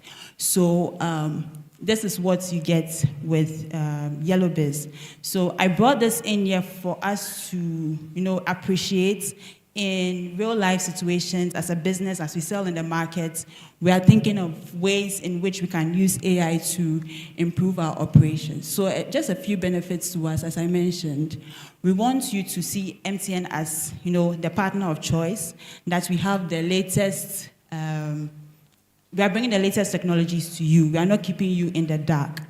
We want to, leverage AI for better customer experience, so that when you are with MTN, you know that you are able to get things done faster. Also, for our operations, as I mentioned, we do not want bottlenecks or hiccups when we are delivering, when we are trying to grow, right? We want to be able to deliver seamlessly. And also, to scale the solution, because we want to sell as many as possible. We do not want us to be the stopgap. Now, to the customer, ease of use. It's going to be easy to build. You are not, it's exciting. You enter one sentence, you click the improve with AI, it generates a whole, write-up for you. And then it doesn't waste your time. So whereas our original solution, you would have gotten your website in 72 hours, this time it's instant. You can choose your personal designs according to your preference, and then you can manage your content yourself. So just to throw in this bit. So as we leave for here, if you forget anything, don't forget the fact that MTN is more than what we know. We have our Chinosis APIs for our developers that you can use as you're trying to solve your solutions. I heard there are a couple of security people here, so if you feel those mobile identity APIs would help in fraud detection, please use them. And then we have our YellowBiz solution as well. You can get it from us at our booth outside. Thank you very much.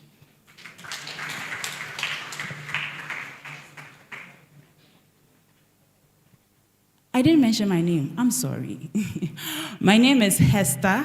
I work with MTN Business in the products team. Thank you very much. Thank you very much. You just saved yourself from being called MTN.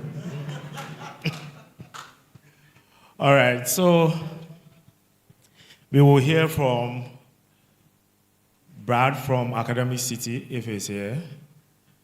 Please give him a hand. And then right after this, we will take pictures with our speakers and panelists. And then there will be a workshop here that won't take too long. And then we will move to refreshment. Smile. Thank you. Thank you so much. Good afternoon, everybody. I know you had a long day, so I'm not gonna take a lot of time from you. My name is Brad. I work as a data analyst, a student recruitment specialist, and a new change manager at Academic City University. I've been fortunate enough to study from University of Texas at Austin and Cornell University.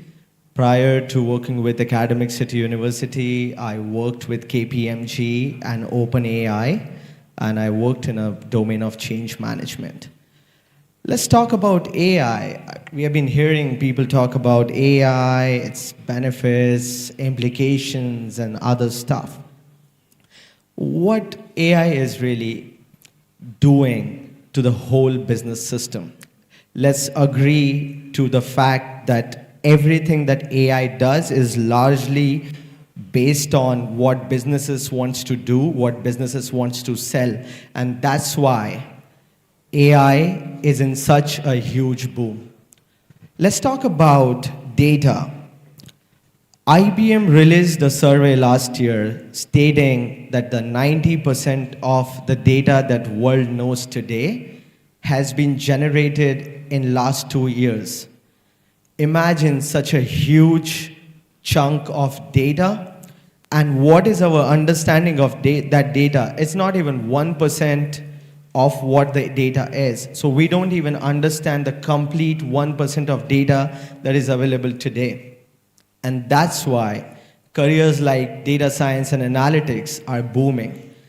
People want, the companies want, organizations want a data analyst to generate insights, meaningful business insights from the data, and then produce that insight to the board to make informed decision largely based on data. And we hear people saying that data is the new oil, data is the new economy. Companies like OpenAI, companies like Google, companies like Meta, they are growing, they're earning billions and trillions of dollars just because of our data. And in order to protect that data, they want people who know how to secure their servers, how to secure their data, and how to avoid getting that data into someone else's hand or any unethical hands. Otherwise, it would be dangerous. And that's why the cybersecurity experts comes in. And that's precisely what we do at Academic City University. We run MSc in Data Science and Analytics, and we run MSc in Cybersecurity. One of the reasons why I'm working with Academic City University, because I was tasked with building this program, I was tasked with counseling students with this program, and I encourage all of you to visit us outside, to go on our website, search more about the program, learn the scholarship and financial aid opportunities that we have at Academic City University. And thank you so much for your time. Thank you. Thank you very much, Brad. All right, so to our distinguished speakers and panelists, please, we'll come up here for pictures. Just a quick one before. So, Mr. Darlington, Ellie Plim, Mr. Moore. So, photographers.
All right, thank you very much.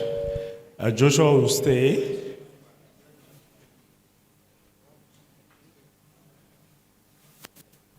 So Joshua is going to take us through practical workshop quickly for about just a few minutes, and then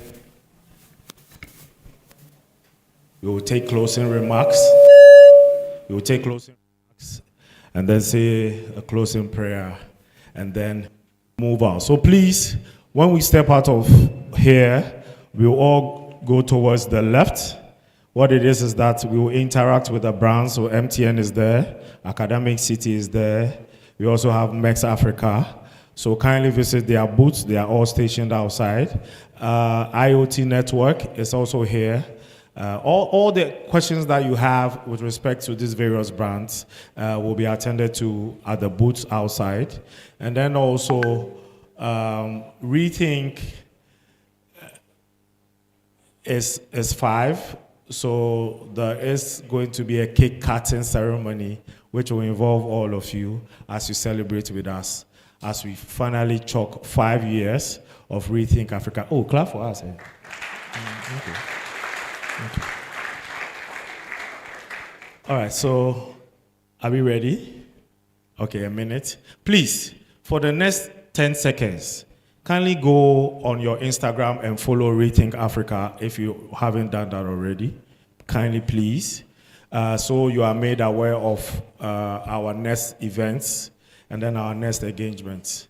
Some will be at other institutions. Some also take place outside the campuses. So we will be having boot camps around. We will be having other talks and other engagements. So just follow the page, Rethink Africa.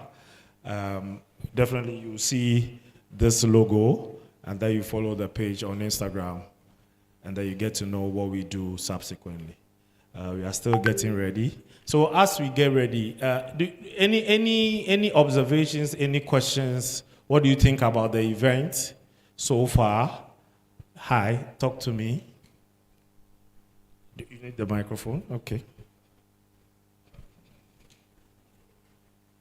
Please, just say nice things. If you are not going to say, tell me before I come. I'm sorry.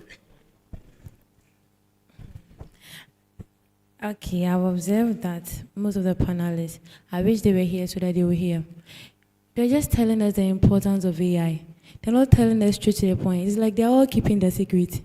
I want the thing. If you say, oh, if you eat well, you look nice. What food should you eat?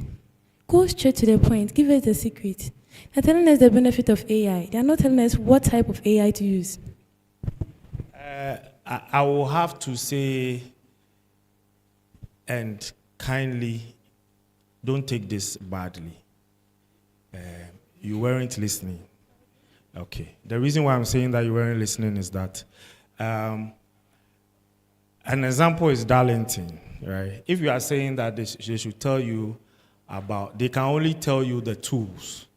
And then, yes, I think they've mentioned the tools, so unless I'm the only one. Am I the only one?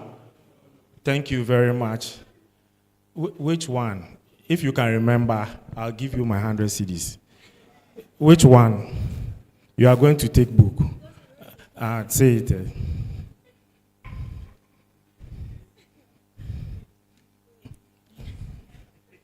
Thank you very much. So, you see, it's okay, right? It's okay when there's a presentation that has gone on for 30 minutes or an hour or two, and then you don't grasp everything. That's fine. The good thing is that everything that has been played here is being recorded and will be available on our YouTube page. So you can all go back to Rethink Africa YouTube page and then replay everything, and then you get a grasp of it. Is that okay? Do you have any other comments, observations, any other?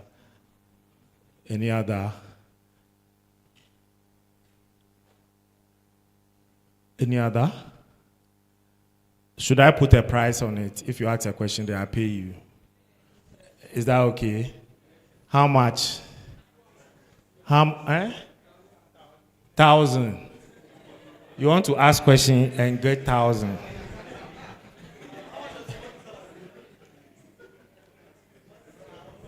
This is how you want to start. This is what we call African intelligence. All right, so Joshua is done. Let's listen to him as he takes us through. Thank you. Good evening, everyone. Thank you so much for staying for the past 5 hours. It's very, very important that we may hear this day to talk about the future of our intelligence. I'm sure most of you use the AI tools, and most often when you use them, you notice that they are biased towards us. So there's a need for us to start thinking about how we can build our intelligence as well. We're going to have a short session, very practical, on how we can use AI tools to think smarter and solve problems. My name is Joshua Pokwajiman. At age 19, I started my first company called Personate. 9 years ago, I started IoT Network Hub with a partner. And today we've grown to over 30,000 membership in 20 African countries. And we are here because of IoT and Rethink. 3 years ago, I took up the office for the president for Ghana's STEM network, with the mandate to ensure that every Ghanaian students at a basic level are learning coding, AI, robotics. We don't want them to get to the university before they start learning about AI. So we started right from the basic level. I also co-founded STEMaid, an organization that produces low-cost learning STEM kits for basic school so they can start learning coding, build 21st century skills, and be prepared for the future and the future of work. You can connect with me on the various platforms, on LinkedIn, X, and Facebook. Now we're going to look at 6 few points. The first one is to understand what generative AI is. A lot has been shared today. I will not talk so much about it. Then also look at design thinking, one of the most proven framework for solving complex problems, or you could call it wicked problems. When we talk about generative AI, we're basically looking at a subset of AI that is able to create new context. And this context could be text, audio, video, or documents. So as one of the speakers demonstrated, he was able to create a music using an AI tool. There are AI tools that can create video content with just a prompt, can generate images, among other things. AI basically goes through these 3 phases, especially with generative AI.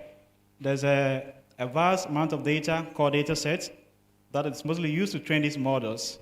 Afterwards, you're able to feed this model into an engine where you put in a prompt, and new contents are being generated based on that. These are some of the Gen AI companies we have in the world today. So as you can see the shirt I'm wearing, it's full of AI companies across the world. Right. So these are some of them. And in Ghana, we have the Kaya AI.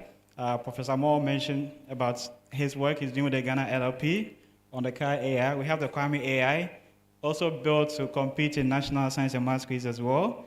We have the Abana AI, which is able to speak tree, send Momo, make calls for you. All these are built by Ghanaians in our ecosystem. Then we have the Na AI also app. And finally, the Morimi AI, which Darlington talked about. For the global stage, we have the likes of Gemini, OpenAI, Claudia, Perplexity, Pi, Po, so many of them. And every day, new ones keep coming up. Now, benefit of using these AI tools is one, to help you make faster decisions. Now, we are in an era where we need data, information to make smarter decisions. And using this AI to be able to think faster, act smarter, and solve complex problems as fast as you can. It also helps with automating processes. I'll demonstrate some of the AI tools and what you can do with them.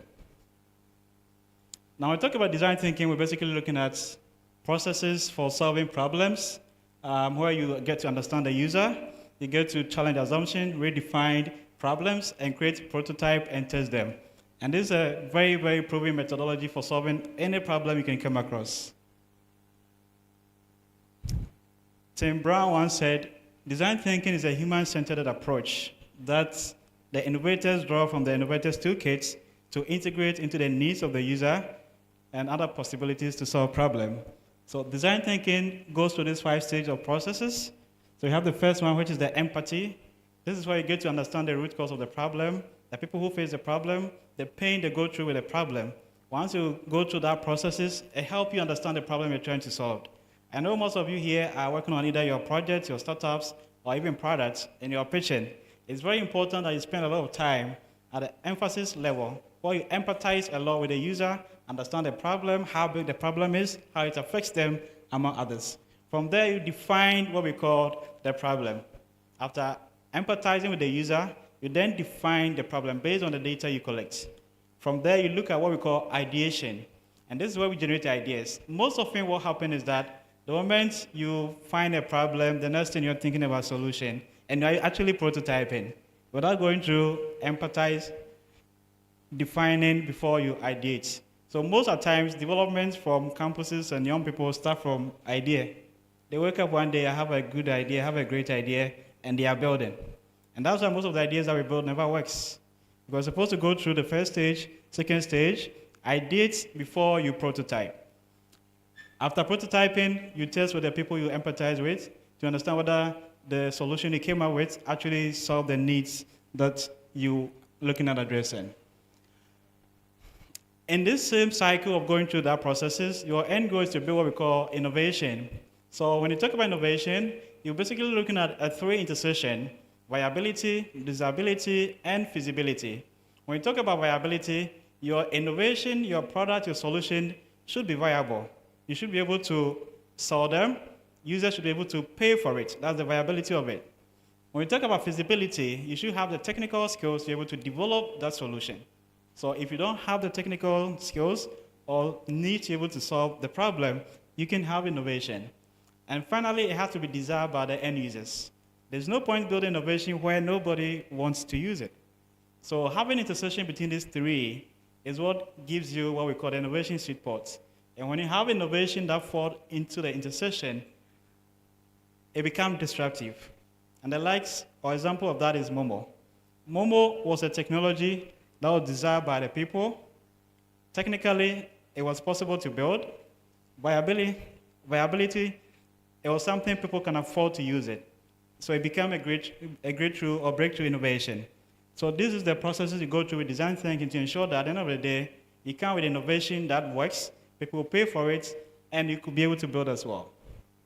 Now, when you combine the power of AI with the framework of solving complex problem, these are some of the possibilities you're able to do. Now, you have human intelligence on the right with artificial intelligence on the left. And when you talk about human intelligence, you're talking about empathy, emotions. AI, robotics currently don't have emotions. They can't feel. They can't feel pain. When you're angry, they can't see it. They can't feel it. But humans are able to decipher the human body language to understand how somebody feels. We're talking about creativity and innovation. AI can't be creative and innovative on their own. We're talking about intuition, our ability to have what we call gut feeling, to be able to feel that I think or I feel this is going to happen. I feel this is going wrong. Machines don't feel all that. And these are abilities humans we have that help us to solve complex problems. Then we have consciousness and self-awareness, which again, machines at this moment are not able to be conscious on their own. They are only able to be creative based on the information we give them. Without information, they can't be able to be conscious and be aware of the environment and their surrounding.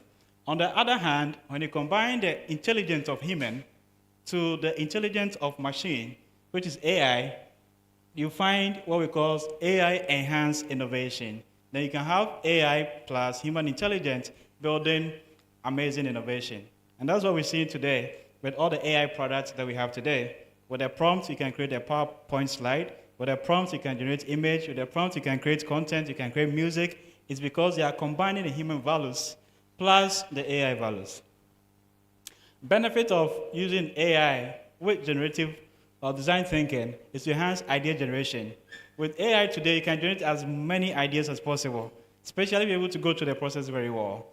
You can also have unconventional solutions because you can push AI to think about what is not possible, and AI will be able to give you answers and solutions that are beyond human imagination.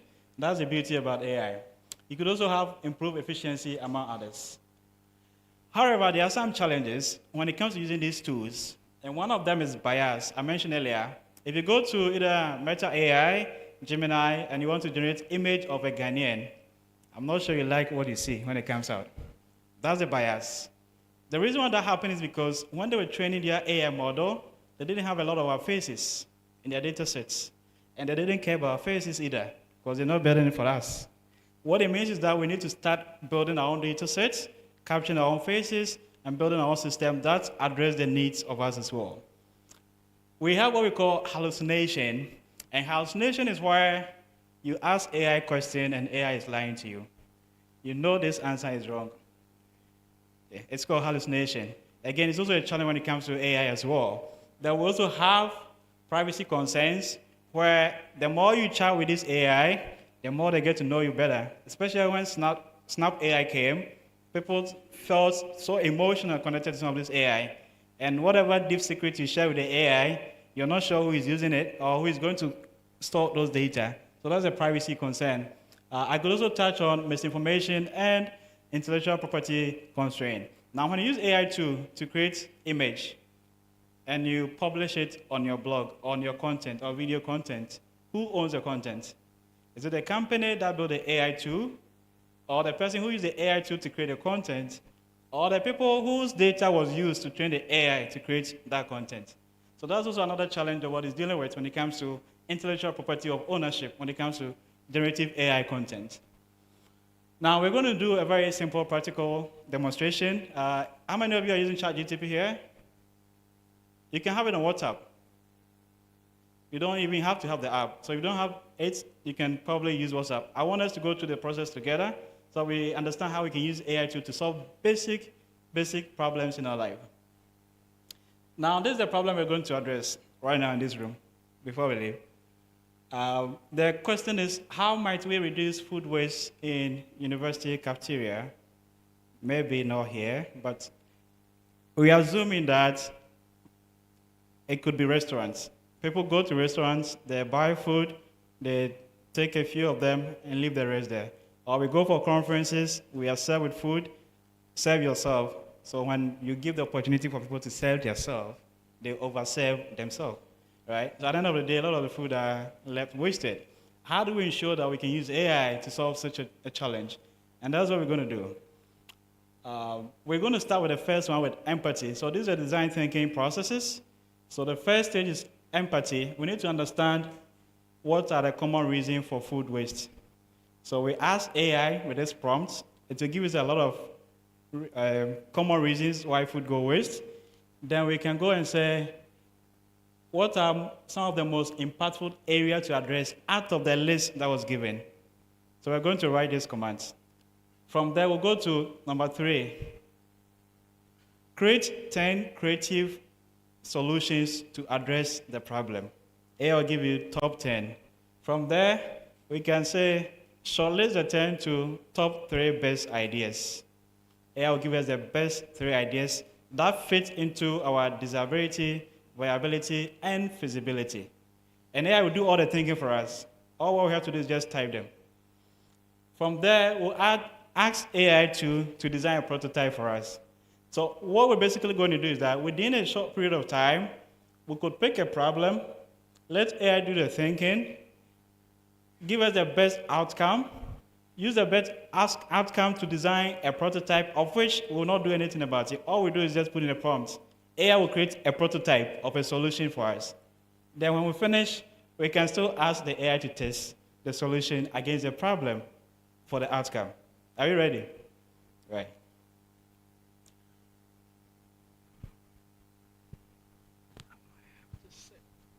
Okay.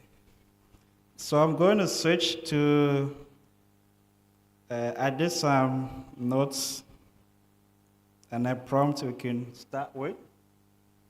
So this is what we're going to do. I'm going to open any of the AI tools. I'm using 3 AI tools here. I have ChatGPT here. I have Gemini here. That would be used for some demonstration. Then I have Google AI Studio and Claude AI. So first of all, I'm going to use generative AI to ChatGPT and say, how might we reduce food waste in cafeteria? Call it cafeteria. Please, you can try if you want to see the outcome. Okay, so we're going to see the outcome that comes. Okay, so we see that the solutions, or maybe the response that came from, one of them was portion control and customization. So maybe some people don't want, we can have half portion, full portion among others. We can also look at incentiveness and reward system to ensure that people who consume all their food are rewarded. For that reason, people might not waste their food. Then we can have awareness, behavior change, smart technology among us. So we're going to go to the next prompt and say, what are the common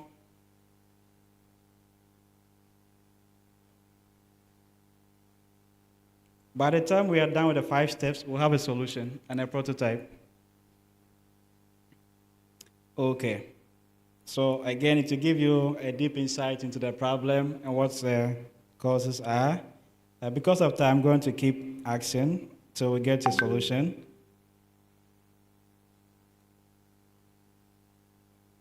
So one thing about generative AI, we have something called prompt engineering. And before you start a prompt, you need to give it a context. The generative AI are multimodal. They have vast knowledge. So you need to be able to bring the attention to specific context of activities you want to do so that it can refine itself and give you the best out of it. So we're going to ask again, that was the most impactful area to address. I'll go ahead. The more you're asking the AI, the more it's narrowing the responses to a very narrow area so that it gets you closer to what you're looking for. Then we go to suggest 10 creative ways to reduce food waste. Because of time, we'll just wrap up. We have Muslims here. I'm not sure they've eaten the whole day, right? So today we join them in the spirit. Till we close. We'll be closing soon. Okay, so this is the solutions, proposed solutions that came up. So we can have smart portion control option, AI-powered meal preparation system, waste tracking, gamification, reward system for zero waste, leftover food sharing stations.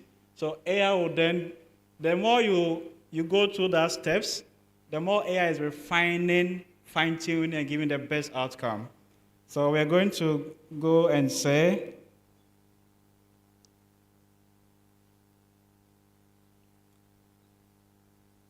how might we design a reward system? You can ask the AI that how can the AI help you to design a system that addresses reward system, which means we are going to the reward system.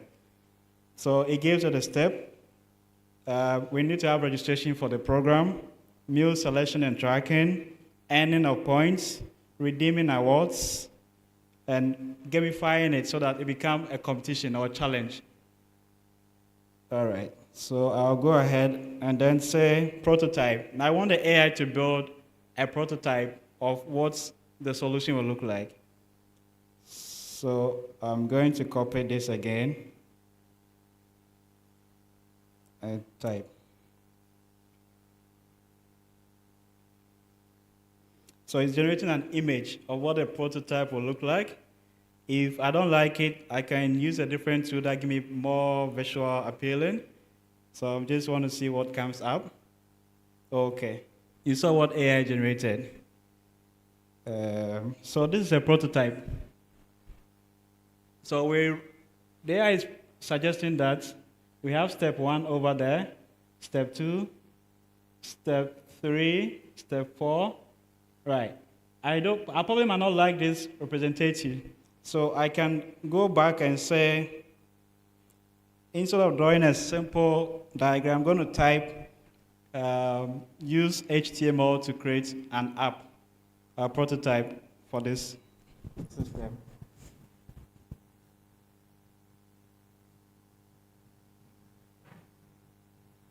And I would use Claudia to do that. So Claude is one of the AI tools, also open source. You can use it for free, for a limited version.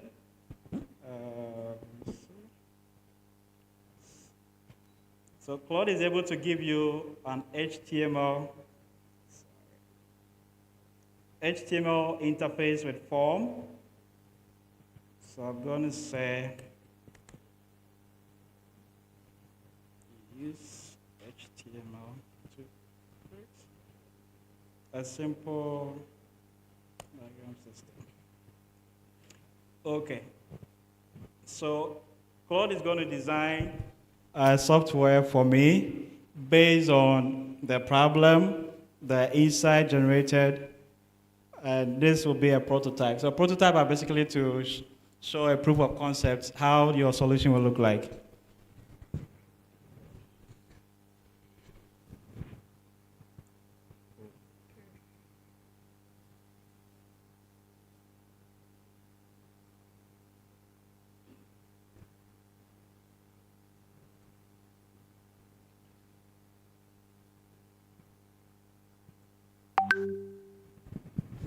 All right. So I didn't like the first outcome that came, so I have to tweak my prompt a little bit so that I get what I'm looking for. So whilst Claude is working, I want to introduce you to one AI tool too as well. It's called the Google AI Studio. So I want you to first look at this. So this is a story called Anansi's story. I'm sure we're familiar with this. Anansi and the pot of wisdom. This is a story of where Anansi wanted to carry all the wisdom in a pot and climb a tree with it. And when Anansi was trying, he tried other ways, he couldn't climb. There was a small boy around and told Anansi, Anansi, if you could put a pot behind you at your back, tied it at your back, it would be easier to climb. So this is what is on the website to demonstrate the story. We're going to use AI to generate more interactive and insightful story to the same content. So I'm going to copy this.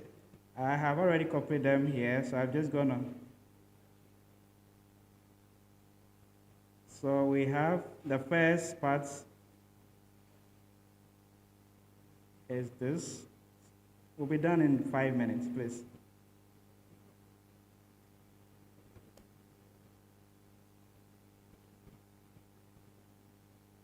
So there are a lot of these tools out there. I will encourage you to explore them and use them to solve problems, make money quicker, the right way.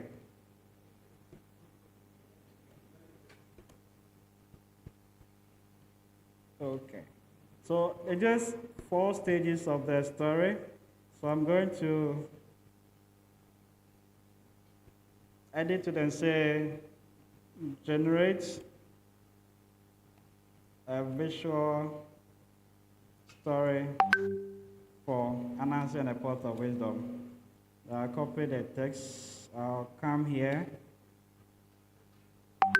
and I will put it here in the prompt and run. So when the AI is done, we'll compare the outcome of the AI to what the human did.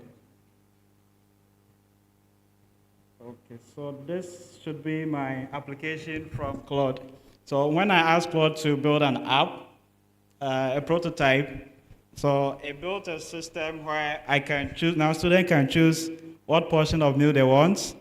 So for each of the portion, it comes with a point. Then you scan your ID card, then you get a reward, then you can then redeem it. So this is a proposed solution based on the engagement of the AI that would help us address food wastage at the cafeteria.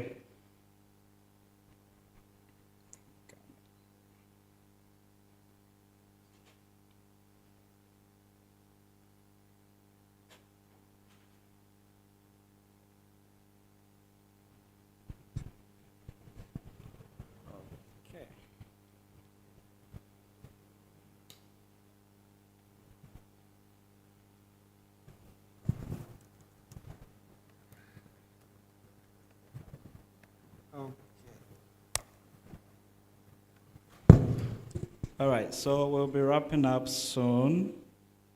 Okay. So this is a different one, but I'm creating the Anansi story. So I asked the AI to create a story. Okay, so that's basically, so it shows you a tale of pot of wisdom. It gives you a bunny, blah, blah, blah. This is not giving me what I'm expecting, so I have to try again. This time you have to tweak the prompt and be able to run. So when it comes to prompt engineering, you can't always get it right. So you need to first put in, see the outcome, because it's going to hallucinate. And that's why you have to know what you're looking for before you go into using them as well. Okay, right. So whilst it's going on, we can just wrap up. Sorry, it's still giving me burning. All right. Last demonstration before we go. I test a tool where you can upload an image of yourself and add. You can add people to the image. So you can take a single image of yourself and add people to the image. So for example, you can take an image alone and say, add my dad or your sister or your kids. So we'll try that and then we wrap up. So yes, it's able to create a very beautiful visual images for you, which those who are into content creation and all that you could use as well.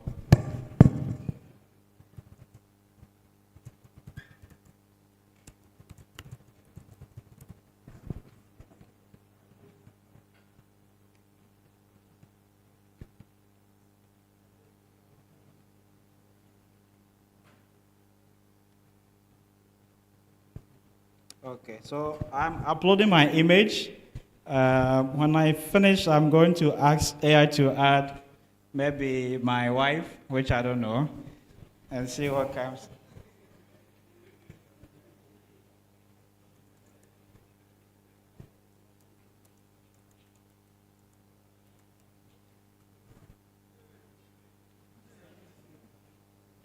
So I asked AI to add my wife to my picture, and my wife should be hugging me from behind. So let's see what comes up. So there's so many tools out there for different use cases. We need to explore them and see how best we can use them to solve various problems. So whilst we wait, I will wrap up. We're done with the demonstration. I want to. Okay, we're done. So this is what AI did in just a few seconds. Possibilities are endless. This is just a simple demonstration of what you can do with the AI tools we have. You could even add your mom, your sisters, and they'll keep adding them to the image.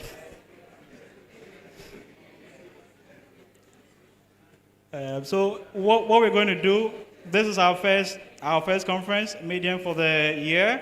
What we plan to do is to host more practical workshops, so we can spend more sessions doing more practical hands-on activities. I want to touch on this whilst I wrap up.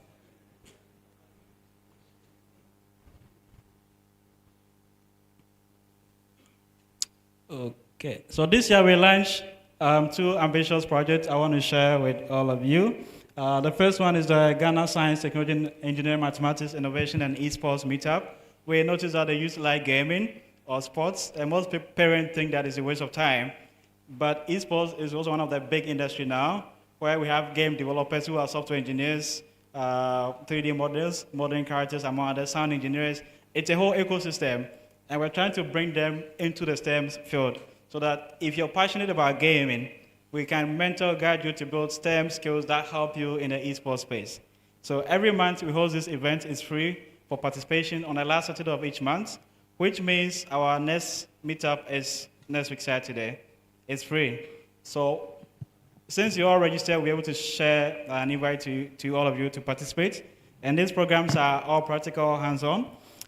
Next is our 100 Days Coding Challenge. Next month, we are launching a 100 Days Coding Challenge. The goal is to get 100,000 young people to start learning coding in the next 100 days. Thank you for your attention. If you want to join our programs, you can pick my number and email. It's also on WhatsApp. We have a large community on WhatsApp that I'll encourage all of you to join and make the best out of the generation, the technologies, and all that. Thank you. Thank you very much. Thank you very much. That was quite practical and straightforward. I think for many of us, we will not forget your wife hugging you from behind. But it's fascinating what AI can do, right? It's, for lack of a better word, it's crazy. It's crazy. All right, so all too soon, I don't like my voice in this one. Okay, hey. What a shock. All too soon, we've come to the end. I would like to say a big thank you to each and every one. We have a very nice cake that we are going to cut in celebrating Rethink. So you all join us. You all get pieces of the cake. So when we are done, we will all move outside. There are cocktail tables outside where our partners are. So we interact with the brands. And then when you are leaving, kindly make sure to pick up your pack of food before you go. So just pick up everyone should pick what?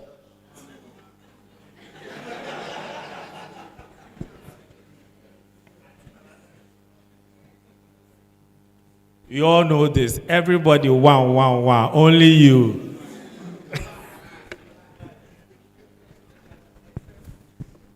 Okay, so we are waiting for the cake. But even before the cake is here.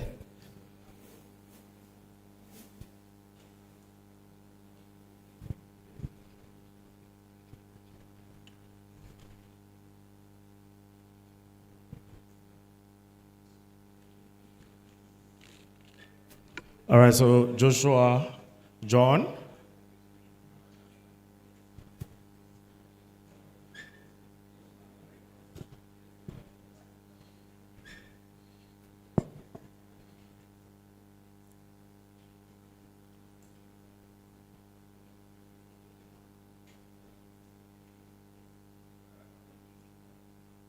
All right, so this is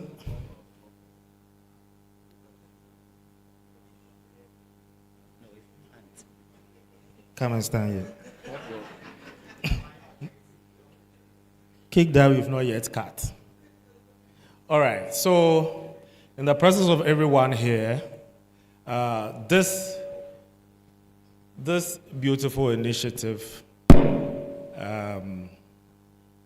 even though it's a Rethink Africa initiative, there's no way it is possible without IoT and Joshua himself here together with his team. We will be cutting this cake to signify growth, endless opportunities, but most importantly, our quest to impact and then impact young people. It is not right to cut this cake whilst Prof is sitting. So we will kindly invite Prof to join us in cutting our cake.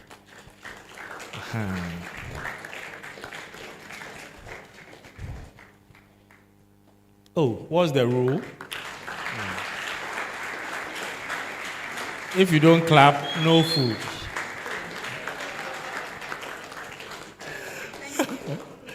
All right, so. Hey. Okay, so together, we will cut this cake. In the name of the Father,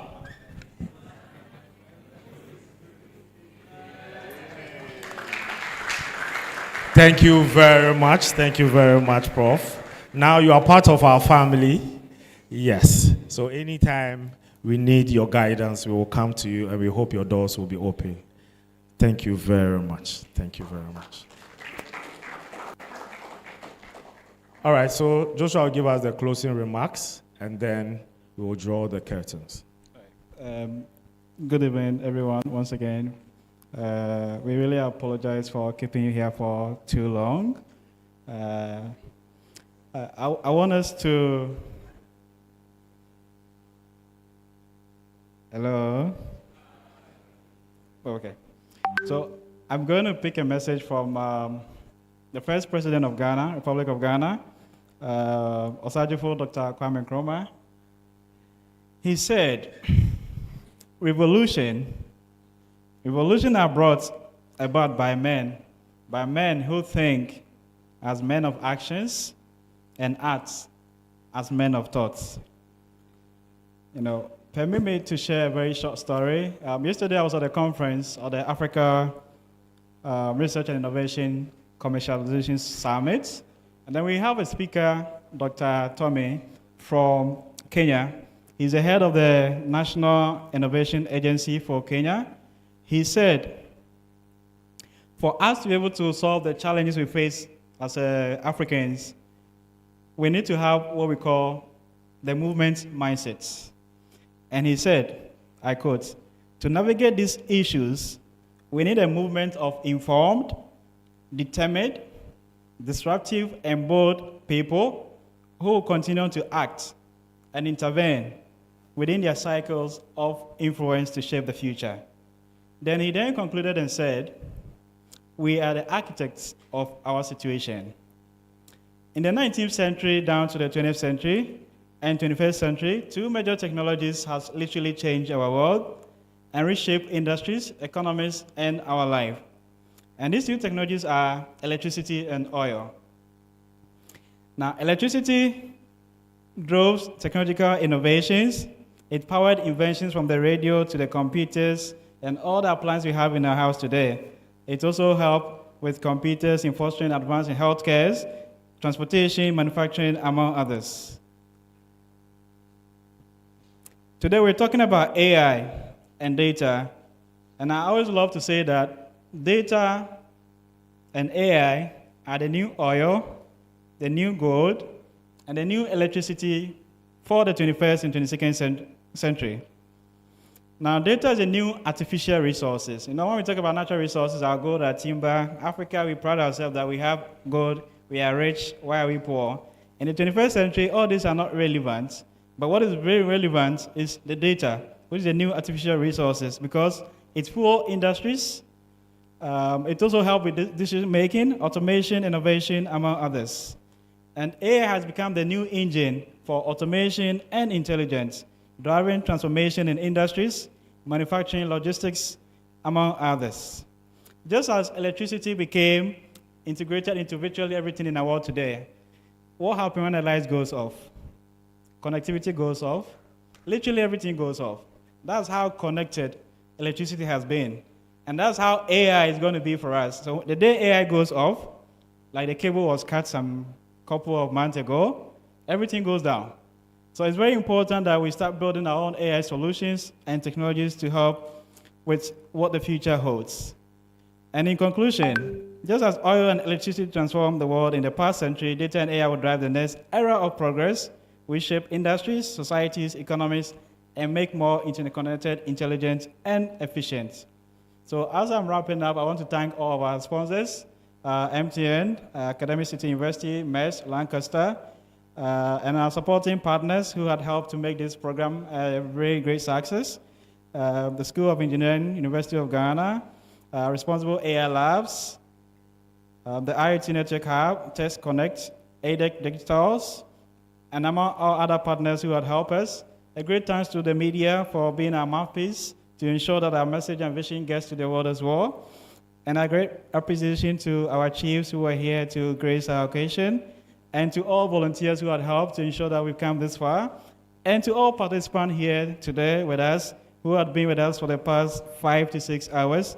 We say a big thank you to all of you for making the Rethink Africa Convo a massive action. As we leave here this evening, I want to challenge all of you that we're going to build Ghana and Africa and make her rich, great, and strong again in the 21st century and beyond. And that we have to always remember that we need to have a movement mindset. And reminding ourselves that we are the architect of our own situation, we need a movement to inform, determine, disrupt, and bold young people who would continue on to act and intervene with their circles to influence and shape our future. Now the question becomes that the future belongs to those who can design it, who can imagine it, and who can execute it. And it isn't something that we have to wait, but something we have to act now. And if not us, then who? If not now, then when? Thank you all once again for joining the Rethink Africa movement. God bless you all, and God bless Ghana, our motherland. Thank you. Thank you very much.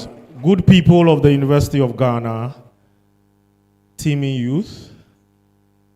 Tomorrow is a new beginning. Whatever we've learned here, we can sleep over it tonight, but tomorrow we start work. Any AI tool you learned of today, just try your hands on it beginning tomorrow. But for today, the event has come to an end. I would like to say a big thank you to you all, and God bless you. Safe journey back home. But please, like I said, when you step outside, kindly interact with the brands, get to know them. We are trying to see if we can engage our partners to secure internships for students such as you. So all the data that we collected at the entrance, that is what it is for. So we'll be reaching out. That's why I said follow our social media pages. So we are trying to leverage on our partnerships to secure internships for students also with our partners. So just pray for us and pray for the partners, and hope they give us more slots so we can accommodate more and more people. Thank you very much. There's a backdrop here. When you get there, take a picture with your friend. The new friend you made here today. Take a picture with that person. Take a picture with your old friend. Tag Rethink Africa. You can tag anybody you see. You can tag me. My name is Nothing Cold Da Silvera, but my brand name is Kofi Da Silva. You can find me on Instagram. So when you type Kofi Da Silva, you will see a very nice logo with MC at the top, and that is me. So ladies and gentlemen, thank you very much for being part of Rethink Africa Convo. We will see you again. God bless you.